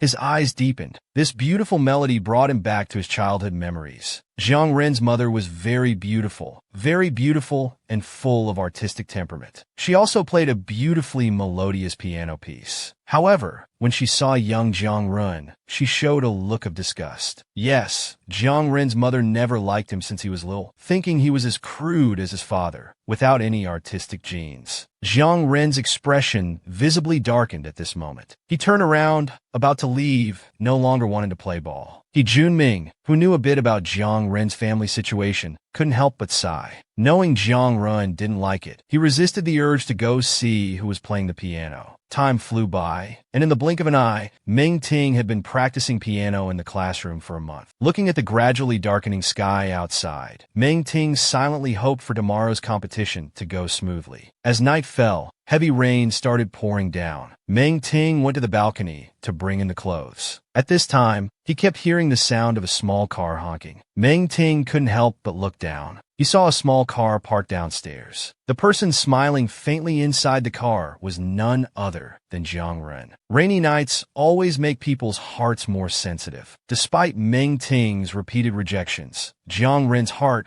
became more determined in his feelings for Meng Ting. Ting, if you don't like me that much, then I'll just like you a little more. As night fell, the rain started pouring heavily. Meng Ting walked to the balcony to bring in the clothes. At this time, he heard a series of car honks. He looked towards the sound. He saw Jiang Ren parking his car below the building. He could faintly see Jiang Ren's gentle smile. Meng Ting quickly crouched down. Was Jiang Ren here to see him? The car's honking continued, but Meng Ting didn't want to respond. His thoughts gradually drifted back to memories of his previous life. In that life, after he was disfigured by the fire, Zhang Ren returned to the Zhang family and never came back. Thinking about this, Zhang Ren's so-called love seemed shallow. Meng Ting remained silent, thinking Zhang Ren would leave if no one responded. He'd probably leave soon. With his mind in turmoil, he couldn't sleep and started reading a book in bed. Glancing at the time, he realized it was already early morning. The rain outside was getting heavier. Surely Zhang Ren had left by now. Unable to let it go, he got up and walked to the balcony to look down. To his surprise, the car was still parked downstairs. Meng Ting was shocked. After some thought, he finally sighed. He went downstairs. Meng Ting walked to Zhang Ren's car and knocked. Zhang Ren suddenly realized Meng Ting had come to the car. Meng Ting told him to go home, but Zhang Ren quickly said it was raining outside. He asked Meng Ting to get in the car to talk. However, after persuading him, Meng Ting turned to go back upstairs. Watching Meng Ting's retreating figure, Zhang Ren got out of the car and chased after him in the rain. Meng Ting turned and asked if he had anything else to say. Zhang Ren replied he just wanted to see him. You should go home soon. Can we talk for a while? I miss you. Meng Ting was clearly stunned by Zhang Ren's straightforward words. He replied with a red face that he was very tired and needed to sleep, so he couldn't talk. Seeing his cute expression,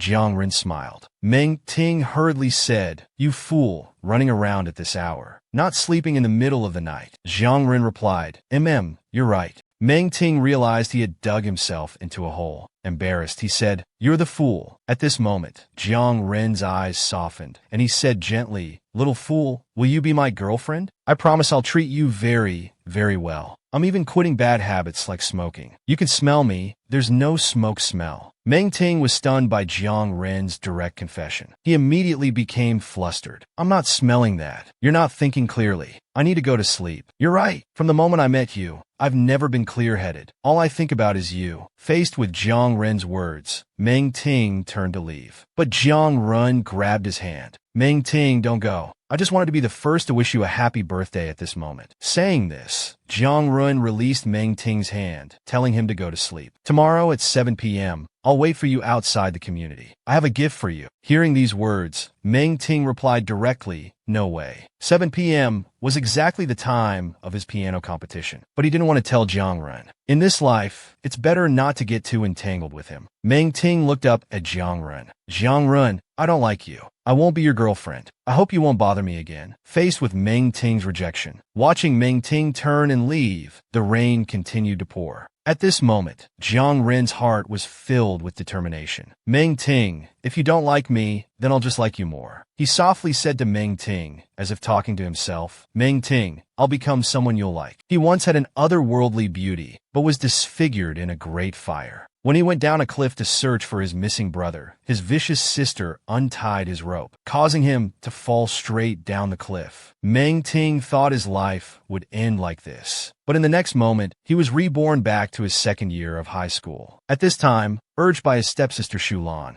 his eyes hadn't fully recovered yet, but Meng-ting, who hadn't been burned by the fire, put on the formal attire for the piano performance. And Meng-ting, replacing Shulan, was gently pushed onto the stage once again. It was at this moment, Meng-ting and that obsessive and temperamental rich second generation in the audience, Jiang-run, began their fateful entanglement. Originally thinking to intentionally play wrong notes in this life, performing poorly to sever their connection, but unexpectedly, after changing back into his school uniform. As Meng-ting was leaving the venue, by fate's unpredictability, he caught Jiang-ren's eye. Time flew by. In this life, Meng-ting finally overcame the shadow of his mother's death from the previous life and once again took the stage for the piano competition. Now with his eyes healed, he didn't wear colored contacts. His beauty seemed to radiate light. At this moment, snow began to fall outside the window, a rare sight. Meng-ting looked out the window, his thoughts drifting to Jiang-run. Such cold weather, and it's even snowing. I made things clear with Jiang-run last night. He probably won't come looking for me tonight. However, what he didn't know was that once wild and unruly silver-haired Jiang-run had long known about this coming snowfall and had carefully prepared a beautiful crystal ball as his birthday gift. Jiang-run, holding an engraving tool, carefully carved Meng-ting's name onto it. The weather was cold, but Jiang-ren's heart was clearly warmer. He couldn't wait to see Meng-ting's reaction to this birthday gift. Just then, as the audience was captivated by H-City's rare snowfall, a beam of light illuminated the stage. Meng-ting on stage looked like a beautiful celestial being, gently caressing the piano. Enchanting music sprang from his fingertips, instantly capturing the audience's attention. The moment they looked at the stage, they were deeply captivated. Meng-ting played the piano confidently and emotionally on stage. In this life, he didn't want to waste his mother's teachings anymore. In this life, he wanted to give his uncle and father a happy life. The piano melody was enchanting, continuously echoing in people's hearts. The weather outside was very cold, but Jiang-ren's heart was exceptionally warm. Looking at the crystal ball he had carefully engraved, he could almost see the delighted expression of his beloved. However, fate was unwilling to let things go smoothly for the devoted. The snow kept falling. Jiang-ren waited for a long time under Meng-ting's building, but never saw the person he longed for. Jiang-ren felt a little resentful inside. Last night, so late, he was willing to come down to see me. Tonight it's snowing. How could he bear not to respond? Unwilling to give up easily, he asked He Junming for the phone number of Meng-ting's sister, Shulan. The phone rang. Shulan answered the phone and found it was Jiang-ren calling. She couldn't help but feel happy. But the next second, seeing that Jiang-ren was only looking for Meng-ting, her face immediately darkened. Feeling resentful, she flipped her hair and said, "You're looking for my sister? She went to a piano competition. Don't you know? She left before 7 o'clock with a boy." Hearing this news, Jiang-run was stunned. Going to a competition with a boy. Meanwhile, Meng-ting was playing a piece that seemed heavenly. Amidst the audience's enthusiastic applause, he finished his performance. The competition ended successfully. Meng-ting, without time to change out of his formal attire, walked out of the venue. Su Jia, who came with him, thoughtfully draped his own coat over Meng-ting's shoulders. At this moment, Jiang-run, who had come searching, happened to see this scene. Su Jia noticed Jiang-run in the distance. He carefully told Meng-ting not to move. Meng-ting was confused. Su Jia seized the opportunity to say, "You don't like Jiang-run, right?" Meng-ting was startled. Su Jia continued, "He's right behind you. People say Jiang-run is sick and clingy. I'll help you.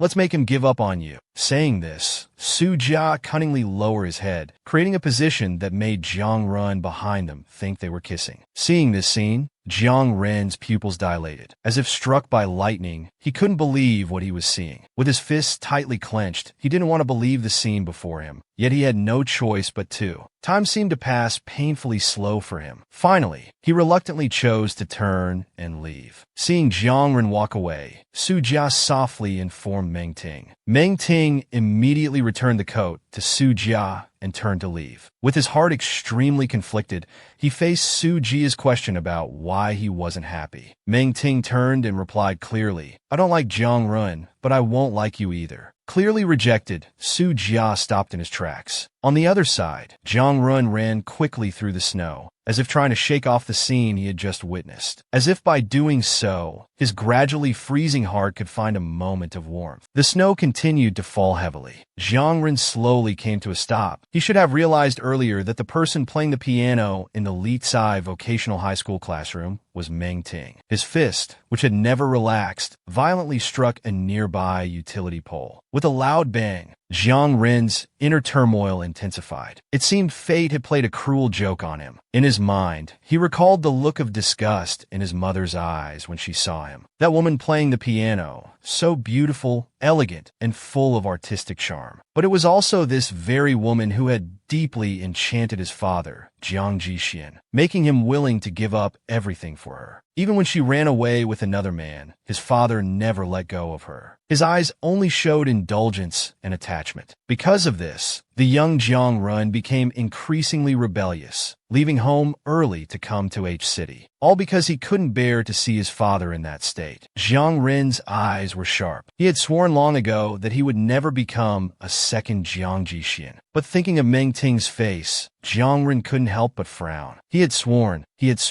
Jiang Ren kept reminding himself, but his heart increasingly wanted to see Meng Ting, to be by Meng Ting's side. The snow continued to fall heavily. Jiang Ren returned to where he Junming and the others were. "Have a cigarette." Jiang Ren didn't respond to He Junming's inquiry. He leaned against the car, quietly smoking. The two beside him were stunned, as Brother Ren hadn't smoked in a very long time. After smoking several cigarettes in succession, Jiang Ren directly said to them, "Let's go." Fong Tan pointed at the crystal ball. "Brother Ren, what about that? The crystal ball is really beautiful. It's even rarer in H-City where it seldom snows." Jiang Ren looked at the Ting character he had painstakingly carved. It was just this one character that had taken him so much effort to carve. Earlier, despite the cold weather, his heart had been so warm. He had wanted to surprise his loved one. He had been looking forward to seeing Meng Ting's happy and joyful face. He had imagined that scene countless times in his mind. But now, none of that existed anymore. Jiang Ren remained silent. Then, with his hands in his pockets, he turned and left. "I didn't see Meng Ting. Let's go back. Don't worry about the crystal ball. It will melt later." Tiang Ren walked slowly. He couldn't help but turn back and glance once more. Then he resolutely turned away and left. He would rather not have seen him tonight. Perhaps it was truly time to let go. With a loud bang, Jiang Ren's car violently crashed into a tree, just like his frenzied state of mind. "Meng Ting, I'm not dead. Are you happy?" Who said time could fade everything? As days passed by, Jiang Ren's longing for Meng Ting grew more intense with each passing day. In the blink of an eye, the semester's winter break arrived. Jiang Ren drove to the number 7 middle school. At that moment, Meng Ting and her friends had just finished school and were coming out.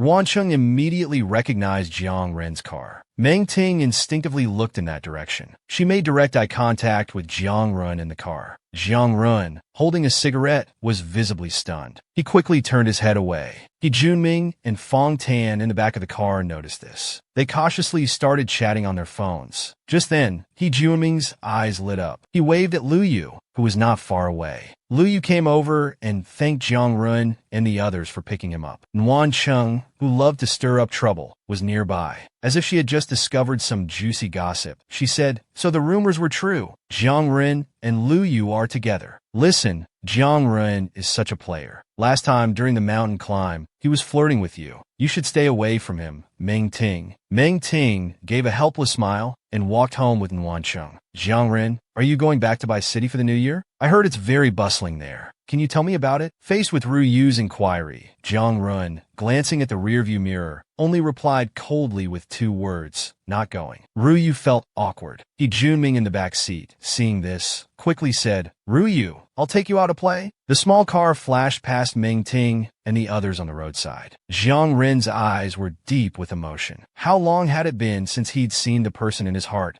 The group arrived at Zaiganqing to play. Ru Yu lost at cards and was punished to kiss a boy. Amidst the teasing, Ru Yu looked towards Jiang Ren. Jiang Ren's gaze was indifferent. He directly pulled out a card from his hand, saying, I misread the card. I lost. Lu Yu felt disappointed inside. He Junming laughed loudly. Brother Ren lost. Everyone quick, ask him questions. A boy nearby asked, Brother Ren, who are you thinking about right now? Jiang Ren, who had drunk a bit too much that night, heard this question. In a low, hoarse voice, he softly said the name Meng Ting. The crowd didn't hear clearly. However, the 2 people closest to Jiang Ren heard it distinctly. After the initial shock, He Junming quickly changed the subject. Let's stop playing cards. Let's go sing. Amidst the chorus of female voices singing, He Junming quietly asked, Brother Ren, you still think about her? At this moment, the half-drunk Jiang Ren calmly said, I'm just drunk. Fong Tan nearby had already noticed that. Jiang Ren had forgotten to put out his cigarette earlier when he saw Meng Ting severely burning his finger. He pulled away He Junming, who was trying to persuade Jiang Ren to forget about Meng Ting. Don't talk nonsense. Brother Ren's obsession with Meng Ting beneath his calm exterior is not something you or I can persuade him out of. At this time, Jiang Ren behind them remained calm, but his burned finger hinted at the turmoil in his heart. Jiang Ren tried hard to suppress his longing. Time flew by, and it was soon the Lantern Festival. Uncle and Dad went to Grandpa and Grandma Shulan's house together. Meng Ting chose to spend it alone this year. As he came out of the big supermarket in the city after buying groceries, he happened to run into Su Jia. Out of politeness, Meng Ting greeted him, but declined his offer to help. Seeing Meng Ting about to leave, Su Jia quickly caught up and started talking about the piano competition. Meng Ting had won 2nd place in the last big competition. Su Jia congratulated him and invited Meng Ting to participate in other upcoming piano competitions. As the 2 were walking back, they were spotted by He Junming, who was staying at a nearby hotel. He Junming was stunned. Was Renji alone that night because Meng Ting was with someone else? At this moment, Jiang Ren behind him urged He Junming to open the window. Seeing this scene, He Junming didn't dare to open it. He quickly made an excuse, saying he felt cold, and instead pulled the curtains closed. Jiang Ren, who already had a bad temper, immediately couldn't stand it and walked straight over. Frightened, He Junming hurriedly pulled the curtains open. At this moment, Jiang Ren's expression immediately darkened. Wasn't that Meng Ting walking in front with that guy from that night? Jiang Ren turned around and said coldly, Let's go play ball. At the pool table, Jiang Ren played with a calm exterior, but only he knew that his inner self was already engulfed in flames. The anger seemed about to consume him. Finally, he could no longer suppress it and exploded. Jiang Ren violently threw the cue stick. Cursing under his breath, he suddenly grabbed his coat. He turned and quickly walked towards the exit, leaving the 2 behind, anxious and worried. Driving his car,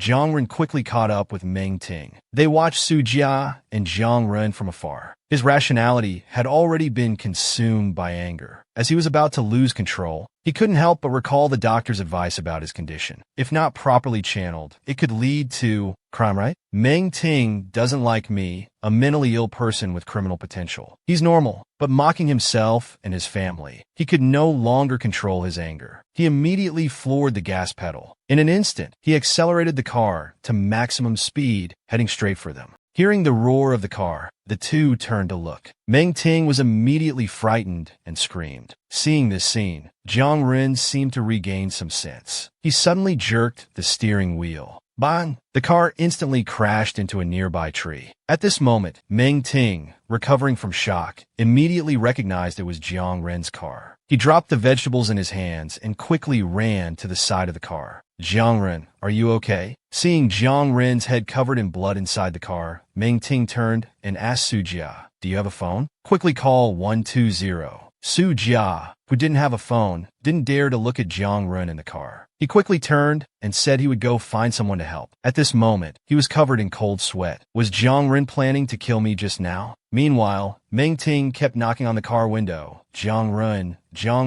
wake up, are you all right? At this moment, Jong-run, who had passed out from the violent collision, perhaps hearing Meng-ting's calls, slowly opened his eyes. He glanced towards the window. After confirming it was Meng-ting, he struggled to open the car door. As he walked out of the car, his head still throbbing with pain, his heart was surging violently. A hoarse voice came from his mouth. Meng-ting, I'm not dead. Are you happy? Huh? With a crisp sound, the model student Meng-ting slapped the rich second-generation Jong-run hard across the face. The car had crashed hard into a big tree by the roadside. Meng-ting hurriedly ran to the car in terror. At this time, Jong-run inside the car was bleeding from his face, already unconscious. Amidst Meng-ting's calls, Jong-run slowly regained consciousness. After a while, he walked out of the car. Looking at the panicked Meng-ting in front of him, he, in a state of manic despair, asked, Meng-ting, I'm not dead. Are you happy? Faced with Jong-run's manic appearance, Meng-ting kept backing away, the groceries he bought from the supermarket slipping from his hands. After picking them up step by step, he turned and ran home in panic. Jong-run picked up the groceries behind him, came to Meng-ting's door, knocking to return the items. However, inside, the frightened Meng-ting said softly that he didn't want the things. Jong-run, having regained his senses, explained, I'm sorry. I scared you just now. The brakes failed, that's why I crashed into the tree. Receiving no response, Jong-run stood outside the door for a long time. Finally, he gently put down the groceries. How he wished he could hug him properly. Perhaps if he was by his side, he wouldn't be so manic. But then he recalled the scene of Meng-ting and them on that snowy day. After his pain subsided, Jong-run said with a bitter smile, Meng-ting, Happy New Year. Inside, Meng-ting heard Jong-run's words. His heart slightly moved. He also softly replied, Happy New Year. Jong-run, having received Meng-ting's response, straightened his gaze. Somewhat comforted, he said to Meng-ting, I've left the things at the door. Then he turned and left. After a while, Meng-ting finally opened the door. Looking at the groceries on the ground, Meng-ting was still shaken. He wondered what Jong-run had intended to do today. Time flew, and the holiday was over. Meng-ting still insisted on practicing piano in the classroom at Lee Tsai Vocational High School. In this life, he was determined to earn more money to ease the burden on his uncle and father. What he didn't know was that Jong-run was quietly listening to the melodious piano outside the door. He should have realized earlier that the piano he heard while playing ball was Meng-ting playing. As dusk fell, Meng-ting finished practicing and left the classroom. Jong-run watched the figure ahead, silently following not far behind. Just as Meng-ting was about to walk out of the school gate, he was stopped by a group of people. The boy in front shyly introduced himself as Hui Yifeng from Class 1, Grade 3. Amidst the cheering of other students, he expressed his feelings for Meng-ting, hoping she would be his girlfriend. However, Meng-ting directly refused, saying she just wanted to study hard for college. I've already been admitted to university. I can wait for you.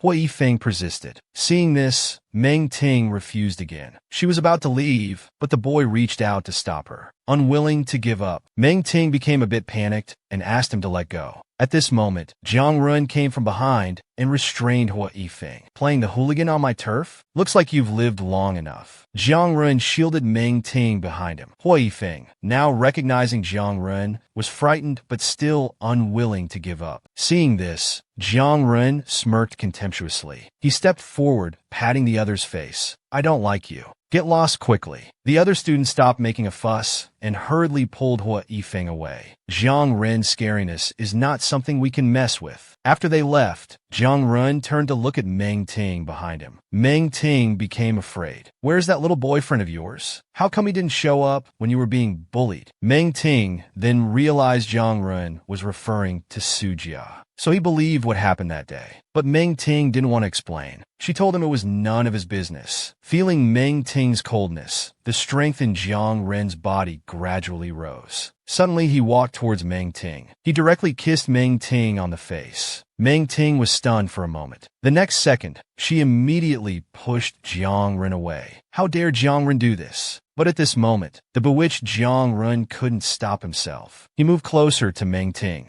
Seeing this, Meng Ting hurriedly covered her lips. Unexpectedly, Jiang Ren started kissing her fingers repeatedly. Meng Ting had never experienced such humiliation. Enraged, she slapped him hard the next moment. Tears kept flowing from her beautiful eyes. At this time, Jiang Ren, with his face red from the slap, spoke harsh words. But he didn't expect the humiliated Meng Ting to cry even louder. She looked ready to fight Jiang Ren to the death. Facing Jiang Ren's threats, the usually gentle Meng Ting decided to go all out against Jiang Ren. She directly started punching and kicking in resistance. After Meng Ting had been hitting for a while, her fist pounded on Jiang Ren's chest. Shouting, "Jiang Ren, you bastard!" she finally ran out of strength. Having vented her anger, she started crying softly. At this moment, Jiang Ren said in a low voice, "Have you vented enough?" Hearing this, Meng Ting raised her head. Jiang Ren looked at Meng Ting's state. His eyes deep, he gently tidied Meng Ting's disheveled hair. "Go home. I'll wait for your little boyfriend to come settle accounts with me." Seeing this, Meng Ting hurriedly turned and fled in panic, leaving behind Jiang Ren with a roguish smile on his lips. Meng Ting, who had fled, felt uncontrollable grievance in her heart. Sitting on the edge of a small flower bed, she kept using her sleeve to wipe the fingers Jiang Ren had kissed. Jiang Ren was truly despicable. Feeling ashamed and angry, she gently wiped her cheek where Jiang Ren had kissed. What if someone had seen what just happened? That guy named you seemed to have seen it earlier. Was it anxious or urgent? Can anyone teach Jiang Ren a lesson? In the classroom, Jiang Ren, unlike his usual unruly self, looked at the test paper in his hand with furrowed brows. On this math test paper, the score of 25 points was glaringly obvious. And this score was already the result of Jiang Ren's considerable effort. He Junming leaned over from the side, repeatedly praising, "Brother Ren, you're awesome. I only got 22 points. Seeing this, Jiang Ren immediately slapped him, telling him to get lost. Then he looked back at the test paper, lost in thought. Seeing Jiang Ren's serious expression, he Junming couldn't help but question life. Was Brother Ren really going to work hard and strive for success? Jiang Ren just calmly said, "Go away. Don't disturb my wife's studies." Unexpectedly, the usually observant He Junming leaned in again, curiously asking, "Brother Ren, are you sure you understand it?" This made Ren clench his fist tighter. "Brother Ren, if you really want to get in there, I suggest you just donate to build a library or something." Hearing this, Jiang Ren's expression darkened. He knew that if he did that, the person he kept thinking about would only look down on him more. Now he just wanted to study hard. He thought that maybe this way, Meng Ting might be willing to give him a chance. "How many points do you need to get in there?" 538. Jiang Ren blurted out the number in response to He Junming's question. Hearing this, He Junming was so shocked he rolled his eyes. For him, this was no different from an astronomical number. Then he grinned and changed the subject. "Brother Ren, I heard there's a peach blossom paradise nearby.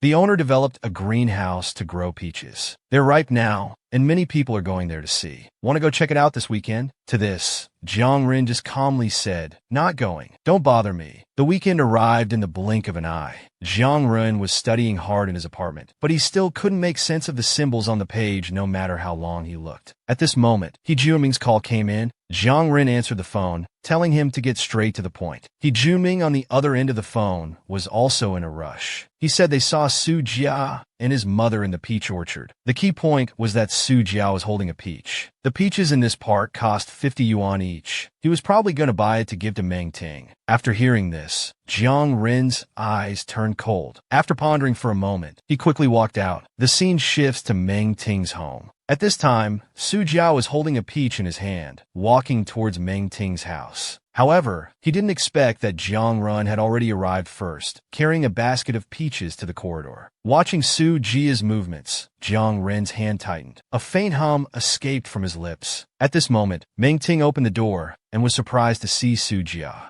After learning he was there to deliver peaches, Meng Ting politely chose to refuse. Jiang Ren, crouching in the corner, saw this scene and nodded repeatedly. Yes, don't take his. But Su Jia said the peaches weren't expensive, and they could be used for Uncle Shu's fruit genetic research. Seeing Su Jia's smiling face, Jiang Ren couldn't help but feel agitated. Faced with Su Jia's explanation, Meng Ting found it hard to refuse. She said this as she walked towards her room. She brought a pomegranate that her father was researching from the room to exchange with Sujia. Sujia gladly agreed. He then left with a smile. Meng Ting returned to her room and put down the peach. She thought maybe this peach would be useful for Dad Su's research. At this moment, there was another knock on the door. Meng Ting thought Sujia might have something else to say, so she opened the door directly. Jiang Ren's figure instantly appeared before her eyes. Meng Ting couldn't help but feel flustered. Look, Jiang Ren's confession broke through again. Jiang Ren he's always been there, trying to improve for you. Meng Ting's cheeks reddened, pouting her lips, obviously not believing it. Just now, when Meng Ting opened the door, she saw Jiang Ren. She instinctively wanted to close the door. Jiang Ren quickly blocked the door with his hand. Don't close it. What are you here for? My younger siblings are at home. Jiang Ren smiled. Then let them come out and call me brother-in-law. How can you be so shameless? Jiang Ren held Meng Ting's slender arm. Come with me. I have something for you. Then Jiang Ren stuffed a basket of fruit into her arms. This is for you. Don't take his. Meng Ting was stunned. I don't want it. Meng Ting put the basket on the ground. She rubbed her wrist. Jiang Ren has never changed. He's still obsessive, domineering, and unreasonable. He gives things without caring if others want them or not. Jiang Ren was startled. I just pulled a little. How did it turn red? Does it hurt? Meng Ting sighed and didn't say anything. I'm sorry. You can hit me back if you want. I didn't mean anything by it. The peaches aren't expensive. He Junming and the others brought them back while playing. Even if you don't like them, just take them. I'll also exchange a pomegranate with you.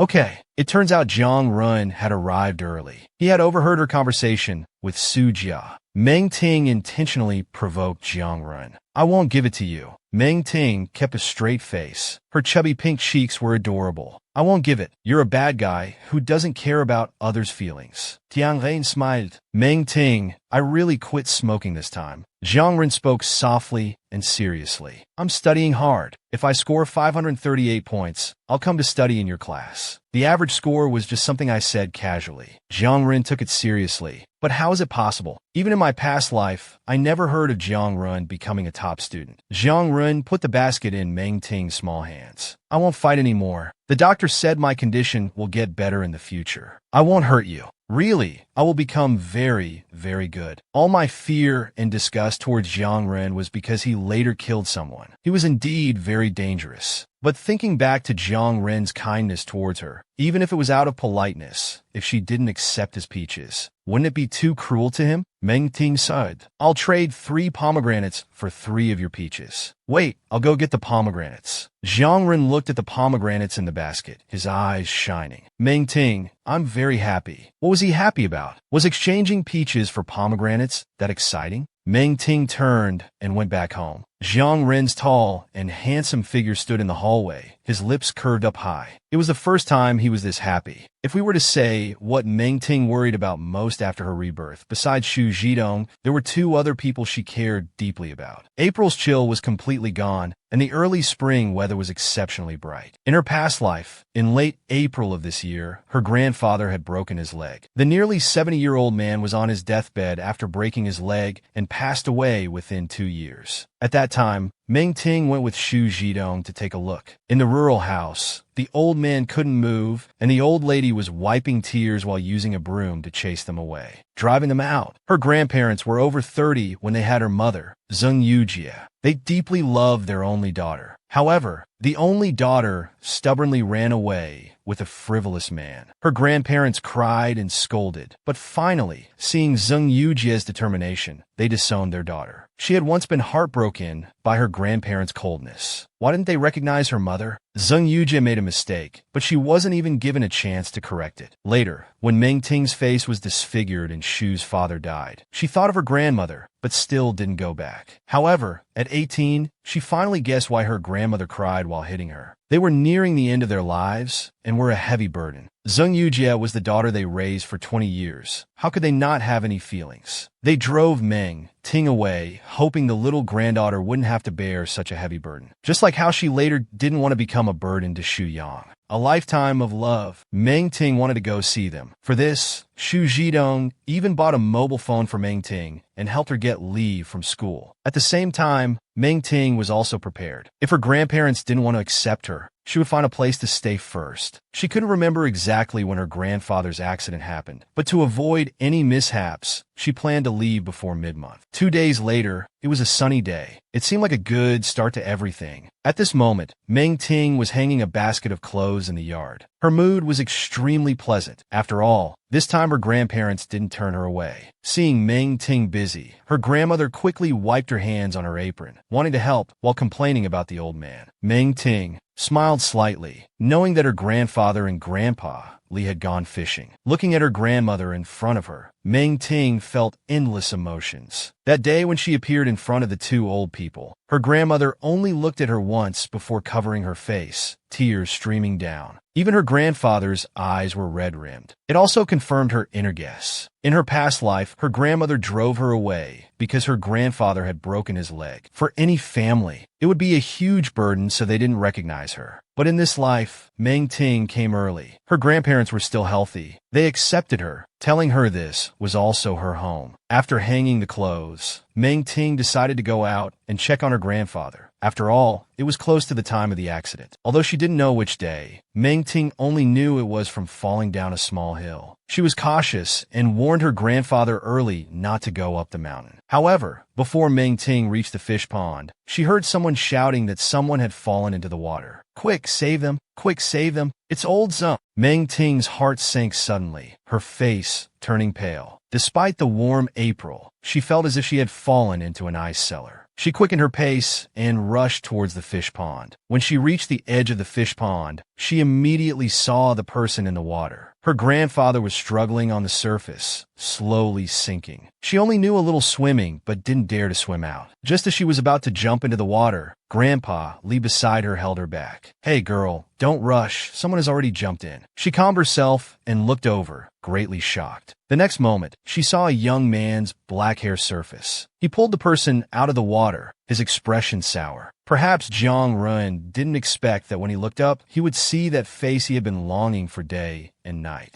Tears welled up in his tea-colored eyes, his long black eyelashes trembling. Spring pear blossoms had fallen all over the girl's head. She looked so tender, like a pear blossom that had bloomed in this clear and beautiful place. She was standing next to her uncle, the old man who had just come out of the water, patting his back. At this moment, Meng Ting's attention was entirely on her grandfather, not noticing Jiang Ren's expression behind her. Her determined and affectionate eyes were dark yet bright. He didn't expect that the person he casually saved would be her grandfather. It seemed like fate. "Meng Ting, I've finally found you." Seeing that the person was no longer in danger, everyone finally relaxed. It turned out that he had fallen into the water while fighting over a fishing rod. Thinking all was well, her grandfather suddenly felt pain in his leg, frightening Meng Ting, who quickly helped him to the hospital. Jiang Ren lowered his head to wring out the water from his clothes. He didn't respond to what people around him were saying. His attention was completely on Meng Ting. "Is she deliberately ignoring me?" At that moment when their eyes met, Meng Ting felt some guilt and embarrassment for unknown reasons. After a while, he heard a soft thank you, like the sweet April wind. Jiang Ren looked over. She was struggling to support the old man, planning to go home first to check the foot injury. An inexplicable anger burned in Jiang Ren's heart, growing stronger as he saw her. Jiang Ren didn't speak to her either, instead squatting down in front of the old man. The old man certainly remembered this young man who saved him, full of hostility. He was too rough, gripping his old bones so hard they still hurt. Meng Ting was also stunned, somewhat at a loss. The old man felt sorry for his little granddaughter and had to let this young man carry him. "Thank you, young man. Thank you so much." Jiang Ren gave a faint in response. Then he pursed his lips and glanced at Meng Ting beside him. Meng Ting was still shocked. How did Jiang Ren appear here? However, he had saved her grandfather first. He looked at her, and she also stammered, "Thank you." Jiang Ren never imagined that the person he randomly saved from drowning would be Meng Ting's grandfather. Fortunately, he decided to see it through and carried the old man with the twisted ankle back home. Along the muddy path covered with fallen flowers, Meng Ting followed behind him. She could see he was in a bad mood, but when had she ever offended him? The young man's steps were steady. Pear blossoms fell on his head, but instead of making him more elegant, they made him more irritated. He turned back and told her to go in front and lead the way. Meng Ting didn't mind his fierce tone at all and moved to the front to lead the way. he could finally look at her properly. Pear blossoms adorned the branches. He didn't know where she had found such an outfit. A soft yellow blouse with frog buttons and a plaid skirt below. Further down were black, embroidered cloth shoes. Not rustic at all, very beautiful, with an almost gentle and elegant Republican-era flavor. He knew without thinking how disheveled he must look. His white shirt was stained yellow and black in patches. His jeans were wet. His leather shoes were full of mud from that small lake. He looked as ugly as the drenched old man on his back, far from presentable. Even though she was right in front of him, Jiangren still felt she was so far away. "Hey, Ming Ting, turn around. What is it?" He called out to her while carrying the person on his back. "Help me get this stuff off my head." Ming Ting looked up. She saw that indeed, pear blossoms from the spring breeze had fallen all over him too. She knew Jiang Run was a rich man with a bad temper. Without thinking much, she walked in front of him, her tone meek. "Lower your head." The next second, a rough old hand suddenly stroked the top of his head. The old man on his back said enthusiastically, "There, it's done. Young man, no more falling. I've wiped them off for you." Meng Ting was stunned for a moment, then thought, "Oh no." She still remembered how much Jiang Run disliked this. His temper was already bad. He might even throw her grandfather down and beat him up. She hurried before he could lose his temper. Standing on tiptoes, she removed the pear blossoms from his black hair. Meng Ting's clear apricot eyes were moist, her tone gentle, like when she was coaxing Nuno earlier. Now they're really gone. Jiang Ren was about to get angry. He was really going to get angry. But in the end, looking at the pear blossoms in her palm, he just softly,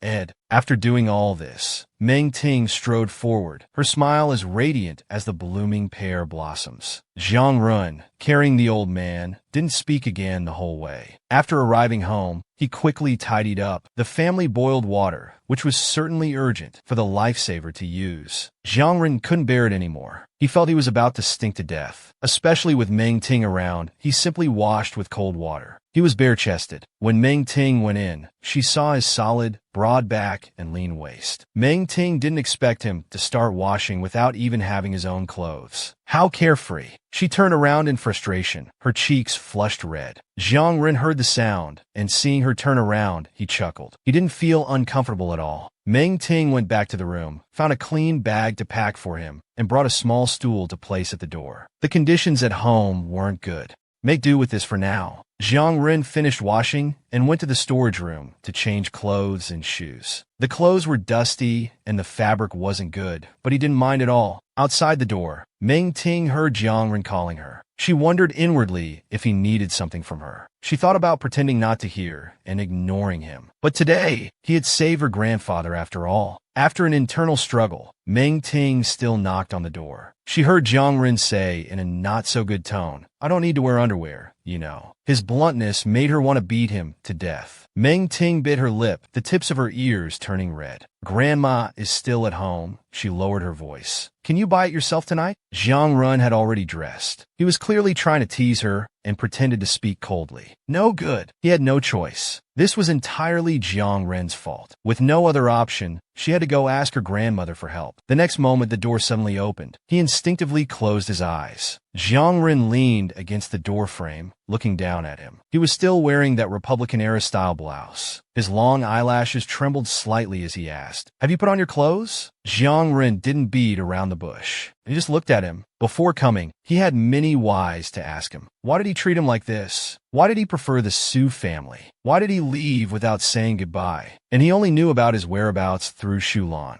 At the moment he hung up the phone, Jiang Ren's face turned gloomy. That was also the first time he realized how easy it was for Meng Ting to exit his life. To him, he was just an irrelevant stranger. He was now shy, discussing underwear with him. What to do? He suddenly lost his anger. Just as Meng Ting was about to go find his grandmother, Jiang Run put his hand on his shoulder. "Don't go," he laughed. "Don't go. I have some dignity too, okay? If I don't wear it, I don't wear it. It's just an hour or two." Meng Ting looked at him with his apricot eyes. He didn't want to discuss someone else's underwear with his grandmother either. "What should we do?" he said. "Don't go." Meng Ting blinked and let out a soft hum. However, he also felt like laughing. Jiang Run had a bad temper, usually acting all high and mighty. Now he was going commando. To say that Jiang Run didn't come to find Meng Ting probably no one would believe it. By coincidence, he saved someone who turned out to be Meng Ting's grandfather. The elderly couple invited Jiang Run to stay for a meal to show their gratitude. Jiang Run wasn't the type to be overly polite. Moreover, the person he had been thinking about was here. He gladly agreed and was very courteous. The old man was also a considerate person, warm and hospitable. He immediately poured Jiang Ren some wine. In their eyes, Jiang Ren was not only kind-hearted but also handsome. The key was that they hadn't had the chance to ask his name yet, so they directly started inquiring about his background. "Young man, where are you from? What brings you to Pear Blossom Village?" This question left him speechless. On the other hand, Meng Ting beside him was extremely nervous. He could only pray that Jiang Run wouldn't say anything rash, otherwise he'd surely be kicked out by his grandfather. But when it came to why he was here, he obviously paused, discreetly glancing at Meng Ting. "I came here to find my girlfriend." Meng Ting panicked. His heart was pounding like a little rabbit. What he had been worried about still happened. Jiang Ren didn't give him a chance to react. He quickly changed the subject, saying he'd return their clothes after washing them. The old man smiled broadly. "No need to be so polite. We're the ones troubling you. In the future, Xiao Run, if you need any help, just ask." At night, Meng Ting lay in bed tossing and turning, unable to sleep. Today, his grandfather had sprained his ankle from falling into the water and wouldn't be going out for a long time. This meant he wouldn't experience that accident from his previous life in April. Through this incident, the old man had learned his lesson and repeatedly promised not to go, so the worrying event wouldn't happen again. However, at this moment, Meng Ting's phone buzzed with a vibration. "I'm waiting for you downstairs." Although it was just a few short words, Meng Ting was shocked. How did Jiang Run have his number? What did he want from him? He frowned under the covers, stuffed the phone back, and planned to pretend to be asleep. What he didn't know was that Jiang Ren was outside the window at that moment, watching for any movement upstairs. He smiled slightly, not angry. He knew Meng Ting was deliberately avoiding him. However, the monotonous ringtones sounded again, particularly jarring in the night. His nerves were tense. The next moment, he reflexively hung up the phone. Now he's done it. He definitely knows he's not asleep. Meng Ting typed on the keyboard. "It's late, go to sleep." The reply came almost instantly. "Can't sleep. How about I chat with your grandfather?" Meng Ting angrily got up from bed. Wait a moment. When he went downstairs dressed, there was indeed a tall figure in the moonlight. Seeing Meng Ting come down, Jiang Ren's lips curved upward involuntarily. Meng Ting, in a white nightgown, looked enchanting in the moonlight. Not far away was a wheat field. Come autumn, it would be a sea of gold. The surroundings were filled with soft insect chirps. Actually, Meng Ting also had many questions he wanted to ask him, especially today. How could it be such a coincidence? Would someone who became a serial killer in his previous life actively save people? Then why did he kill people in the future? Without realizing it, they had walked quite a distance, no longer worried about disturbing others. Jiang Ren looked down at Meng Ting and called out in his heart. Meng Ting looked up and hummed in response. Moonlight spilled across the ground. He could clearly see his face. The fierce-looking youth's features still appeared stern in the moonlight. His eyes held a hint of laughter as he slowly bent down, leaning close. Your grandfather said I could make a request. What do you think I should ask for? Meng Ting's heart pounded. What do you want? Don't trouble him. He didn't mean to today. He couldn't help but laugh. Then can I trouble you instead? Meng Ting wanted to say no, but he also felt indebted. He was uncomfortable. He finally nodded, his voice soft. Don't go too far. No asking to date, and no kissing either. He cursed inwardly, but still smiled. This isn't allowed. That isn't allowed. Are you making the request, or am I? A thin crescent moon hung in the sky. He raised his eyes, his gaze clear. Jiang Ren knew the request he was about to make was despicable, but he had no other choice. He slowly opened his mouth. His tone was gentle, but left no room for argument. Break up with Su Jia. Meng Ting looked at him. In the moonlight, Jiang Ren's expression was serious and earnest, as if he'd strangle him if he didn't agree. But he had never even dated Su Jia. How could he break up with him? His hesitation, in Jiang Ren's eyes, looked like reluctance. At this moment, Meng Ting's eyes were full of poorly concealed laughter. Then, imitating Jiang Ren's manner, he solemnly nodded. His quick agreement made Jiang Ren suspicious. I don't believe you agreed so fast. You're not fooling me, are you? Meng Ting glared at him with watery eyes. Why was he so domineering? He'd get angry if he didn't agree, and now he's suspicious when he does. Naturally, Jiang Ren wouldn't easily believe what he said. He then held out his phone in front of him. Break up now. His tone was firm and indisputable. Meng Ting was a bit dazed. Though he knew Jiang Ren was domineering, he didn't expect it to be this severe. Jiang Ren sneered. What? You really can't bear to part with him? His black eyes coldly stared at him. Don't you dare go back on your word. What was Meng Ting going back on? He now realized that one lie required countless follow-ups. He had no relationship with Su Jia to begin with. How could he break up now? Amidst the soft insect chirps, Meng Ting asked quietly, Can I break up with him myself tomorrow? What do you think?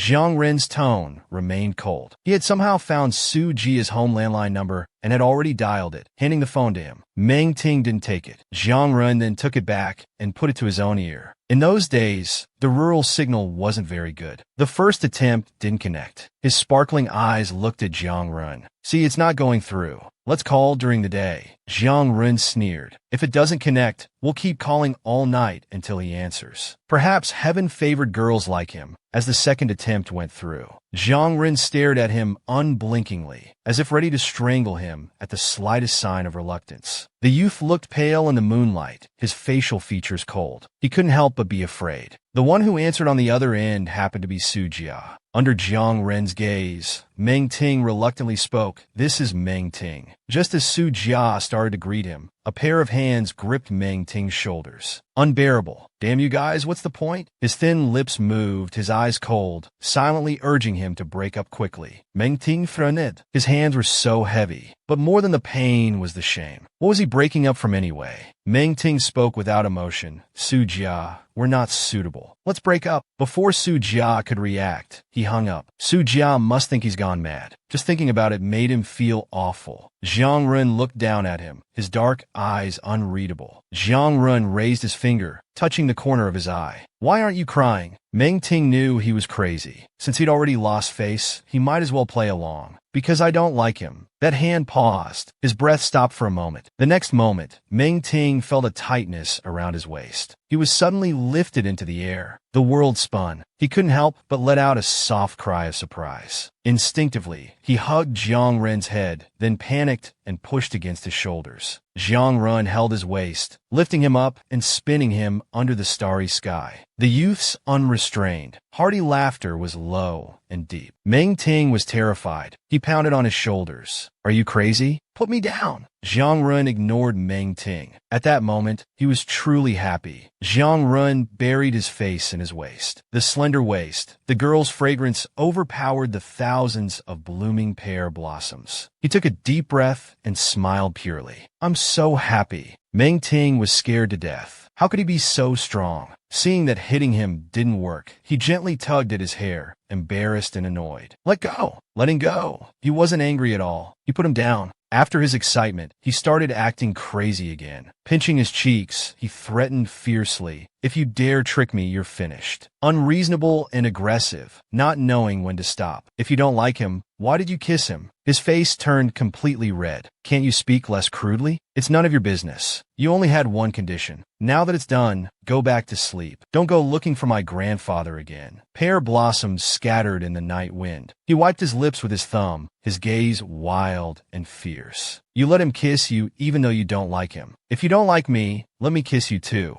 Jiang Ren cupped his face, bending down as the crescent moon was hidden by clouds, shy and bashful. Meng Ting quickly covered his lips, unable to bear it anymore. No, I didn't kiss him. That's enough. Jiang Ren narrowed his eyes. On Christmas Eve, you think I was blind? Meng Ting tried to pry his fingers off. His small face was flushed pink, his expression serious. He shook his head. No, there was no kiss. Nothing happened. He was just helping me brush off snowflakes. You saw wrong. Jiang Ren couldn't help it. He finally smiled. The moonlight softened, but his eyes were filled with tenderness. He gently called out Meng Ting. Meng Ting mumbled a response. Don't lie to me. I can't bear it. Actually, Meng Ting really wanted to explain clearly to Jiang Ren that there was nothing between him and Sujia. But Jiang Ren simply wouldn't believe it. Helplessly, Meng Ting didn't bother to argue. He just said it was late and he needed to go back. Jiang Ren had borrowed a car before coming, saying they could just drive back directly. Meng Ting knew he was resourceful, but the smell of alcohol on him was so strong. He remembered the last time Jiang Ren crashed into a tree while driving. The scar on his forehead still had a faint trace. Having experienced Jiang Ren's recklessness, he couldn't help but say, "Let someone come pick you up. Don't drive after drinking." He brushed the hair from his cheek, eyes full of laughter. "All right, then you agree to one condition for me." Meng Ting didn't want to agree at all. He angrily pushed him away with his hand. "Then you drive." Jiang Ren laughed. "How about I carry you back on my back?" The scene was dreamlike. A gentle spring breeze caressed their faces. Meng Ting lowered his gaze, long lashes covering his tea-colored eyes. "No, it's too close. I'll walk myself." Unable to persuade Jiang Ren, he had no choice but to ride in his car back. In late April, after confirming that his grandfather would never go up the slope again, Meng Ting packed his things and prepared to leave. He was wearing clothes that his grandmother had sewn for his mother long ago. A white top with frog closures, a white skirt, and a pair of black cloth shoes with a delicate dragonfly embroidered on them. Before leaving, his grandmother held back tears and stroked his head. "Won't people laugh at you if you wear this back?" Meng Ting shook his head with a smile. He particularly liked the clothes. They were all very beautiful. But when it was time to actually part, Meng Ting felt reluctant. When he reached the town, he saw an unexpected person. Jiang Ren had been waiting there early.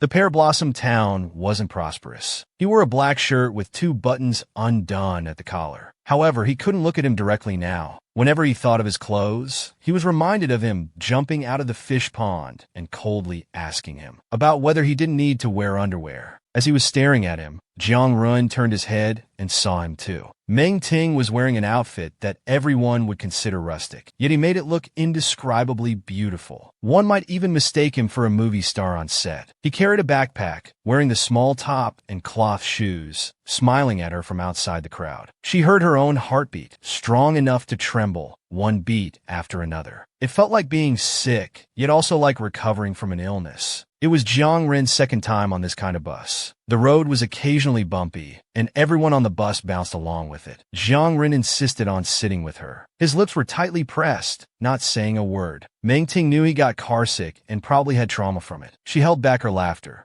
She took an orange from her backpack and handed it to him. "Eating this will make you feel better." His dark eyes looked at her, thoughts unknown. Meng Ting was confused. What was wrong with him? Did he not like oranges? Why was he staring at her? However, in the next second, Jiang Ren snatched the peeled orange from his hand. He looked at him with eyes full of laughter, deep and gentle, like a huge ice block silently melting at this moment. Fortunately, the airport wasn't far. Jiang Ren didn't know which day he was leaving. He didn't even have a ticket. But money solves problems. He had barely arrived at the airport when a scalper handed him a boarding pass. The first time Meng Ting took a plane, it was a sea of white sky and clouds. This time it was the deep night. An hour after takeoff, the girl beside him was still looking down at the magazine provided on the plane. A faint light shone above her head. Jiang Ren covered her book. "Aren't you sleepy?" Meng Ting was actually a bit tired, but with Jiang Ren next to her, she felt strange about sleeping. So she shook her head. "If you're not sleepy, don't read. The light is too dim. It's bad for your eyes." To Meng Ting, him saying this was very peculiar. However, the next moment, Jiang Ren reached out and pressed her head onto his shoulder to sleep. Meng Ting laughed in exasperation. She sat up straight and seriously told him she wasn't sleepy and wouldn't sleep. Jiang Ren suddenly propped himself up with one hand beside her, encircling her in his arms without touching her. He just looked down at her. Meng Ting's back pressed against the seat. "What are you doing?" "Meng Ting, I stayed in a hotel for a week. I waited for you at that rundown station for 7 days. What do you think I want to do?" His eyes were dark, burning with an unquenchable fire. His Adam's apple bobbed as he whispered in her ear, "Can I kiss you?" Meng Ting's face flushed. She pushed him hard. "No, can't you be normal?" Jiang Ren couldn't be normal. He felt that this trip to Pear Blossom Village was too unreal. Something that had been bothering him for so long was resolved so easily. He felt uneasy. He couldn't give her and Su Jia a chance to rekindle their relationship. He put on a stern face to scare her. "When we get back, you're not allowed to talk to Su Jia. No getting back together. Meng Ting didn't like this posture, but had to nod. She always felt that Jiang Run had some reflective personality. Would he really kill someone in the future? Seeing her dazed, he couldn't help wanting to kiss her eyes. But if you're good, I'll do whatever you say, okay? Meng Ting didn't believe him. She turned to look at him. Then sit properly. Don't lean over. His eyes were filled with laughter. Okay. Watching Jiang Ren's actions, Meng Ting felt a tremor in her heart. Can I prevent him from killing someone? After settling everything, Jiang Ren fell asleep peacefully in his seat. But Meng Ting beside him couldn't sleep. She wondered if she could really change Jiang Ren's fate. After all, the person Jiang Ren killed in his previous life didn't seem to be from the Su family. However, as soon as they got off the plane, Meng Ting received a text from Xu Yang saying that the Su family had also come to pick her up. This caught Meng Ting off guard. Jiang Ren beside her was unaware of this. If Jiang Ren sees Su Jia later, would he think she had lied to him? Meng Ting secretly replied to Xu Yang, "Don't let him come." Xu Yang also frowned, looking at the politely smiling Su Jia beside him. But this person had come on his own. He had already refused, but it was useless. While waiting for Meng Ting at the airport, the quietly smiling Su Jia suddenly spoke. "Do you know how long I've known Meng Ting?" Xu Yang frowned. The Su family had only moved here before the new year. It couldn't have been too long. Su Jia looked outside the airport. The bare runway looked somewhat desolate. His smile was faint. 15 years. Xu Yang was surprised. He felt a bit of displeasure at an outsider coveting his sister, but his reserved nature kept him from speaking out. So both remained silent. After saying this, Su Jia didn't speak again. Then he slowly added in his heart, known her for 5 years. Loved her secretly for 5 years, starting from when he was an unremarkable chubby kid in middle school. He ran every day, finally becoming what he is now. So, after considering the possible situations behind those words, could he really be content? So, Su Jia wanted to ask him face-to-face about those incomprehensible words. After the plane landed, it was already night in H City. Meng Ting became increasingly anxious. She glanced at Jiang Run beside her. "All right, you can go home now. My brother will come to pick me up." But Jiang Ren was still worried and wanted to see her off. Meng Ting was anxious. Okay, so did Su Jia come or not? Since it wasn't peak travel time, the airport was quiet and empty. Jiang Run had sharp eyes. When he looked down at the exit from the second floor,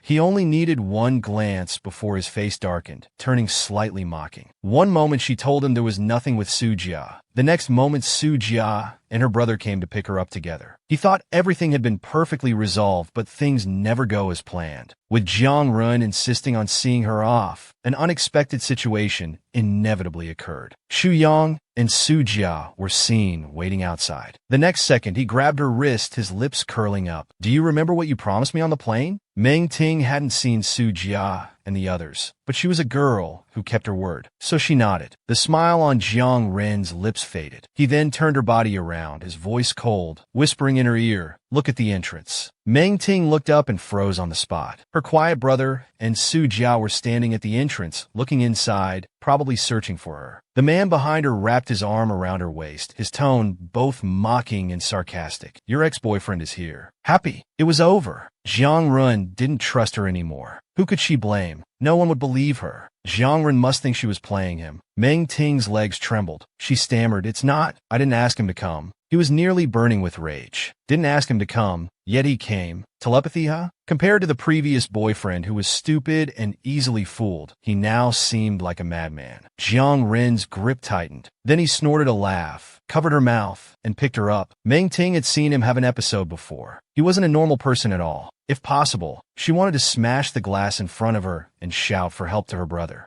Jiang Ren carried her into the nearby men's restroom. The bathroom was quiet, not a soul in sight. Jiang Ren, without a word, sat her on the clean sink counter. Meng Ting rarely lied in this life. She never thought her first lie would make her so afraid. She dared not lie again. Jiang Ren, with his clenched jaw, was terrifying. For the first time, she truly assessed the danger of this young man. Sitting on the sink counter, she was finally at his eye level. Jiang Ren lifted her chin, his voice unchanged. "I really like you. I haven't smoked in a long time. Haven't fought either. Every night I go back and memorize vocabulary until I want to vomit. I've been practicing math problems from the beginning." He wanted to show her through actions. Okay, don't be angry. I'm not with Sujia. Never have been. Really. But Jiang Run remained expressionless, looking at her as if he didn't believe a word. He held the back of her head and kissed her lips. Meng Ting whimpered and hit him, but her fists on his shoulders were ineffective, only adding to the obstruction. He finally grew impatient. Gently, he used his other hand to grip both her hands, pressing them down slightly, forcing her to tilt her chin up. A deep, passionate kiss, but Meng Ting shed tears of frustration. No matter how much she pounded on Jiang Ren's chest, she couldn't budge his tall frame at all. Just then, Meng Ting's phone rang. The ringtone sounded excitedly for a long time before finally stopping. Unable to find her, Xu Yang naturally came into search. As he passed by the men's restroom, the ringtone inside caught his attention. He couldn't believe that Meng Ting's phone would be ringing in the men's restroom. However, out of concern for her, he decided to go in and check. As soon as he entered, he saw a scene that made his blood run cold. His sister was being kissed by a young man on the sink counter. Meng Ting was furious. When Xu Yang came in, she saw him through her tear-filled eyes. Xu Yang grabbed Jiang Ren's shoulder from behind, but Jiang Ren paid no attention. Xu Yang used all his strength to pull Jiang Ren away from Meng Ting. Xu Yang was overcome with anger and threw a punch at Jiang Ren's face. The punch landed solidly. Jiang Ren didn't dodge at all. Then came a cold laugh as he wiped the blood from the corner of his mouth. The next second, without warning, he threw a punch into Xu Yang's stomach. Meng Ting wiped her eyes. She couldn't break up the fight, but she knew this was bad. Someone who could fight 10 people at once, Xu Yang,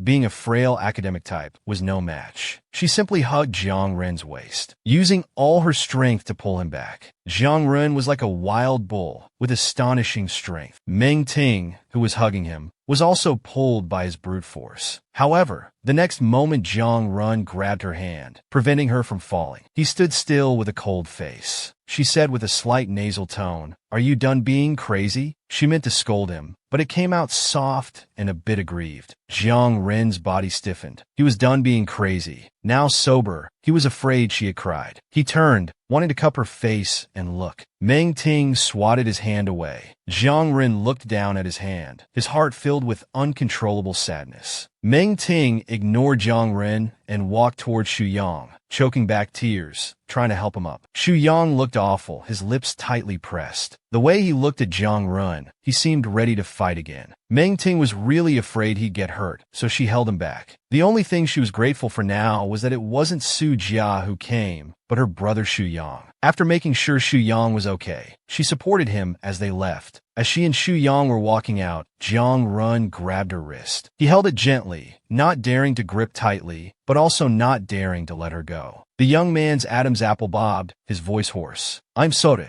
Meng Ting tried to pull away, but as she moved, he gently tightened his grip. Meng Ting took a deep breath and said to Xu Yang, "Can you wait for me outside?" Xu Yang rubbed his elbow and nodded silently. He wanted to call Su Jia to come beat up this psycho kid together. But thinking carefully, Su Jia would probably just end up getting beaten too. Meng Ting turned around, frowning at Jiang Ren. His dark eyelashes were wet, his lips red and swollen. At this moment, Jiang Ren's fingers trembled. "I'm just sick. I'll go see a doctor." Actually, Meng Ting knew that she was wrong from the beginning. Because she was prejudiced against Jiang Ren, she didn't refuse Su Jia's suggestion. However, she didn't expect him to care so much. She just wanted to drive him away. Now she was tasting the bitterness of lying. She looked up at him and said seriously, "I didn't lie to you. There's really nothing between Su Jia and me. That Christmas Eve night, it was because of you. When he took the snowflake, I didn't dodge. I admit I don't like him, and I'm not dating him. If you don't believe me, you can ask him. I don't even have his phone number." Jiang Ren was stunned. So during the winter break, when he was so angry he could almost spit blood, it was all fake. Meng Ting might not like him, but she never liked Su Jia either. Meng Ting admitted that lying was her fault, but said, "Forcing people is your fault. I'm very angry now. Move aside." He smiled. This time, the smile reached from his lips to his eyes and eyebrows. She hadn't liked anyone else. That was good, really good. His heart went from hell to heaven in an instant. Jiang Ren didn't move. She might be angry, but he could coax her. As long as she didn't leave him, it was fine. Jiang Ren took her hand and placed it on his chest. In the warm spring, his clothes were thin. Under her palm, that heart beat strongly. Just like him as a person, domineering and intense like a fierce fire. Hold your hand, grow old with you.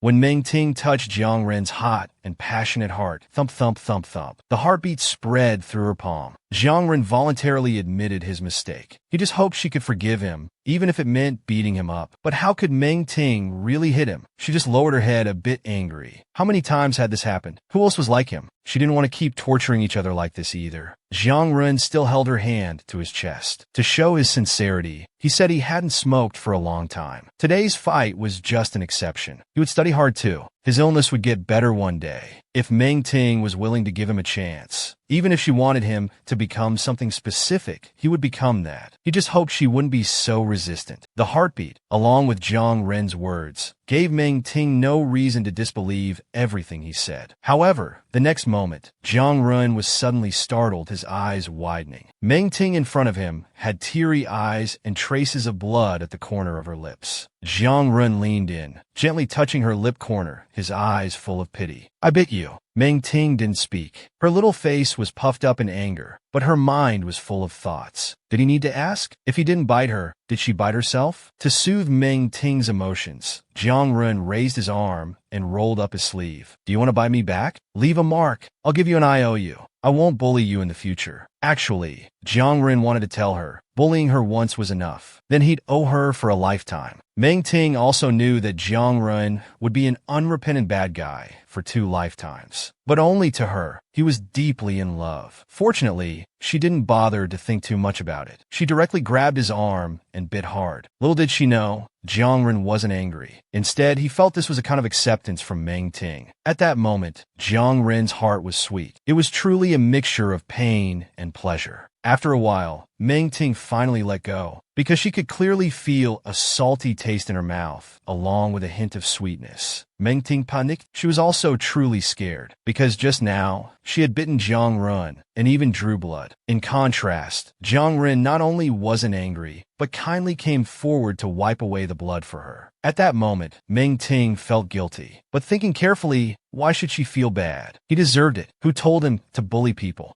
Jiang Ren looked at the retreating Meng Ting and was stunned again. Meng Ting's shoes had gotten dirty at some point. Meanwhile, Su Jia had also found his way to the bathroom outside. The moment they entered, both of them showed expressions of disbelief. Jiang Ren, who seemed invincible in their eyes, was now crouching down, lowering his head to clean Meng Ting's shoes. Hearing the commotion, Jiang Ren didn't care about others' gazes at all. He only stood up after cleaning the shoes thoroughly. Then he glanced indifferently at the two who had just entered. Shu Yi met Zheng Ren's gaze. He wanted to be brave for Jian Nong, with quite a bold intention. However, in the next second, Jiang Ren's expression changed. He walked to Xu Yang with a smile, saying, "Sorry about earlier, brother. Are you okay? I'll take you to the hospital for a checkup." Xu Yang didn't hold back and cursed him out. At this time, Meng Ting also came over. She pushed Jiang Ren aside and pulled Xu Yang to go home. Jiang Ren didn't mind being rejected at all. Instead, he approached Meng Ting again. "When you go to school next time, can I bring you a gift?" Jiang Ren's enthusiasm didn't decrease, but rather increased. He wouldn't listen to others, but he would unconditionally obey Meng Ting's words. He decisively waved goodbye. All of this seemed so ironic to Su Jia. That night, Meng Ting must have been with Jiang Ren. Did he still need to ask? Without saying much, Meng Ting naturally knew why he came to pick her up. She took the initiative to thank him, which was also a kind of response to him. After getting the answer he wanted, Su Jia turned to get a taxi. Only the two people behind were left, staring at his back. Until Su Jia's figure disappeared, Xu Yang finally spoke. "You and Jiang Ren." Meng Ting knew that Xu Yang had seen that scene, so whatever she said now wouldn't be good. She could only say softly, "I know what I'm doing." Xu Yang lowered his eyes and didn't ask further, just telling her to be careful. The next day, life went on as usual, but some were happy while others were worried. After this trip, Meng Ting had used up all her money. If she wanted to go dancing, she couldn't do without dance shoes and costumes. So she had to reconsider ways to make money. Finally free from Jiang Ren's entanglement, life returned to normal. However, things were far from as simple as imagined. As soon as she arrived at school, Ming-Ting was called by the guidance counselor. She thought it was something bad, but it turned out to be great news. The school had increased the scholarship from the original 5,000 to 20,000. The trade-off was to spend 2 evenings a week tutoring classmates. For Ming-Ting, who was currently short on money, this was perfect timing. But she couldn't help but wonder, how could there be such a good thing? Song Qingqing beside her had some inside information. It turned out that the Junyang Group had sponsored the school. But upon hearing Junyang Group, Ming-Ting's heart stirred. This was Jiang Ren's family company. Ming-Ting didn't have time to think it through.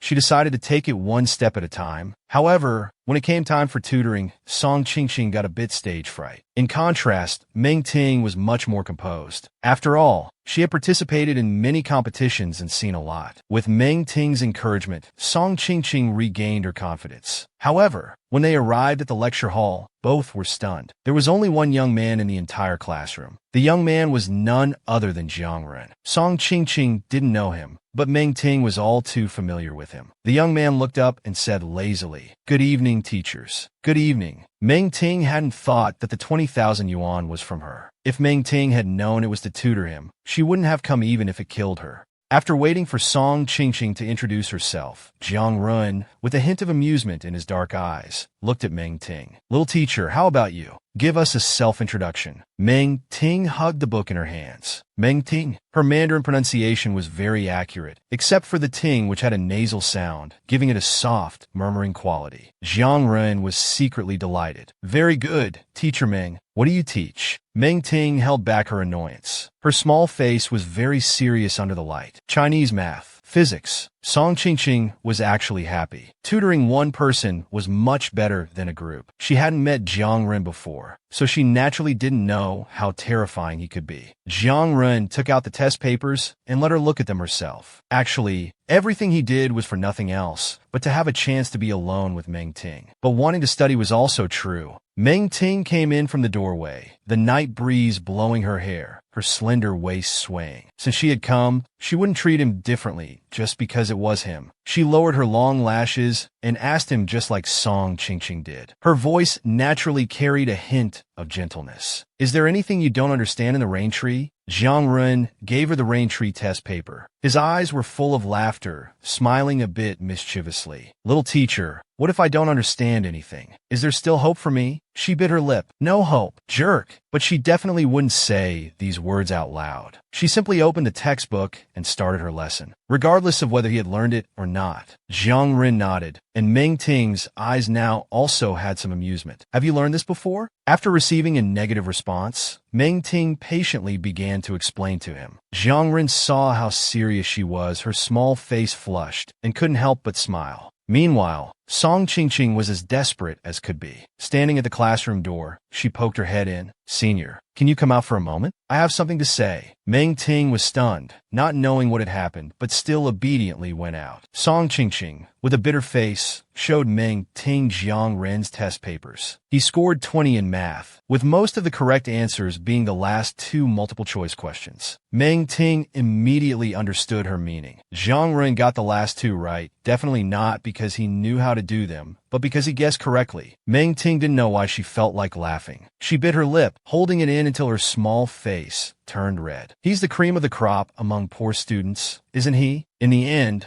Song Qingqing decided to take Jiang Ren's test papers and study them further at home. On an early summer night, with occasional insect chirps, the weather wasn't too hot yet. On opposite sides of a table sat him and her. Jiang Ren was stunned. He hadn't expected Ming-Ting to sit with him. When she was with him, she usually tried to avoid him, even though he knew she had a gentle personality and loved to smile. Because of his volatile temper, she always said he was annoying. Noticing Jiang Ren's change in expression, Ming-Ting quickly explained that she often helped her classmates with problems, and for an evening self-study session, this was the most comfortable arrangement. She tilted her head and asked him, "Let's start with Chinese today. I'll find some middle school textbooks at home this weekend to help you build a foundation, okay?" The 17-year-old girl's eyes were clear. Jiang Ren had never interacted with her so peacefully before. Her gentleness was like water flowing through his bones, making his whole body tingle. Jiang Ren dazedly said, "Okay." He liked this kind of gentleness from her, something he had never experienced before. He hadn't expected her to agree and be so serious and friendly during tutoring. Meng Ting guided Jiang Run through the review, reading and explaining 2 poems that weren't love poems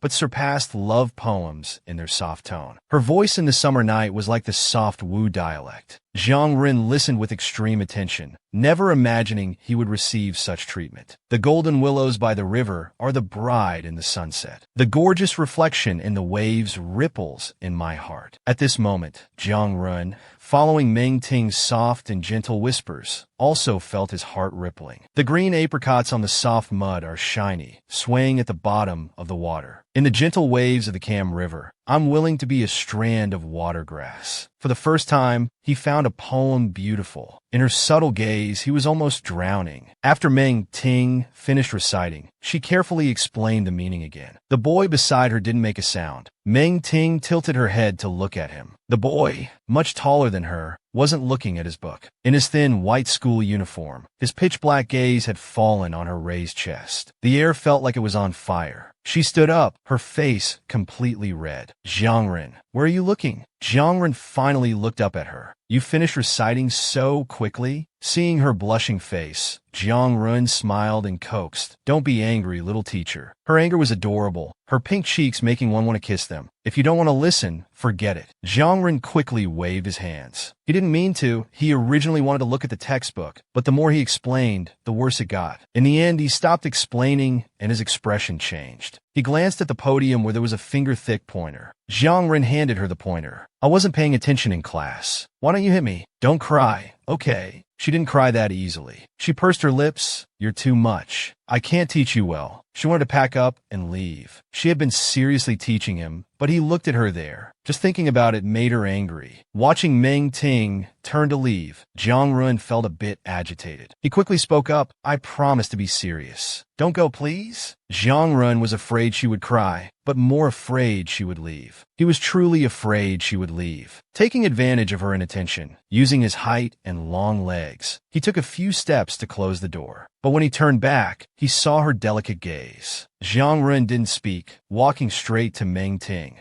Meng Ting nervously covered her chest with her hands, her big eyes watery as she stepped back. Don't come closer. Jiang Rin paused, deliberately teasing her. So, continue the lesson or do something else? She wanted to cry, with nowhere to go. Continue the lesson. Tiang Rein lift. So cute. Don't be afraid. If you don't want to hit me, how about I punish myself? Meng Ting was stunned, not understanding the meaning behind his words. While she was in a daze, the boy had already put his hands on the ground. Meng Ting watched, puzzled. The boy said nothing, then started doing push-ups under her wet gaze. The boy did them effortlessly and perfectly. He didn't know how many he had done when he looked up at her, sweating. She seemed to finally not be afraid anymore. A pair of brown eyes curiously looked at him. He smiled. Is this okay? Little teacher Meng Ting believed he wasn't up to mischief anymore. She had silently counted over 70 in her heart, yet he didn't seem tired. Meng Ting said softly, why don't you consider studying sports? As soon as she said this, their eyes met and the air instantly froze. However, after a few seconds, Jiang Rin couldn't help but burst into laughter. Watching Jiang Rin stand up, Meng Ting stood there dumbfounded. Jiang Rin was both stupid and not serious. It would be so painful for him to force himself to study. After a while, Meng Ting realized his family was wealthy, so he didn't really need to worry about getting into university. If he couldn't get in, they could just send him abroad. When Meng Ting saw Jiang Rin finish his push-ups, she had already planned out his future. But in the end, she realized she was overthinking. But since she chose to tutor him, she might as well see it through. After all this commotion, Meng Ting glanced at the time. It was almost time to go home. Will you really study hard? After receiving Jiang Ren's affirmative response, Meng Ting turned to get the textbooks. Meng Ting placed 2 books in front of him. She had included some difficult texts in the poetry book, hoping to discourage him. She didn't mind tutoring classmates, but his aggressive gaze was hard to accept. The boy leaned closer, sweaty. He glanced at the table of contents and chuckled mischievously. Trying to make it tough for me, huh? Meng Ting said, if you don't want to, forget it. Hearing this, Jiang Ren became more interested. Of course I want to.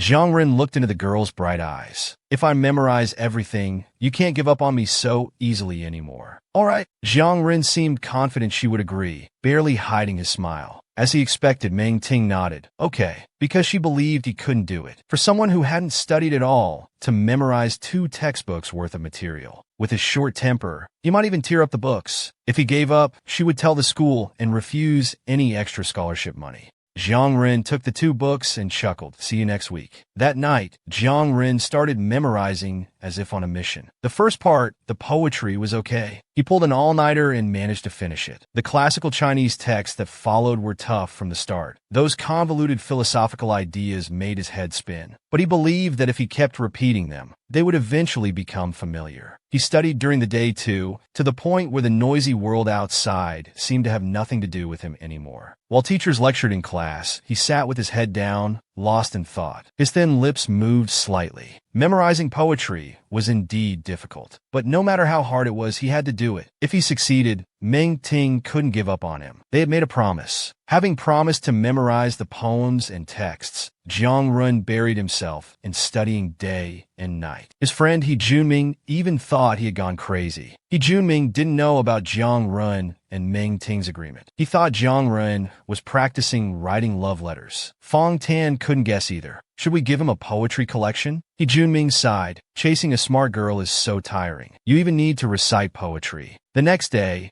Jiang Ren's friends left a poetry book on his desk. He Junming winked. They say this is the essential love poetry collection of the century for chasing girls. Jiang Ren laughed mockingly and flipped through it casually. He was dismissive at first, until he saw from before slowly. Somehow, those lines didn't need memorizing. They instantly imprinted in his mind. The 7 days and nights he waited for her in the Pear Blossom town flashed in his mind. The busy station, his fear of her leaving alone. He'd wake up early with the breakfast shop owner to wait for her at the station. He'd wait until the shops on the long street closed one by one. Night fell, and stars filled the sky before heading back with his hands in his pockets. Carriages and mail were all so slow. Waiting was torment, but also sweet. He had never told her about these things, because Jiang Ren knew that few people would like someone who loved so obsessively, so crazily and stubbornly. Yet such a madman could truly love only one person in his lifetime. A lifelong love, a lifelong devotion, and also a biased affection, belonging only to her. Buried deep in his heart, yet uncontainable passion. Everything belonged only to her. Meng Ting closed the poetry book and stuffed it into his desk. Mid-May arrived quietly. Song Qingqing couldn't hold back and cried in front of Meng Ting. Meng Ting handed her a tissue. What's wrong? Song Qingqing took a deep breath. Senior Jiang doesn't care about anything. She can barely pronounce phonetic symbols, and he doesn't even recognize chemical elements. Meng Ting empathized. Jiang Ren hadn't memorized the textbook yet, and 10 days had already passed. Song Qingjin's tutoring time was supposed to continue. She was still very afraid of him, because when he faced her, he was expressionless and looked fierce. Song Qingqing never imagined that just helping someone with tutoring would make her cry. The person being tutored was none other than the school bully from the neighboring vocational high school. And Jiang Ren's responses to Song Qingqing's questions were either yes or no, never showing a pleasant expression throughout. Song Qingqing never understood what was going on. She had no choice but to compromise and didn't want to continue tutoring. Meng Ting also knew this couldn't go on. Unable to make a decision herself, she thought it best to consult with the teacher. Song Qingqing didn't want to wait a moment longer. Shall we go now? Meng Ting was about to say yes, but hesitated before speaking. She remembered his smiling eyes that day. Wait for me. If he really went back to memorize, she couldn't condemn him like that.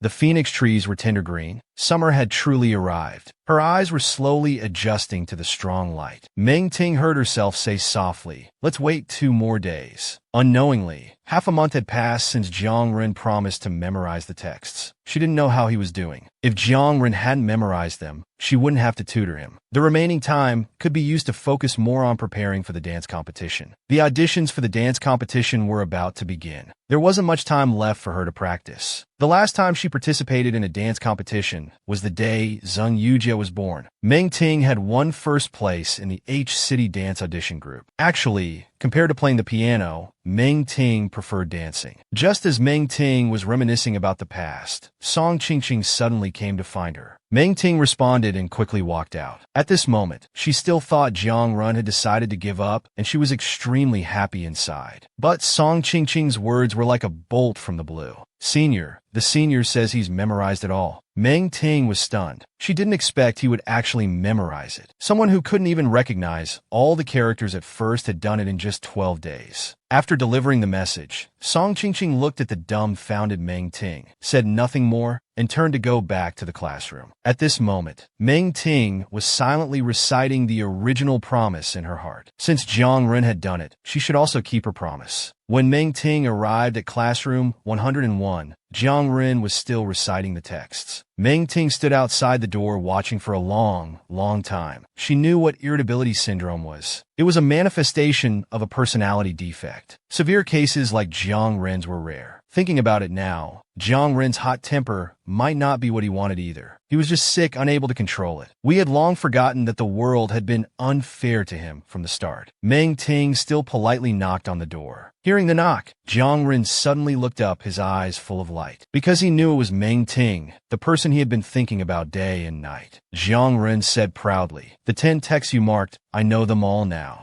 He looked as if he had won some championship. Meng Ting walked over it. His 2 books showed obvious signs of being repeatedly flipped through these past few days. Her feelings were a bit complex. Then she tested him. She used the exam paper. The exam method is clear as the moon. When can it be seized? What's the next line? Jiang Ren thought for a moment. Worry comes from within. It cannot be cut off. When one's heart is on what it desires, temporarily obtained by oneself, quickly self-satisfied, not knowing old age is approaching. For the previous line, Jiang Ren was momentarily at a loss for words. Most people can respond to the following line, but asking for the previous line requires being particularly familiar with the text. It seemed Jiang Ren wasn't familiar enough with the text yet. Jiang Ren propped his face with one hand, trying hard to think. He silently started reciting from the first sentence of the text in his heart. After a long while, he gritted his teeth and answered, "Although the nature of 10,000 books is different in selection and rejection." Seemingly very confident, Jiang Ren gestured for Meng Ting to continue. Under the light, his eyes were smiling, looking charming. Meng Ting couldn't help it and laughed, her shoulders shaking. He saw that her laugh was so beautiful, more beautiful than 10,000 pear trees in bloom. So silly, ha! Actually starting to recite from the very first sentence. Jiang Ren knew she was laughing at him, but he felt incredibly happy inside. Then he leaned on the desk with both hands, bent down close to her face and joked, "Try laughing at me again, I dare you." A casual promise, just meant to make Jiang Ren give up. Unexpectedly, he actually did it. The young man's eyes were filled with intense emotion. "I've finished memorizing. Will you keep your promise to me?" Meng Ting didn't lie to him, just nodded blankly. He smiled, "Little teacher, I memorized 1 extra. Do you want to hear it? 1 extra? Meng Ting went to check. She had only marked 10. He held down the textbook, smiling as he looked into her eyes. "You good students like to recite poems, right? I'll recite one for you." The young man smiled as he recited his 11th poem. "If we had never met, perhaps my heart would never have been so heavy. If we truly missed each other, I fear life would never be easy. One glance is enough to stir a hurricane in the heart sea." Until Jiang Ren finished reciting, Meng Ting realized it was a modern love poem by Wang Guozhen, "As Long as We've Loved Once." At that moment, she felt the sincerity of the boy before her. In his deep eyes, bright and confident, following his heartfelt recitation, it was as if one was truly by the sea. A gentle breeze caressing the face, bringing a soft touch, as if telling an unspoken sentiment. And all of this was unexpected by Meng Ting.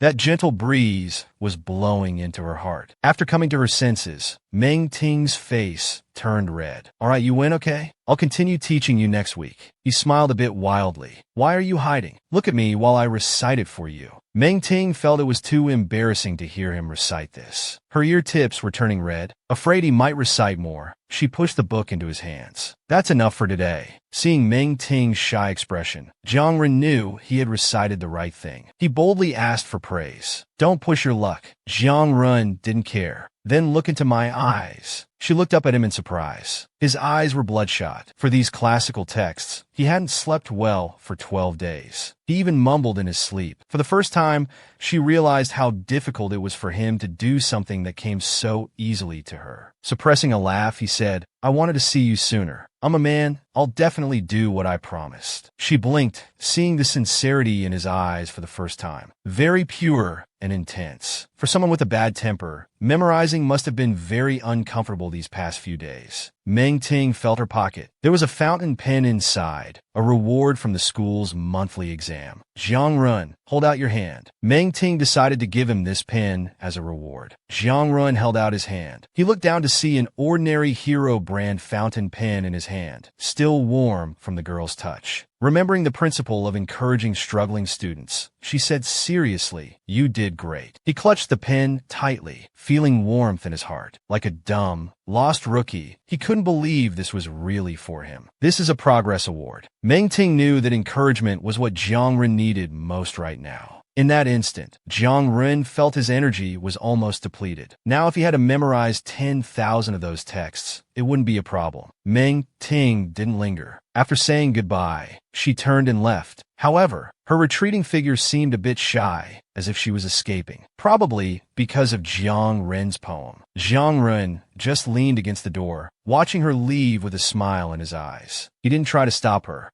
The campus lights twinkled, and the night breeze ruffled his hair. Jiang Ren squinted and gently sniffed the fountain pen in his hand. And his feeling at this moment was just like that poem. In the past, time moved slowly, so slow that her smile, her praise, could be savored for a lifetime. The weather gradually got warmer. Students liked to roll up their pant legs in class. Among them, everyone noticed one thing. No one had ever seen the school beauty Meng Ting wear a skirt. During Wednesday evening self-study, Zhao Wanqing came in from outside, looking upset and almost in tears. "Ting Ting, they're saying there's something wrong with your legs." Meng Ting was counting English homework. Hearing this, she laughed. "I don't know who started the rumor, saying you never wear skirts. Either you have scars on your legs, or they're bow-legged." Meng Ting's eyes curved in amusement, not minding at all. Zhao Wanqing beside her was indignant. "You're still laughing? I'm about to die from anger." Meng Ting thought their imagination was rich. In her past life, 30% of her body was burned, and her legs were indeed ruined. But in this life, her legs were fine. Her only skirts now were her dance costume and 2 skirts handmade by her grandmother. However, the old lady was conservative, so the skirts she made only reached mid-calf. They had a clean, elegant Republican-era style, so she really didn't have any short skirts or shorts. Meng Ting truly didn't care, but Zhao Wanqing was still fuming. She really wanted Meng Ting to come in a short skirt every day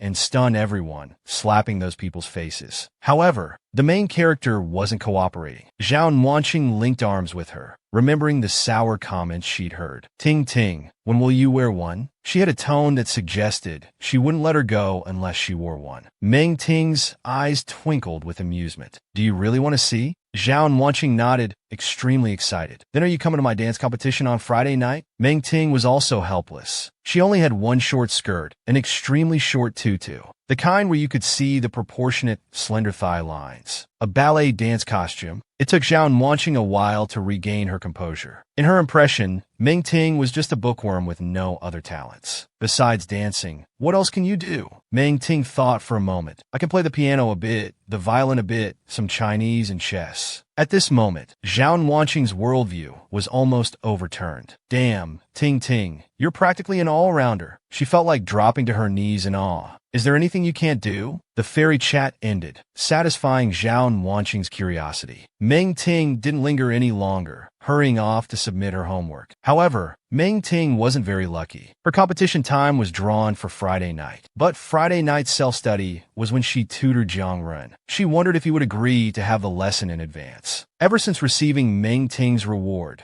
Jiang Ren had been studying hard every day. He hadn't even glanced at his text messages. Junming, who happened to pass by, was also surprised, wondering who would text him. He decided to sneak a peek, but with just one look, he burst into laughter. "Damn ha! Renji, what kind of contact name is this?" Feeling embarrassed, Jiang Ren was stunned for a moment before looking down. The phone screen in the desk box was lit up, showing Precious Bitch. Jiang Ren doubted his eyes, but the unique contact name told him he wasn't mistaken. He curved his lips and hurriedly opened it. To his surprise, it was real and Meng Ting was actually inviting him out. Jiang Ren suddenly stood up and slapped He Junming on the back of his head. "What's it to you? I like it." Though curious about why Meng Ting was inviting him, he couldn't suppress his excitement. He didn't linger for a moment. He headed downstairs. As he walked, he started running. The late May breeze brushed his cheeks. Meng Ting found a shady spot to wait. After coming back and the previous tutoring, Meng Ting had completely changed her view of Jiang Ren. The sunset dyed half the sky red. He crossed the playground and immediately spotted Meng Ting. A boy was standing in front of her, talking to her.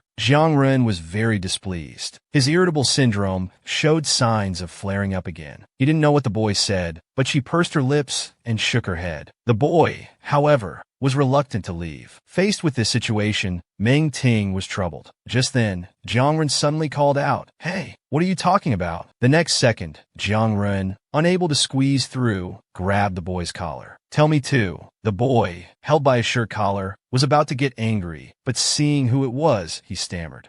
Meng Ting saw Jiang Ren getting angry and felt a headache coming on. Why did he always lose his temper? Such a bad temper. Originally, not many people had noticed this little incident as class was about to start. But with Jiang Ren's fierce arrival, now several onlookers were secretly watching, not daring to look openly. Meng Ting, standing behind Jiang Ren, hesitantly reached out her small hand and gently tugged at his clothes. Jiang Ren was wearing a black shirt. The gentle tug on his shirt from behind was as light as a feather, as delicate as a kitten's touch. Jiang Ren was stunned. Meng Ting thought he hadn't felt it. Otherwise, why hadn't he let go? So she gently tugged again. Seeing injustice, he drew his sword to help, only because it was Meng Ting. And Meng Ting didn't want to make a big deal out of it, so she directly pulled on Jiang Ren's clothes. However, Jiang Ren had no reaction at all, so she shook it again. Jiang Ren still didn't respond. With no other choice, Meng Ting could only speak up to stop him. "Can you behave? Everyone's watching."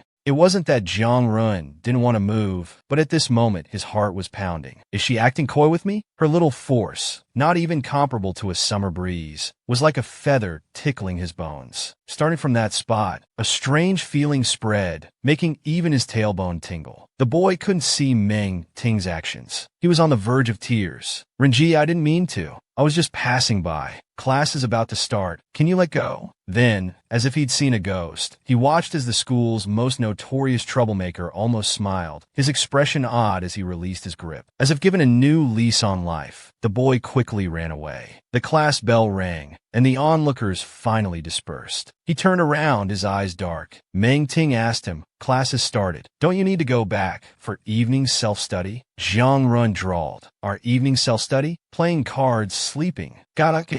He couldn't help but laugh. Jiang Ren's directness and honesty. This was his genuine laugh. Meng Ting said softly, "I'm sorry for calling you today. I have something on Friday, so I can't tutor you tomorrow. Is it convenient to tutor today? What do you have tomorrow night?" Meng Ting didn't really want to tell him. She had her own concerns. When she was 13 or 14, wearing a little ballet dress, she was incredibly beautiful and radiant. A string of boys followed her, wanting to walk her home. It was summer during puberty. Others were chatting and laughing with their girlfriends after school. Only she had several infatuated boys following her. Originally, Meng Ting had friends, but later, friends' mothers wouldn't let them walk home with her. Since then, her original friends gradually distanced themselves from her. She was young then, not knowing better, and threw small pebbles at them, telling them not to follow. Thinking back now, it seemed like a long time ago, but she didn't want to experience the same thing again. Jiang Ren was too eye-catching. Moreover, he already had feelings for her. If he went, she'd never be able to shake off this guy in her life. Now Meng Ting had no prejudice against Jiang Ren, but no prejudice didn't mean she wanted to date him. She didn't want to date him at all, okay? So she still couldn't tell him. Meng Ting, who usually never lied, now lied to Jiang Ren, who had just helped her out. But her reason was a bit forced. "I need to go to the hospital for an eye checkup." Jiang Ren curved his lips, but the smile in his eyes faded. Who was she kidding, going to the hospital for an eye checkup late at night? But he didn't expose her. Seeing that Jiang Ren didn't refuse, Meng Ting suggested going to the music room to tutor him. Jiang Ren naturally had no objections. The music room was a bit stuffy.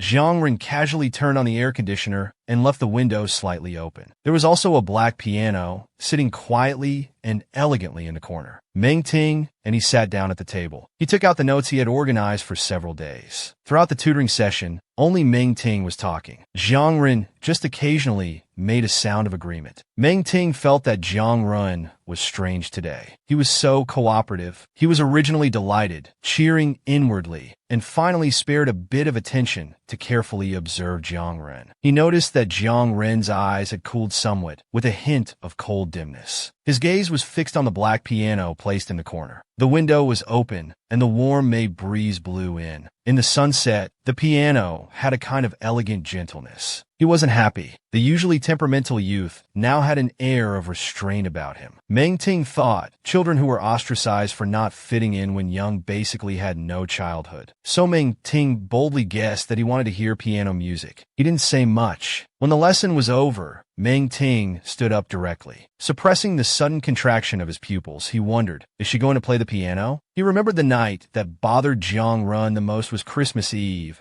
when he wore a blue winter dress to play the piano. When his fingers touched the keys, Jiang Ren's pupils contracted sharply. His fists were clenched tight, his whole body tense, resisting the urge to pull him away. His childhood memory was of being beaten and scolded by his mother, locked in his room, and then his mother's music room, repeatedly playing music. Those piano pieces, mournful and grotesque, were like a hand gripping his heart tightly. He hated it immensely. He knew that woman didn't like his father. Jiang Ren had always been resistant to the piano, only because the person who should have been closest to him had hurt him the deepest. But when facing Meng Ting, although he liked him, he was afraid he might be like his mother, elegant and beautiful, yet the most heartless. In the gentle sunset, Meng Ting's black hair was coated with a light golden sheen. The moment the piano sounded, he raised his eyes. Yes, Meng Ting was different from that woman. That woman would never deign to play a children's song. He only saw light, bouncy notes. She was playing the children's song, Twinkle, Twinkle Little Star. The simplest melody, twinkling brightly, cheerful, and lively. At this moment, Meng Ting was playing wholeheartedly, as if on stage, unaware of Jiang Ren's reaction. Jiang Ren sat quietly in his seat, but his heart was turbulent. He knew exactly what he had done. Meng Ting finished playing, lovingly closed the piano, then curved his eyes at him and said, "All right, let's go." His body was stiff and tense. Meng Ting might never know how much he wanted to hug him at that moment. But Meng Ting hadn't thought that much. He just felt the classroom was chilly. Jiang Ren had casually placed the remote on the wooden speaker box near the window earlier, but Meng Ting found it a bit difficult to reach. He thought, even if he was confused and didn't understand what he had done, he knew he was done for. He would have to be devoted for life. He once hated piano music intensely, but now he was madly infatuated with this girl. He stood up and reached for the remote above his head, in a posture like a back hug, but without touching him at all. Jiang Ren just wanted to possess him so badly. If God told him in the previous second that this girl loved him and let him have him, then in the next second he would be willing to die, to give up everything for him, just to be by his side, accompanying and protecting him. That would be enough. As Meng Ting turned around,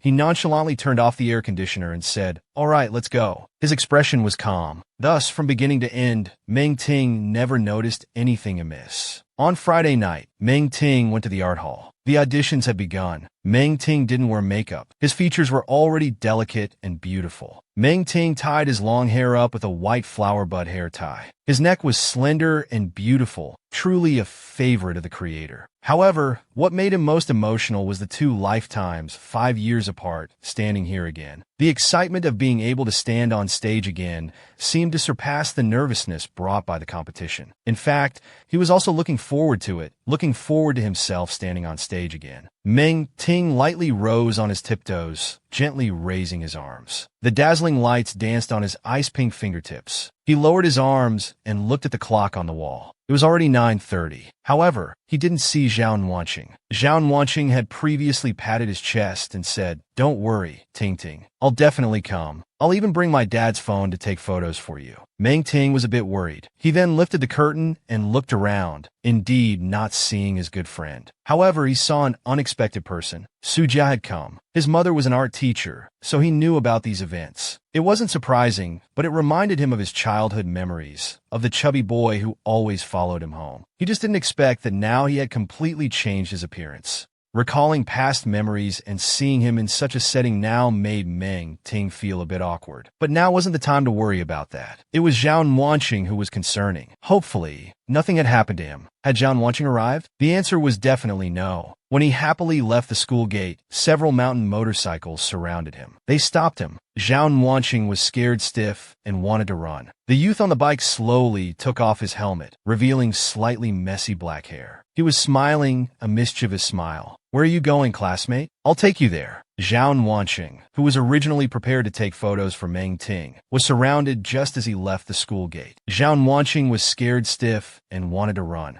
Junming rode over, grinning, and said, Hey, I'm not letting you pass. Are you crazy?" Zhao Wanqing got angry. Junming glared. "Say that again." Zhao Wanqing got scared. He thought to himself, how unlucky to be blocked by these two troublemakers. Jiang Run impatiently tapped his foot on the ground. He had misjudged one thing. Meng Ting hadn't come for evening self-study at all. He had been waiting to follow him, but Meng Ting had taken leave for the entire evening session. Fortunately, while waiting, they caught Zhao Wanqing. He must know where Meng Ting went so late at night. "Why are you running? Your father is asking you." He nodded quickly, scared to death. Jiang Ren's face was gloomy. Where did Meng Ting go? Zhao Wanqing still remembered the incident at Wangu Mountain. He gave directions, leading them to Lake Hart Park. They circled around 3 or 4 times. Jiang Ren suddenly stopped the bike, hung his helmet on it, and coldly looked at Zhao Wanqing. "Are you playing with me? Where is he? I'll give you one last chance." Zhao Wanqing, having just experienced a terrifying motorcycle ride, was now shaking. He almost cried. He had originally wanted to lead them on a detour and secretly call the police or something, but now that seemed impossible. Finally, unable to bear the psychological pressure, he said, "At the art hall." The air seemed to go quiet for a moment. Jiang Ren suddenly fell silent, his eyes losing focus. Junming thought to himself, oh no, it was the art hall, the place that had made Jiang Ren so upset when he returned last winter. Jiang Ren said nothing. This time, he didn't call for his friend. He rode off alone. He revved the engine loudly and disappeared in an instant. Zhao Wanqing wiped his tears, still constantly blaming himself. "I'm sorry, Tingting." Junming sighed. They didn't want to bully the young girl. He rarely had a conscience. "Don't cry. Renji isn't a bad person." Zhao Wanqing wanted to cry even more. How is he not bad? He's terrible. It's 9:12 now. Tingting's competition is about to start. I'll take you to the art hall. I promise we won't do anything to you.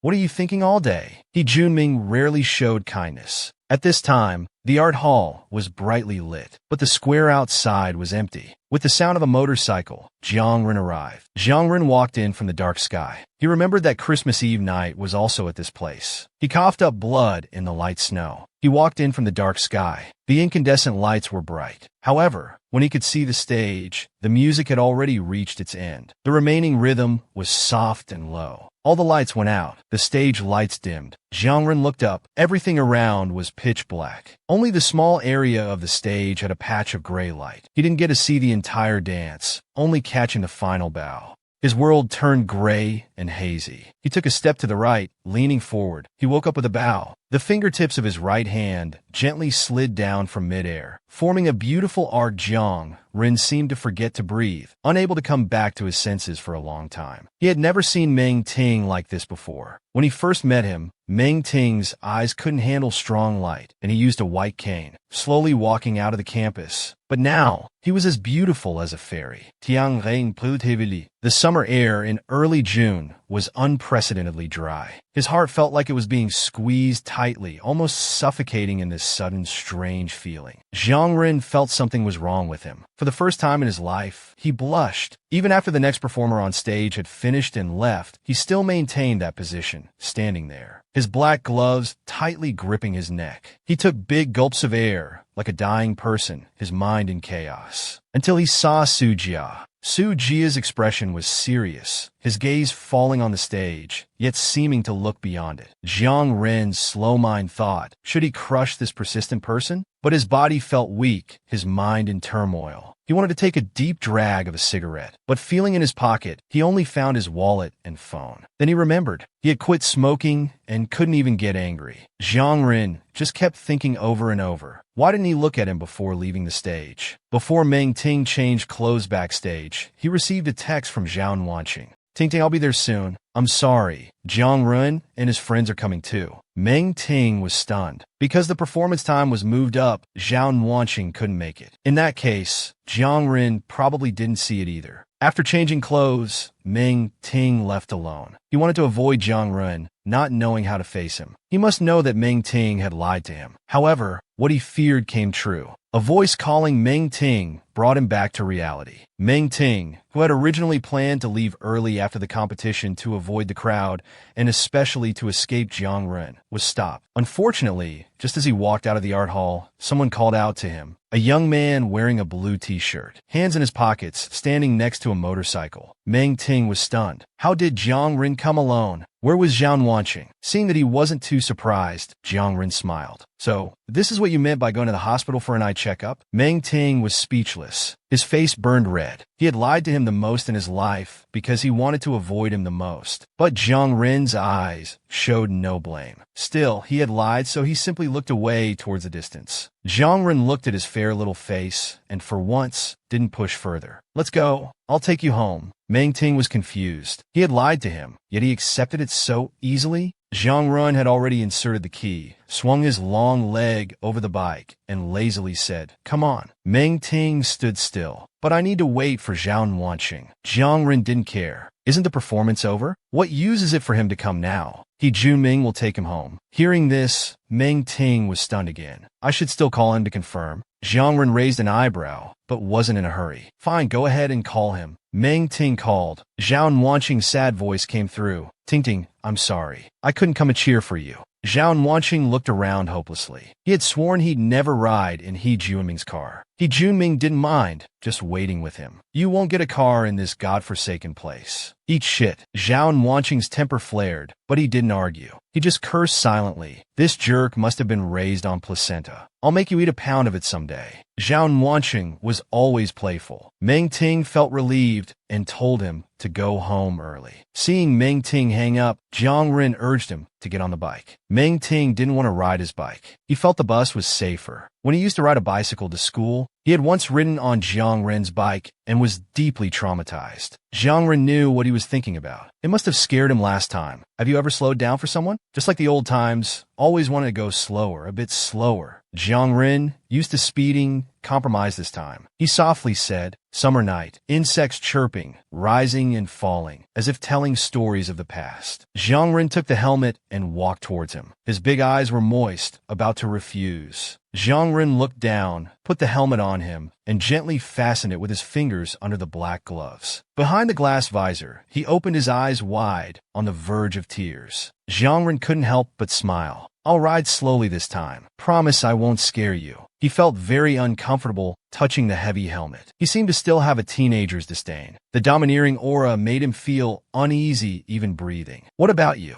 I'm wearing this. What are you wearing? Jiang Ren just told him he didn't need one. Get on. Do I need to carry you? Do I need to hug you? Meng Ting certainly didn't want him to hug him. He nervously sat on his bike, then lightly grabbed the sides of his clothes. The touch on his waist was as light as a feather falling into dust. He started the bike, riding slowly forward. He had never ridden a mountain bike this slowly in his life. The girl behind him asked in a soft voice, "When did you arrive?" Jiang Ren smiled, knowing she was probing. He answered slowly, "Just arrived." Meng Ting was happy. If he just arrived, did that mean he didn't see him dance? His mood lightened. He didn't dislike him as much now. Tonight, Jiang Ren was unexpectedly easy to talk to. The city streetlights passed one by one. The night wind was blocked by the young man's body. He could feel a faint warmth coming from him. However, even the longest road has an end. When Meng Ting arrived home, he returned the helmet to him. "Thank you," he said, his lips slightly curved, his big eyes turning into crescents. Jiang Ren held the helmet, his eyes full of smiles. He softly hummed in response. Meng Ting, carrying his backpack, waved goodbye to go home. To thank him, he decided to assign less homework he disliked next week. Jiang Ren's thumb caressed the inside of the helmet, where the warmth of his cheeks still lingered. The warmth gently kissed his fingertips. He suddenly smiled. He had been happy enough. He had also been calm enough. Jiang Ren casually tossed the helmet onto the bike and walked a few steps to stand in front of him. Meng Ting was confused. "Do you have something else?" To thank Jiang Run for taking him home, Meng Ting decided to assign less homework he disliked next week. However, Jiang Run didn't leave. He just tossed the helmet onto the bike and walked a few steps to stand in front of him. He held his shoulders, his eyes carrying a hint of amusement. Meng Ting, you lied to me once, and I lied to you once too. He let out an ah, his eyes full of confusion. I didn't just arrive. I was here when you were still on stage. Jiang Run couldn't help but tell the truth. Hearing this, Meng Ting felt uncomfortable and didn't want to hear him continue. However, the young man's eyes were dark, yet carried a frightening brightness. Do you know what I was thinking then? You were so beautiful on stage. Meng Ting's face instantly turned red. Jiang Run, please stop talking. He felt strangely embarrassed just hearing him speak. I'm going home now. Don't say such weird things. If you do, you'll have to do 10 times the homework. Jerk! Meng Ting pushed him away. As he ran home, his cheeks were still burning hot. Jiang Ren didn't mind. Looking in the direction Meng Ting left, his lips unconsciously curved upward. He had completely fallen in love with him. As Meng Ting entered his home, he was still complaining in his heart. Jiang Ren was truly an annoying jerk. The next moment, Meng Ting was startled. He saw Shulan painting her toenails on the sofa. Hearing the door open, Shulan gave Meng Ting a meaningful look. Meng Ting ignored her and walked straight to his bedroom. Shulan had long been an excluded presence in his life. He and Shulan hadn't spoken for a long time. Even Dad knew they could never reconcile. After washing up, Meng Ting went to bed early. The wind gently blew in through the window. Meng Ting hadn't dreamed for a long time, but tonight he had a dream. He dreamed of his past life when he was called the school beauty. It was a Friday. He was the last to leave the classroom after finishing his duties. The leaves of the phoenix tree rustled in the wind. A girl who was cleaning with him poked his arm. Meng Ting, look outside. He's been watching you. Do you know him? In the dream, back to his past life, on a Friday afternoon, outside their classroom corridor stood a silver-haired boy. It was November then. He wore black diamond earrings and a leather jacket. Meng Ting didn't know him, but he seemed somewhat familiar. There was a faint bruise at the corner of his mouth, clearly from a fight. Soon, he met his eyes and curved his lips into a smile. Meng Ting turned away, stood on tiptoe to clean the edges of the blackboard. He softly replied to the girl, I don't know him. However, the next week he saw him again while waiting for the bus. This time, he wasn't alone. When he came out of the neighboring vocational school, a group of boys followed him. The winter cold was biting. Soon, he drove out a silver luxury car from the underground parking lot.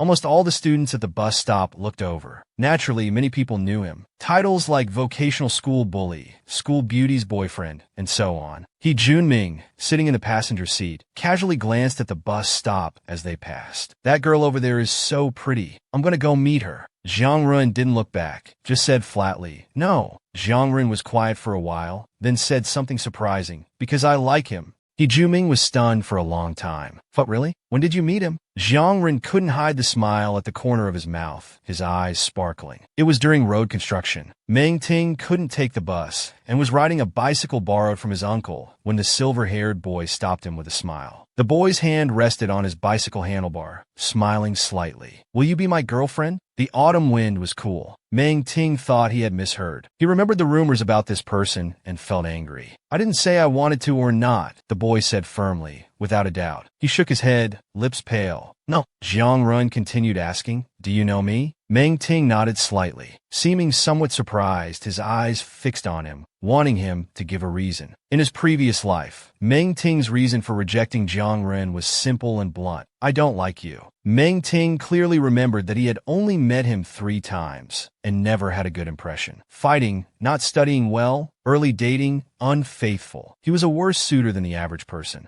Jiang Ren watched his back for a long time, then cursed softly. Later, he often watched him from afar. When he was waiting for the bus to go home, Jiang Ren watched from a distance, not approaching to talk. But he seemed to be in a bad mood. When their school climbed Wangu Mountain, Jiang Ren would silently follow. When it rained heavily, an umbrella would appear in front of the classroom for Meng Ting, who hadn't brought one. And around the umbrella, there were faint cigarette ashes. Meng Ting didn't move. He took off his school uniform, put it over his head, and ran through the water. The rain wet his forehead hair. Standing alone at the bus stop, he was just thinking how fortunate it was that Jiang Ren hadn't appeared. But the next second, Jiang Ren appeared not far behind him. He was clearly a bit irritated. "Why don't you use the umbrella I gave you? Look down on me?" Before Meng Ting could speak, Jiang Ren had already walked in front of him. His gaze fixed on him. Meng Ting felt it was absurd. Water droplets slid down his eyelashes. Afraid of getting an eye infection, he closed his eyes and gently wiped away the droplets. That year, he was particularly honest. "Stop following me. I won't date you."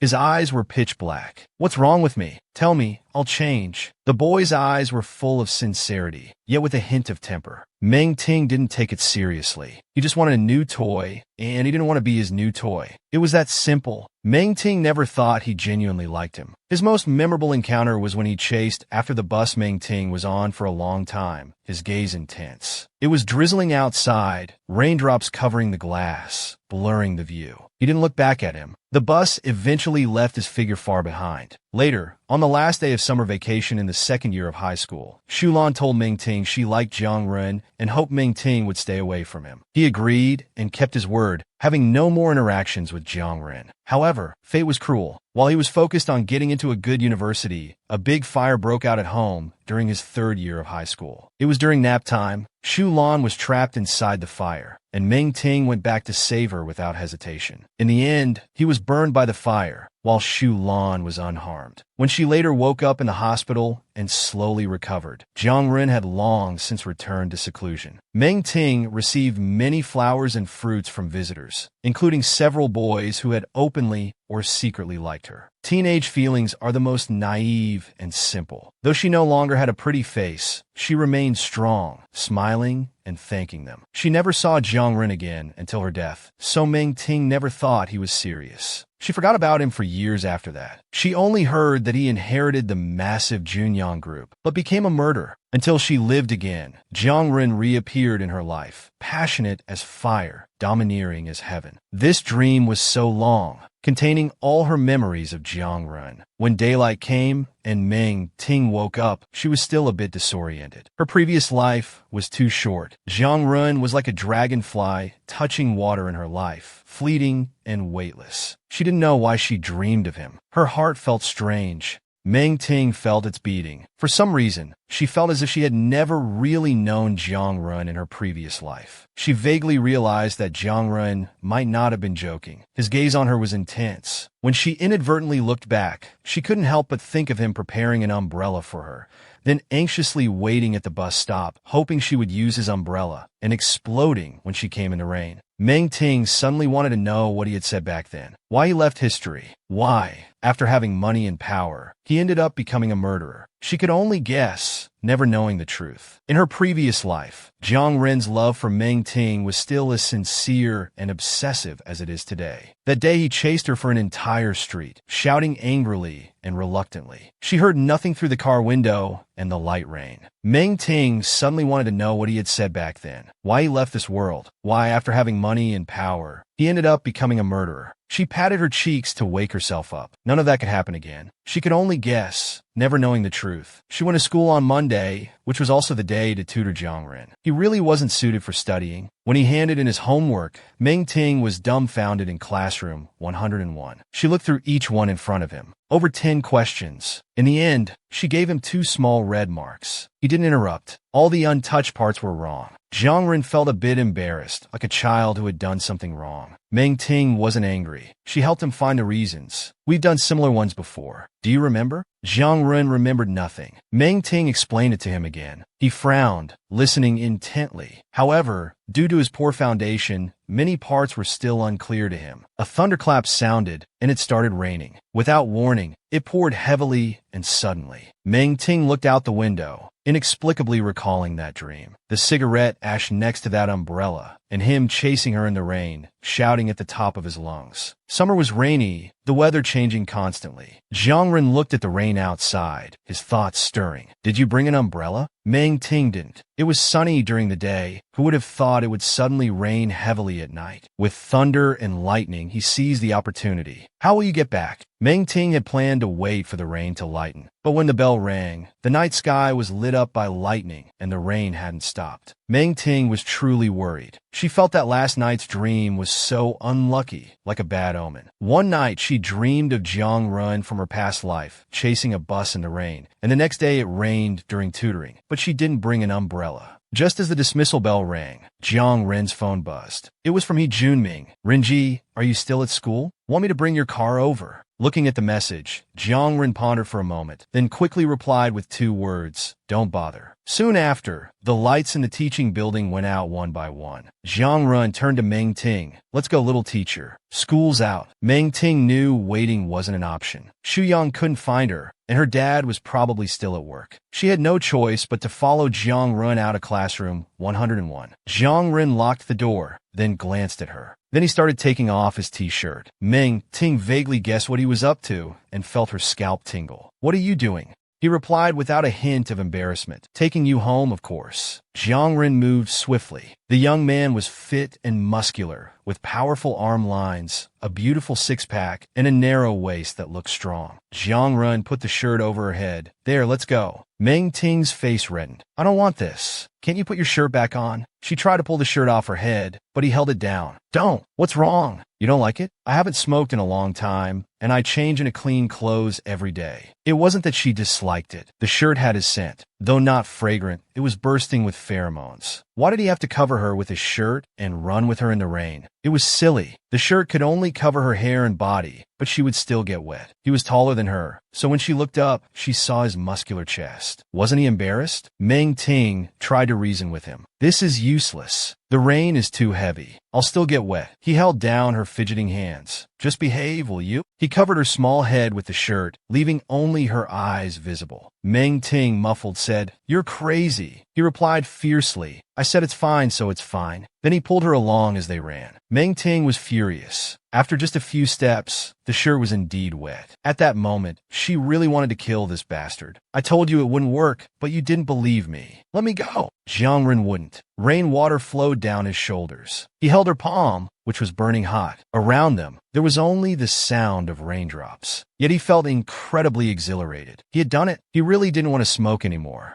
That clean t-shirt without the smell of smoke was the result of his endurance through restlessness and irritation. Quitting smoking wasn't easy, just like his illness. But at this moment, he believed he could slowly get better, as long as he stayed close to her. Meng Ting was still struggling. Her voice was muffled. Don't pull me. I can walk by myself. If you don't let go, you'll have to do 30 math problems next week. Jiang Ren couldn't help but laugh. 30 math problems? This was blatant blackmail. Helplessly, Jiang Ren stopped. He turned around, and the young man's bare chest was right in front of her eyes. He just quietly looked at her, smiling, his expression unfathomable. He was so close. Her ears turned red. The next moment, she pulled the shirt down, covering her eyes too. Jiang Ren was still smiling, gentle and affectionate. He suddenly bent down, looking at the covered face of Meng Ting. You think I really want to go to university? Meng Ting was stunned. Isn't that the case? In the darkness, the air was filled with his scent. I don't like school. I don't like tutoring. I don't like studying. And I don't want to go to university. She blinked. She had always been obedient since childhood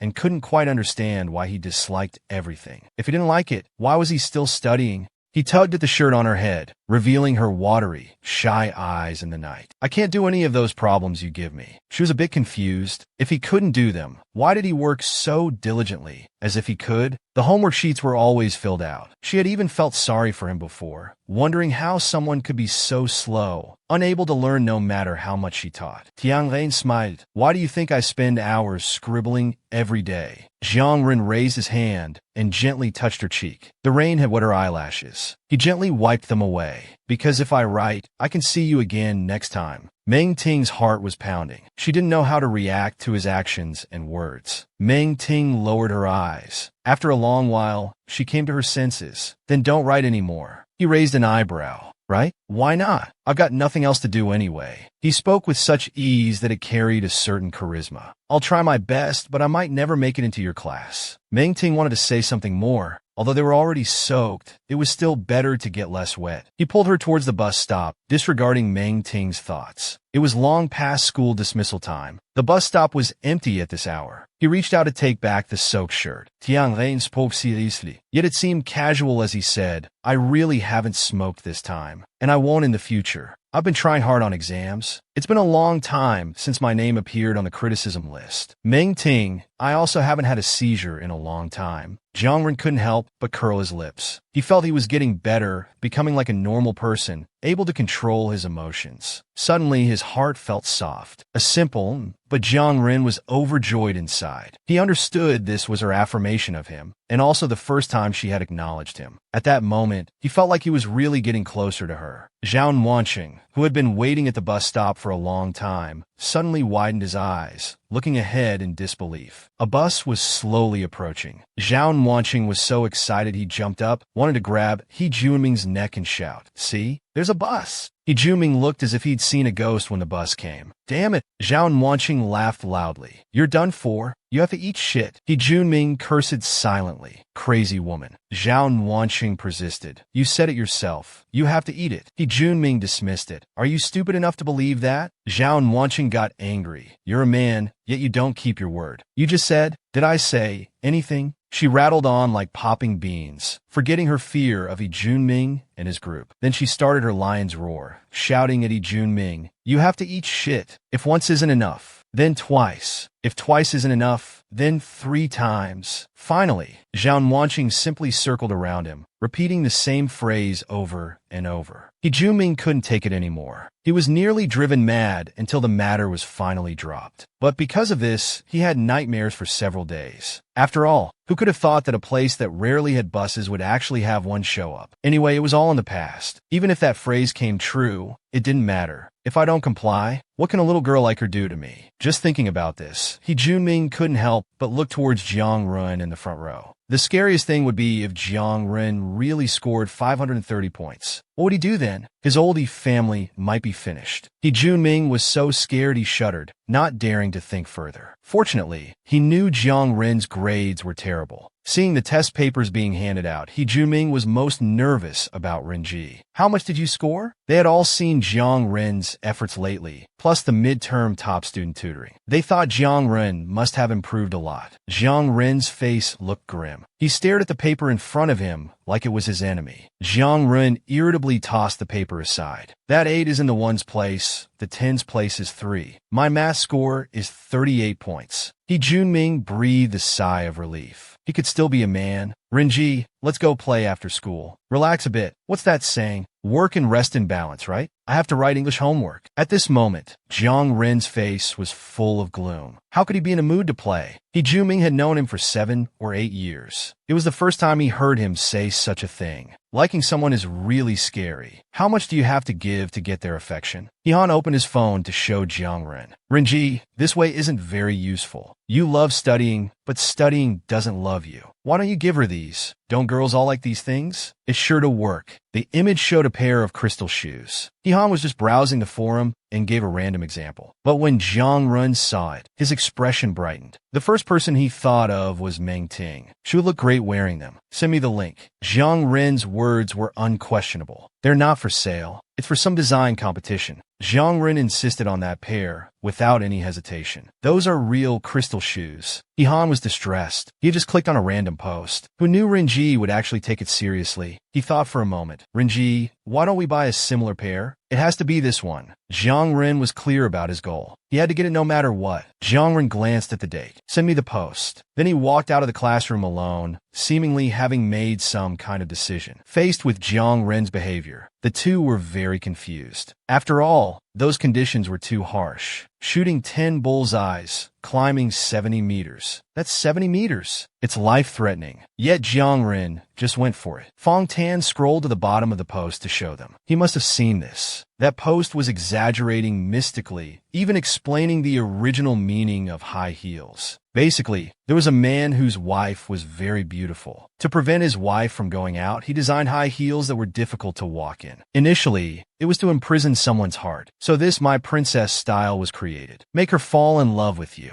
She'll never be able to leave in this lifetime. He Jiuming's eyes widened as he read. No way, Ren. This guy is really something. Now we can only hope everything goes smoothly. In early June, Meng Ting received the notification for the dance competition semifinals. At this time, Jiang Ren's call came right on cue. Come down for a bit. I have something for you. Jiang Ren stood downstairs from Meng Ting's place. In the scorching heat, he was drenched in sweat, his black hair wet. He was holding a box in his hand. He stood in the sunlight, waiting for her at the spot where he had crashed his car into a tree last time. Soon, Meng Ting came down and saw Jiang Ren not far away. He called out to her. Hearing Meng Ting's voice, Jiang Ren suddenly turned around, full of joy. You're here. Meng Ting approached. He handed the box to her. Last time on Christmas Eve, your birthday, I didn't give you a gift. This is to make up for it. His eyes were filled with intense light and openness. He didn't tell her that he had actually made a snow globe for her by hand that could hold snowflakes. She opened the box. Meng Ting thought for a moment she had seen wrong. In the sunlight, the pair of shoes were crystal clear, reflecting beautiful light.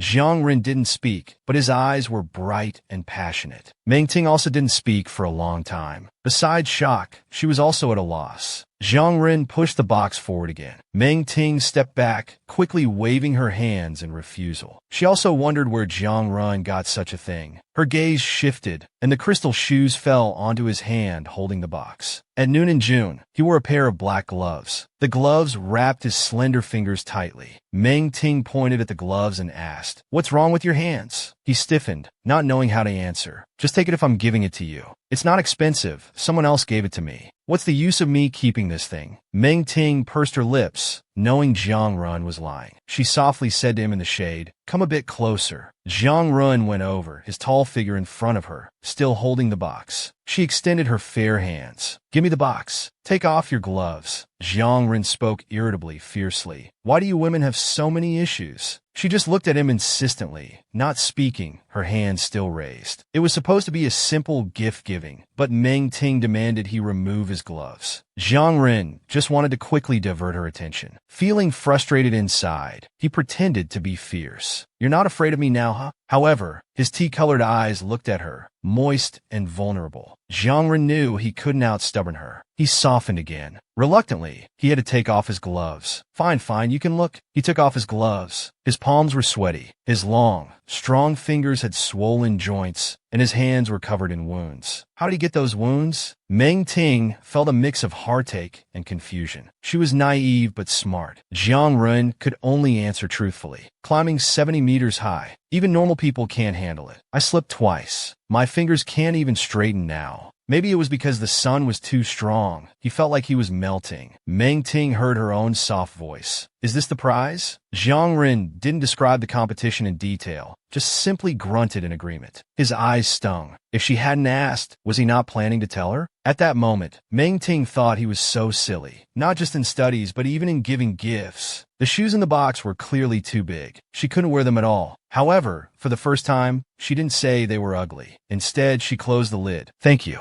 They're very beautiful." He thought he had misheard. He liked that she remembered the meaning of these shoes. Could superstition actually work? Jiang Ren squinted his eyes and suddenly asked, "Will you still dance in the future?" Meng Ting didn't lie to him. "Can I come watch?" This was the first time Jiang Ren had actively asked, and also the first time she hadn't refused him. Although the gift had been given, Jiang Ren was still a bit unhappy. Meng Ting, however, saw the problem at once. He was afraid she would refuse to let him watch the dance competition. She opened her mouth. "You can." He was already prepared to be rejected. Her unexpected "you can" caught him off guard. Jiang Ren thought he had misheard. His expression was odd, almost smiling. "Really, I can?" Meng Ting felt a bit embarrassed. "How many times do you need to ask? Forget it if you're not coming." His eyes were full of laughter. I'm coming, definitely coming. Meng Ting looked at his swollen fingertips, feeling indescribable. Jiang Ren, why did you think of giving me a pair of crystal shoes? Jiang Ren didn't hide it, honestly saying that when he first saw these shoes, he thought they belonged to her. Moreover, they had a nice name, My Princess. Finally, Jiang Ren asked Meng Ting if he had pronounced it correctly. Meng Ting blushed because she knew the meaning of this English phrase, My Princess. At that moment, Jiang Ren's eyes were bright and pure. Meng Ting, in her 2 lifetimes combined, hadn't lived to 20 years. As a child, she had heard many compliments calling her a little princess. However, only Jiang Ren truly treated her like a princess. Yet Jiang Ren didn't see himself as a prince. He casually wiped the sweat from his forehead, completely like the roughest common man. He asked her for the time and place, saying, "Tell me, I'll remember it." With this question, Meng Ting suddenly remembered. The finals were held in B City. The Jiang family was also in B City. When he came to H City last year, everyone said the Jiang family had abandoned him and groomed a new heir. Although these rumors later fell apart on their own, the news of him being kicked out of the family was true.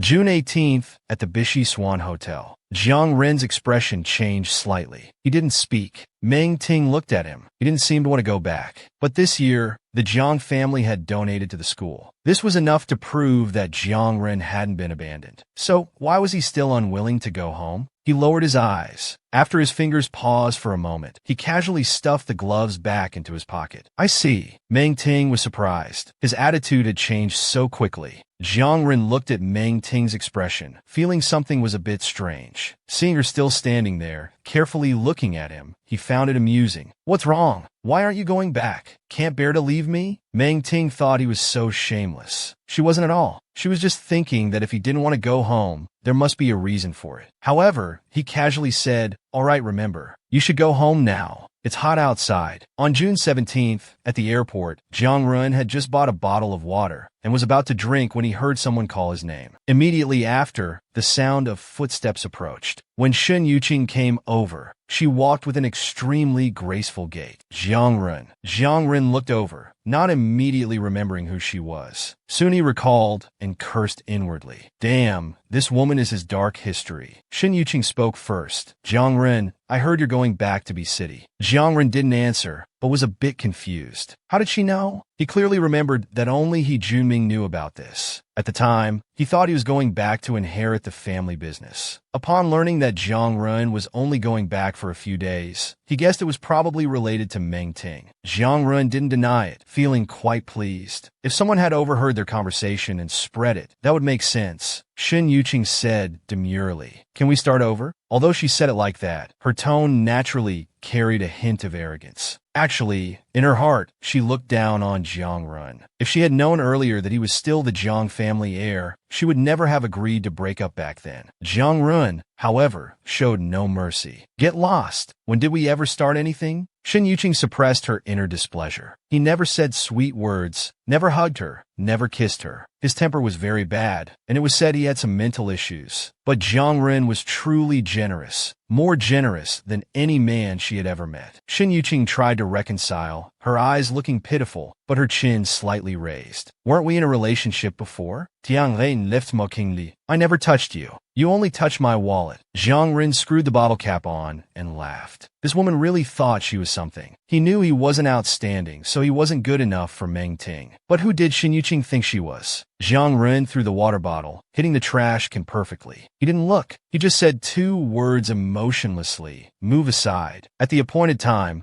Jiang Ren boarded the plane to B City alone. He had a surreal feeling. Being able to watch Meng Ting dance was the first time he hadn't been rejected. Shen Yuqing's eyes were both flattering and contemptuous. Jiang Ren wasn't stupid. If even this kind of woman looked down on him, how could Meng Ting possibly like him? But why did Meng Ting suddenly agree? Could it be out of pity that she didn't refuse? Jiang Ren used to be grateful that Meng Ting was different from his mother. But this was the first time he couldn't help thinking, if only Meng Ting liked his money too. At least then he'd have something she liked, and she would be with him. Due to the competition, Meng Ting arrived in B City early. The team leader was a serious female teacher, surnamed Zhang. After assigning dormitories, she let everyone have free time. It was also Meng Ting's first time here. She wasn't very old, and her face showed the same innocent curiosity as the other girls. The next day, Meng Ting changed into the light green cotton top provided by the sponsor. The bottom was a white pleated short skirt, wide to the knees. She looked pure and beautiful, like a tender new sprout emerging in summer, lively and charming. Even the girls next to her couldn't help but exclaim, "Meng Ting, you have manga legs." Even teacher Zhang looked at her several times. With her looks and figure, entering the entertainment industry in the future wouldn't be a problem. Meng Ting shook her head. Her personality wasn't suitable, and she had no such thoughts. During the conversation, Meng Ting seemed to sense something and noticed someone looking at her nearby.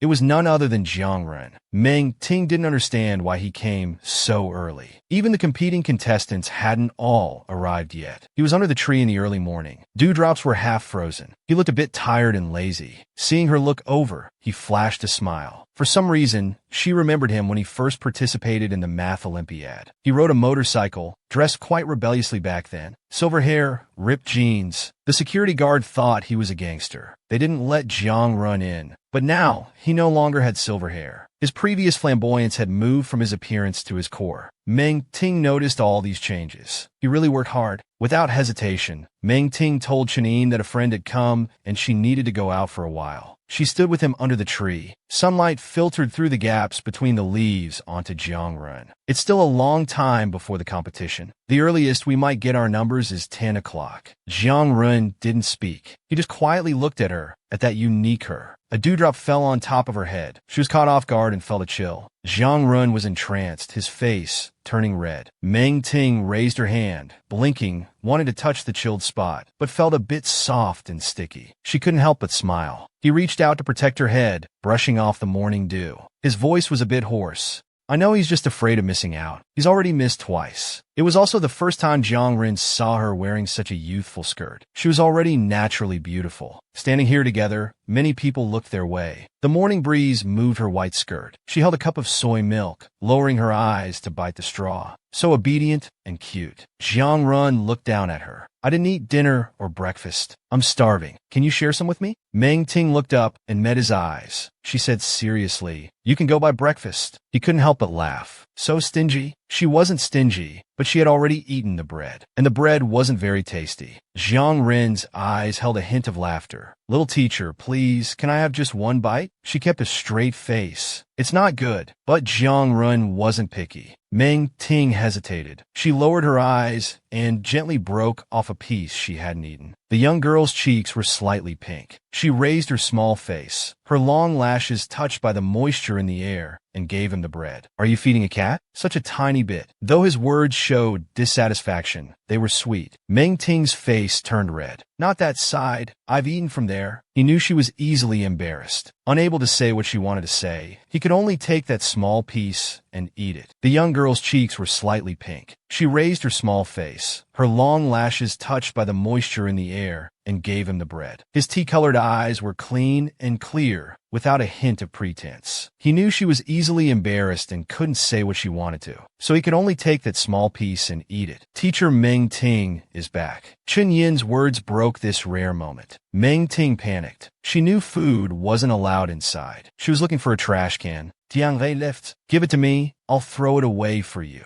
Meng Ting had no choice but to hand him the bread and half-finished soy milk before hurrying off. The morning sun rose. Her pleated skirt swayed gracefully, her slender legs beautiful and delicate. Jiangren watched her, mesmerized. Suddenly Meng Ting stopped. She turned back to reassure him. "You'll be able to go in soon. This competition allows spectators. Don't worry. I remember when you were mistaken for a bad guy and not allowed in." His eyes held a smile. Meng Ting waved goodbye. Her smile, so sweet it made everything around her pale in comparison. After Meng Ting left, Jiangren looked at the bread and soy milk in his hand. A bold idea struck him. He leaned against the tree and casually took a bite where she had bitten. It actually tasted like ordinary bread, but the malt sugar melted in his mouth with apricot sweetness. He wanted to kiss her so badly it hurt, but whenever he thought about it and touched the small bite mark on his arm, he didn't dare anymore. She would cry. Meanwhile, The staff of Swan Piglet had been watching Jiang Ren for a long time. Is that our young Master Jiang under the tree? Meng Ting had been worried earlier that Jiang Ren would be stopped outside Swan Piglet. However, after finishing the bread and soy milk, Jiang Ren sauntered over to the entrance with his hands in his pockets. Gao Yi, find me a good seat. Gao Yi's scalp tingled. This really was their Jun Yang's sharp-tongued young master. Although he couldn't understand why the young master had returned, he knew very well how to treat Jiang Ren. Gao Yi had someone prepare a new breakfast for Jiang Ren. Young master must have suffered so much outside to be eating bread. Jiang Ren glanced at the breakfast on the coffee table. I didn't touch it. Don't bother. And don't tell my dad I'm back. Hearing this, Gao Yi understood. Jiang Ren was still planning to return to City A. It wasn't his place to interfere in family matters, but he still felt he should say something. Jiang Ren said flatly, H is quite good. Jiang Ren noticed something odd. Swan Piglet was one of his family's properties, but it had never been used for dance competitions before. Why was there a competition here? Gao Yi didn't dare hide it. Jun Yang is the biggest sponsor of this competition. When Jiang Ren's mother, Wen Man, was with the Jiang family, she would sing, play piano, and read, but she didn't dance. So Mr. Jiang sponsored many music competitions,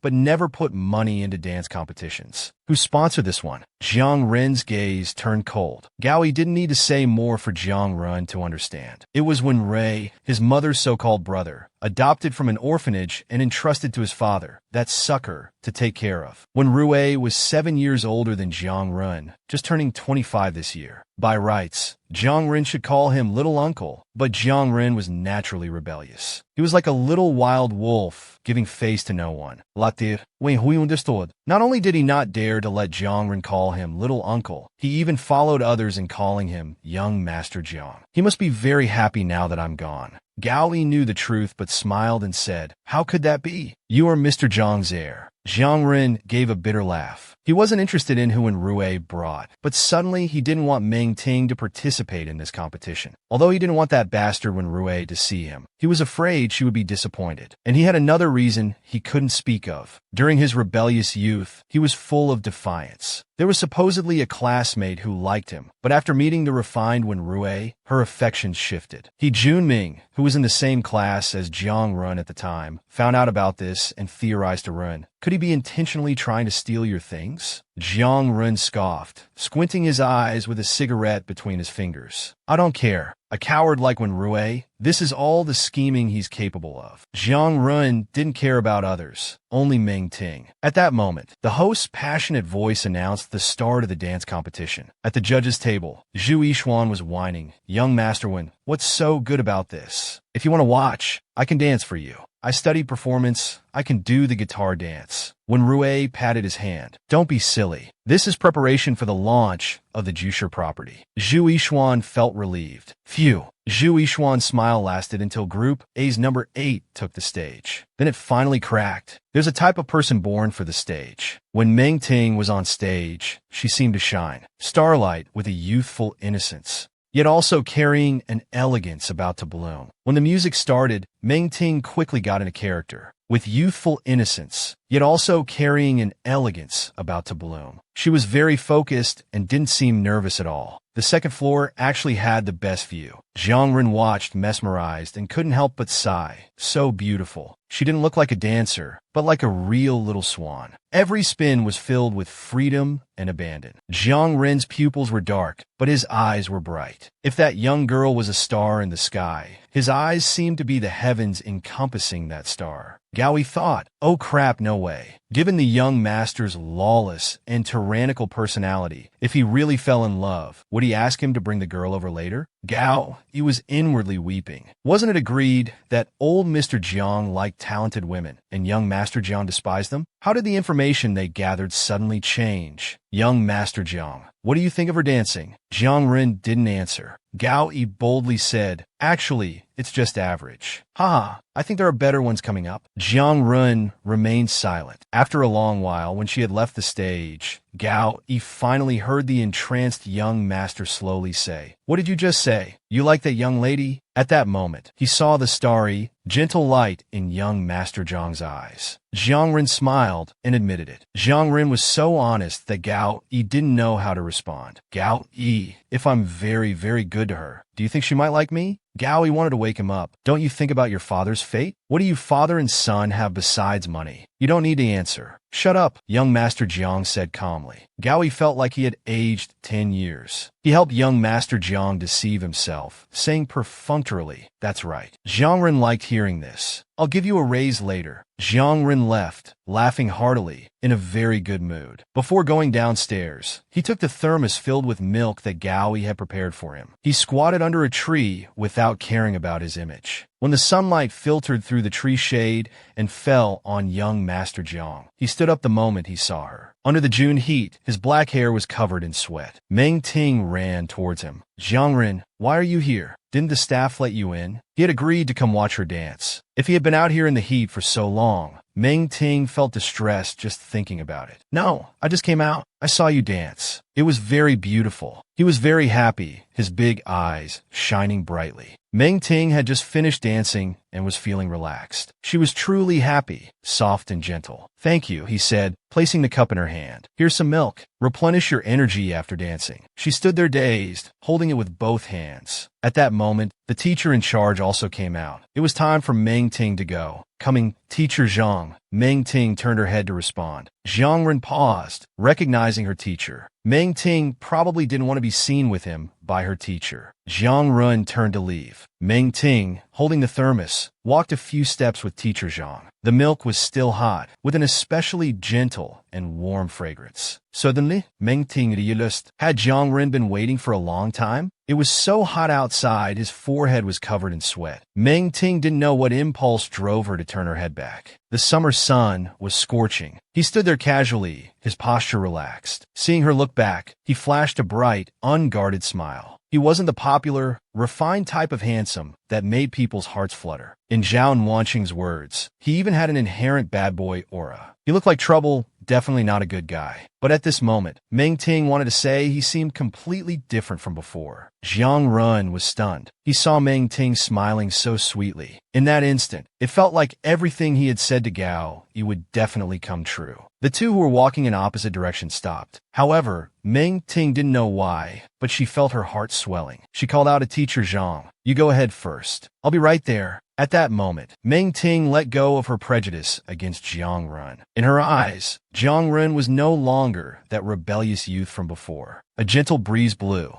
Jiang Ren watched her walk towards him. He became flustered. If she kept misunderstanding things, he'd be in trouble. Meng Ting looked up at Jiang Ren, her eyes clear and bright. Jiang Ren gave a soft then his gaze froze. He saw Meng Ting take out a wet wipe from her pocket. She handed it to him. The wind rustled the tree leaves. For a moment, the summer's noise and heat faded away. Her voice was sweet. "Wipe your sweat and go home. It's very hot outside." Then she returned the thermos to Jiang Ren. The cup in his palm still carried her warmth. It was killing him, knowing he liked her, and she was being like this. Jiang Ren's face turned red. For a moment, he didn't know what to do. He quickly glanced towards her teacher, seeing that Teacher Zhang wasn't looking this way. He gripped the cup tightly, leaned down close to Meng Ting, and said in a fierce voice, "Meng Ting, do you know what you're doing?" She blinked, not quite understanding what he meant. He said, "I've been coveting you all this time. You still dare to look back?" Jiang Ren didn't need her answer. He lifted her chin.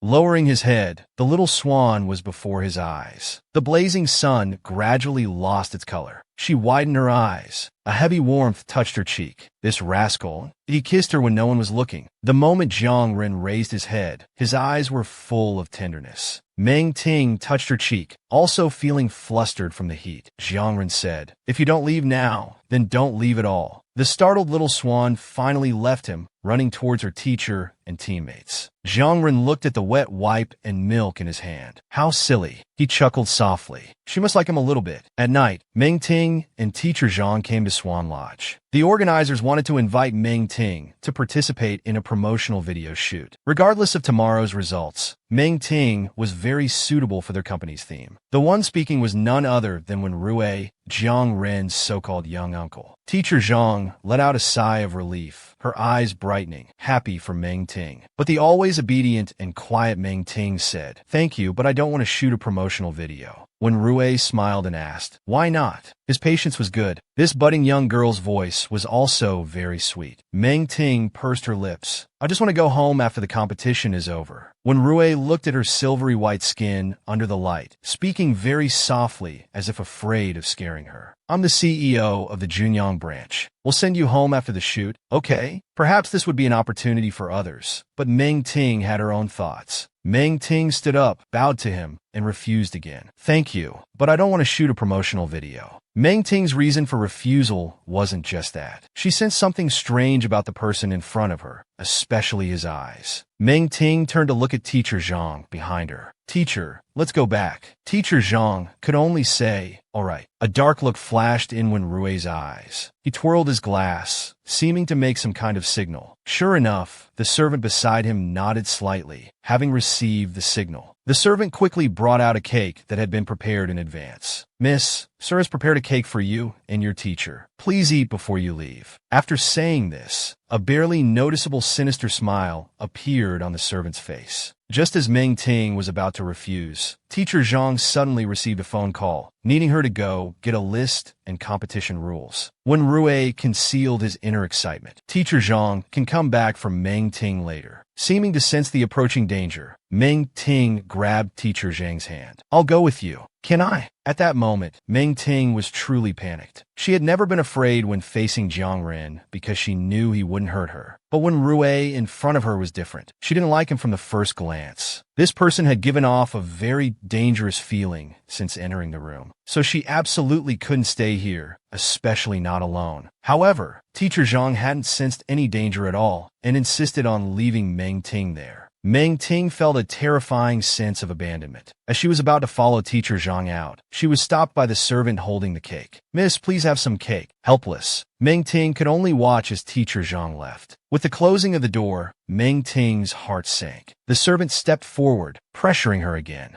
A small, exquisite cake, decorated with blueberries on top. And when Rue's smug smile. This made Meng Ting even more certain that something was wrong. Meng Ting closed her eyes tightly, tears streaming down. She shook her head, saying no, but it was no longer her decision to make. Just then, there was a loud bang. Meng Ting suddenly turned around, looking fearfully towards the door. The servant looked over in disbelief. Someone dared to kick Mr. Wen's door. However, upon seeing the black-haired youth with an icy face, everyone held their breath. The one who came was none other than Jiang Ren, the young master of the Junyang group. When Rue, sitting on the sofa, froze his smile, he quickly stood up and said through gritted teeth, "Young Master Jiang." Jiang Ren had completely changed. When Rue was 7 years older, yet he instinctively feared him. Not just him, even Jiang Ren's father wouldn't dare provoke this young wolf cub. Jiang Ren didn't speak. He went straight to the kitchen. He dared not mention the past and asked friendly, "Young Master Jiang is back? Have you notified your brother-in-law? Why aren't you preparing food for young Master Jiang? What are you standing there for?" Jiang Ren was surprisingly calm. He pulled out a boning knife and even skillfully twirled it. At that moment, his eyes were as cold as a fierce beast, staring intently at Wenrue. "Why notify my dad?" "Just you, Wenrue." Looking at that deadly knife, a great chill rose from the bottom of his heart. "It's over." Although Jiang Ren's tone was flat, no one thought he was joking. The door closed. Jiang Ren's next words made Wenrue feel even more desperate. "Weren't you and my mom very close? I'll send you to see her tonight." Wenrue knew things weren't good. He had secretly dialed Mr. Zhang's number. His face turned pale. Then he quickly said, "Brother-in-law, Jiang Ren is back. He's at Swan Lodge and not acting normal. Please save me." Mr. Zhang's heart skipped a beat. He suddenly roared, "You little brat! If you dare do anything rash, you're finished. I'm telling you, Xiao Rue is your uncle." Jiang Ren chuckled, then threw the phone on the ground and crushed it. He was laughing, but when Rue knew the young man was at the peak of his anger. Jiang Ren was already a madman. When Rue no longer cared about dignity, he turned and ran quickly towards the room. "Stop him! Quickly stop him!" Gao, he certainly couldn't watch Jiang Ren have an episode. Just as he was about to call people to rush over and stop him, that girl young Master Jiang fell in love with at first sight, threw herself into young Master Jiang's arms. Meng Ting hugged him, her slender waist soft as she whimpered. Jiang Ren, her soft body trembling slightly. Who knows how long it had been? The young man's body, tense as a rock until now, finally relaxed. The boning knife fell. He hugged her back fiercely, as if going mad. Meng Ting was truly scared. She sobbed softly. "I'm a little scared." He slowly lowered his head and kissed the top of her head. Then, holding her hand, he softly comforted, "It's okay. Don't be afraid." Jiang Ren's words completely calmed Meng Ting down. She looked up at him, her eyes regaining their sparkle. Jiang Ren's cold face also softened at this moment, looking at Meng Ting with eyes full of doting affection. Jiang Ren held her hand and walked towards the exit. He couldn't let the treasure in his heart suffer even the slightest grievance anymore. At that moment, Meng Ting's face was slightly flushed. The once unruly boy before her was now so dazzling and eye-catching. Jiang Ren's palm held the soft little hand, leading her to walk outside Swan Lodge. The night in the big city had no stars, only lights that never went out. Meng Ting looked up at the person in front of her, tears uncontrollably falling from her eyes. At that moment, Meng Ting was truly afraid. After all, she was a girl who had never seen such a scene before. Especially after teacher Zhang left her behind, she felt so desperate. But fortunately, Jiang Ren arrived just in time. He lowered his head and used his fingertips to wipe the tears from her eyelashes. "Don't be afraid. Don't cry." Meng Ting's grievance was almost unbearable for a moment. She was like a child who had found her parent. That fear of being abandoned and facing the unknown alone, with weak limbs and a blank mind, is something only those who have experienced it can understand. Her soft voice was as pitiful as could be. His heart shattered into pieces along with it. Meng Ting nodded, her big eyes still watery. Jiang Ren cupped her face. "Don't cry. Your crying is breaking my heart." She tried hard not to sob. Meng Ting felt so embarrassed like this. She didn't cry and obeyed. Her suppressed look was both obedient and even more heartbreaking. Jiang Ren was completely helpless. All his coldness and prickliness melted away in an instant. Meng Ting had never seen Jiang Ren so gentle. Then, under her gaze, Jiang Ren crouched down, smiling to comfort her. "Brother Jiang Ren will carry you back." Meng Ting just thought he was so shameless. However, this time, she felt soft in her heart. Meng Ting, with a red face, lay on his back. Her soft arms gently encircled his neck. That June, the summer breeze was gentle. The closed street had no insect sounds, nor summer cicadas. Only a row of bright street lamps, winding to who knows where. This year he was 18, his broad back, the wind bringing his scent, a faint smell of sweat that was surprisingly not unpleasant, but rather a sense of overflowing male hormones. She remembered last winter when they went to climb Wangu Mountain together. He had carried her on his back for a long time like this. At that time, she was completely unwilling, thinking how this bad guy wasn't tired to death. But tonight, Meng Ting suddenly realized what kind of sense of security he had given her. He got into trouble for fighting for her, cheerfully reciting self-criticism on stage. He went rock climbing to get her water, surprising her that she couldn't drive him away, nor could she anger him away. He was like a fire defying the world, bringing a temperature that could burn everything to please her. Even if the whole world abandoned her, he wouldn't blame her. The silhouette of the boy who disappeared without a trace after her face was burned in her previous life slowly turned into this boy, comforting her on this summer night. She was quiet. Jiang Ren was afraid she might still be crying. He didn't know how to comfort people, so he took out his phone from his pocket and called He Junming. He put it on speakerphone. Meng Ting called He Junming and put it on speaker. Jiang Ren directly said, "Tell some jokes to listen to." He Junming, wearing only a towel, thought Ren must be sick, wanted to hear jokes late at night. He Junming was good at telling jokes. He tentatively began. A woman said to her male colleague, "Last night, I dreamed you came to see me riding on a colorful, auspicious cloud." The male colleague blushed in confusion. The woman said, "You even stuck out your tongue at me. At that time, you were squatting next to Erlang Shin's foot." Jiang Ren didn't hear her laugh. His own sense of humor was very high, and he didn't know if it was funny or not. So he commanded in a low voice, "Tell another one." He Junming swallowed hard. Steeling himself, he wondered if Ren didn't like this kind. "Hey, how about I try a dirty joke?" Then he told a dirty one, a very, very dirty one, and it was very easy to understand. After finishing, he laughed out loud. Jiang Ren cursed in his heart. Damn idiot. He didn't know if Meng Ting understood or not. For the first time in his life, he awkwardly grabbed the phone and hung up. He was afraid the little darling on his back would think he was teasing teasing her. Jiang Ren said, "I'll deal with him when I get back." Meng Ting's face was very red. She softly said, "Okay." Jiang Ren's heart softened, and he looked back at Meng Ting. They looked at each other and smiled, no longer with the previous indifference. He carried him on his back, not knowing when they would arrive. However, he cherished this moment of closeness. Junming told a dirty joke. Jiang Ren's mind was in turmoil. He was afraid he would ask to walk by himself, so he tried to make conversation to distract him. "How are you adjusting to the seclusion? Is it fun?"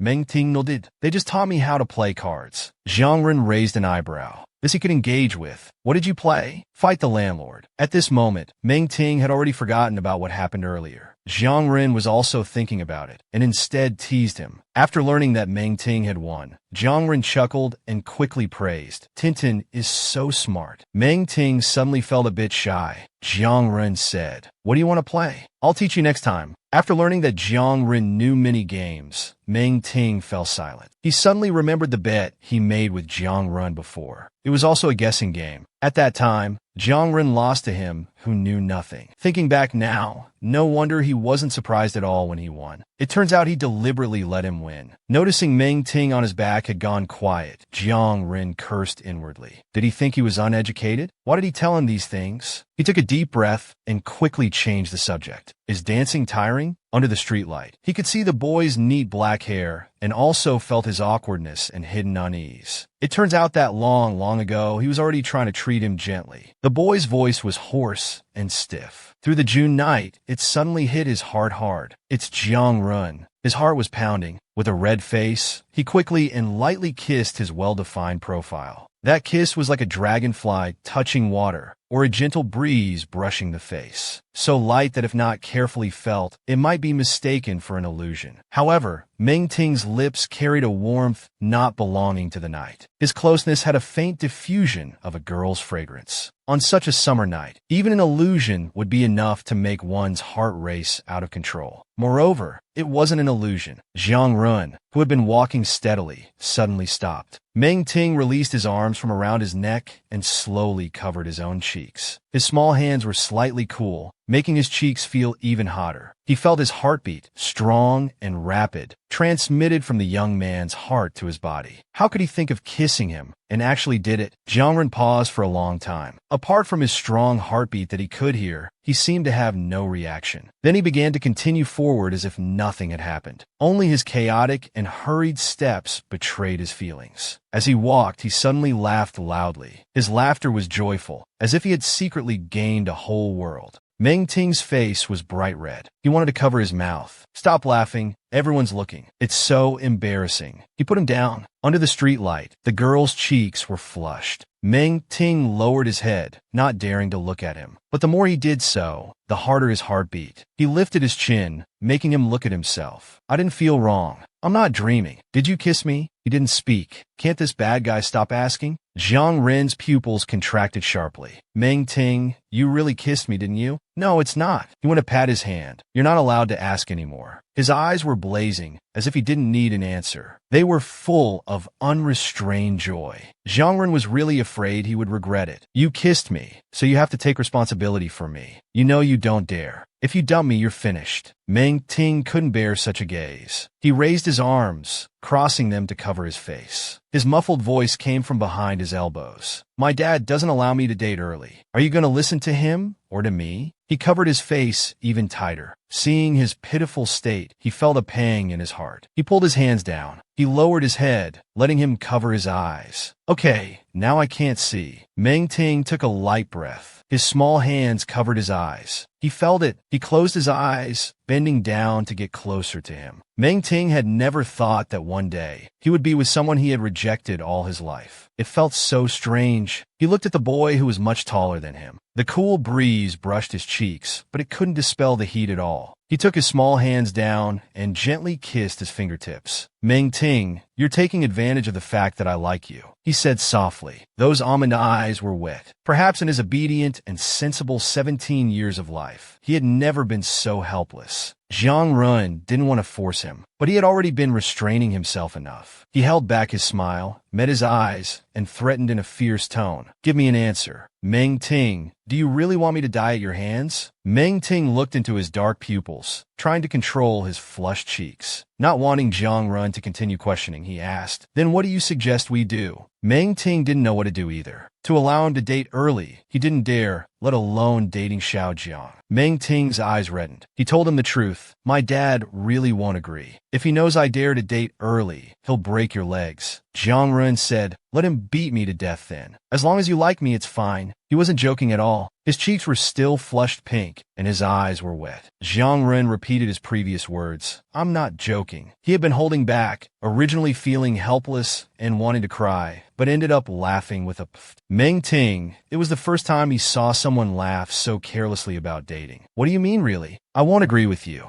Meng Ting blinked. "You're so fierce." Jiang Ren's expression froze. "No, I'm just afraid you'll change your mind. Afraid that everything just now was just an illusion born from my desperate desire." Meng Ting looked at him, his eyes full of light. He put his small hand in his palm. "Let my dad beat you to death then." Jiang Ren felt his reactions were especially slow tonight. This sentence carried so much information, so much that it drove him crazy with joy. He even felt so grateful that he had an urge to kneel before him. He cherished him in his heart. No amount of love seemed enough. The burning in his eyes made Meng Ting's whole body heat up. In his entire life, this was the only thing he had done that deviated from principles and norms. He tried to control his gradually quickening heartbeat. "You're not allowed to speak anymore." Jiang Ren was afraid. What was he doing? His Adam's apple moved as he struggled to close his mouth. "And don't look at me either," Meng Ting added. He turned his head. "Okay, just don't change your mind. Don't change your mind." So under the streetlight, he enveloped his small hand and walked forward. Jiang Ren didn't dare to move much. His whole body was sweating, yet he feared even the slightest breeze. What if that cool sensation made him come to his senses? He couldn't change his mind. His heart wasn't strong enough. He would go crazy. Xiao Jiangye,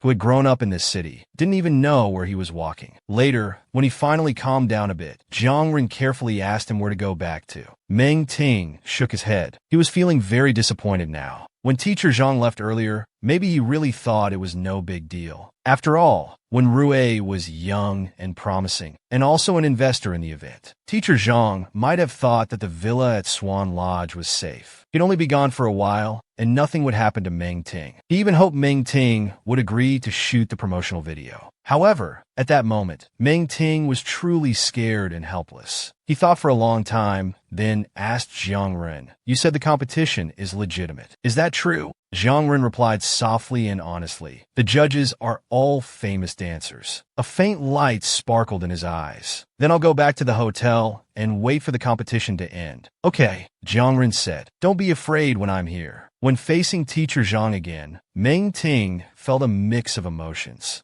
Teacher Zhang apologized to him. "I'm sorry, I didn't think it through at the time." Meng Ting nodded, but in his eyes, there was no longer the complete trust he used to have when going out with Teacher Zhang. Teacher Zhang sighed inwardly, knowing he was wrong. As someone Meng Ting relied on, he had thought it was fine, that it wouldn't matter if he came back to pick him up later. Meng Ting went upstairs to his room and found it stuffy. He walked to the balcony and opened the window. The cool night air poured into the room. He placed both hands on the window and looked down. But as soon as he looked, he couldn't help but feel confused. In the night, a young man was leaning against the back of the hotel. He should have left long ago. The young man looked up, also watching him. When he saw Meng Ting's little head poking out, 1,000 curses ran through his mind. Meng Ting was also full of surprise. Then he took out his phone and started fiddling with it. Soon, Jiang Ren's phone rang. To be honest, he had been domineering for half his life and had never really feared anything. But at this moment, he was a bit afraid to answer the call, fearing Meng Ting had changed his mind. The next second, he carefully answered the phone.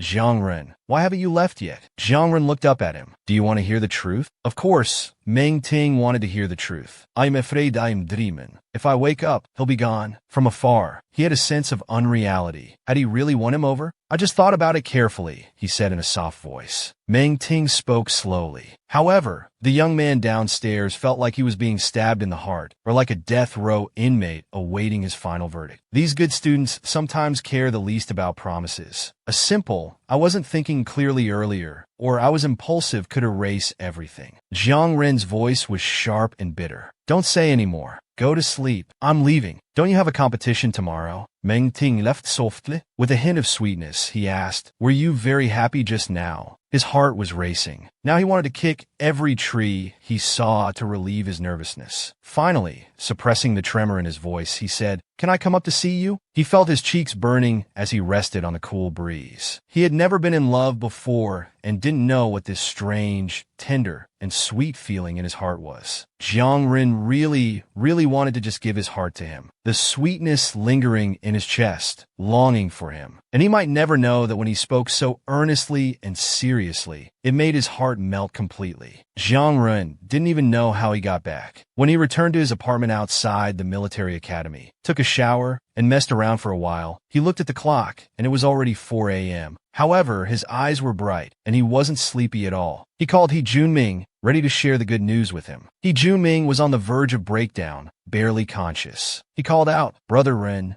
Jiang Ren's voice was surprisingly calm. "Meng Ting is now my girlfriend." He Junming mumbled an "oh," thinking someone was not fully awake and dreaming even more than he was.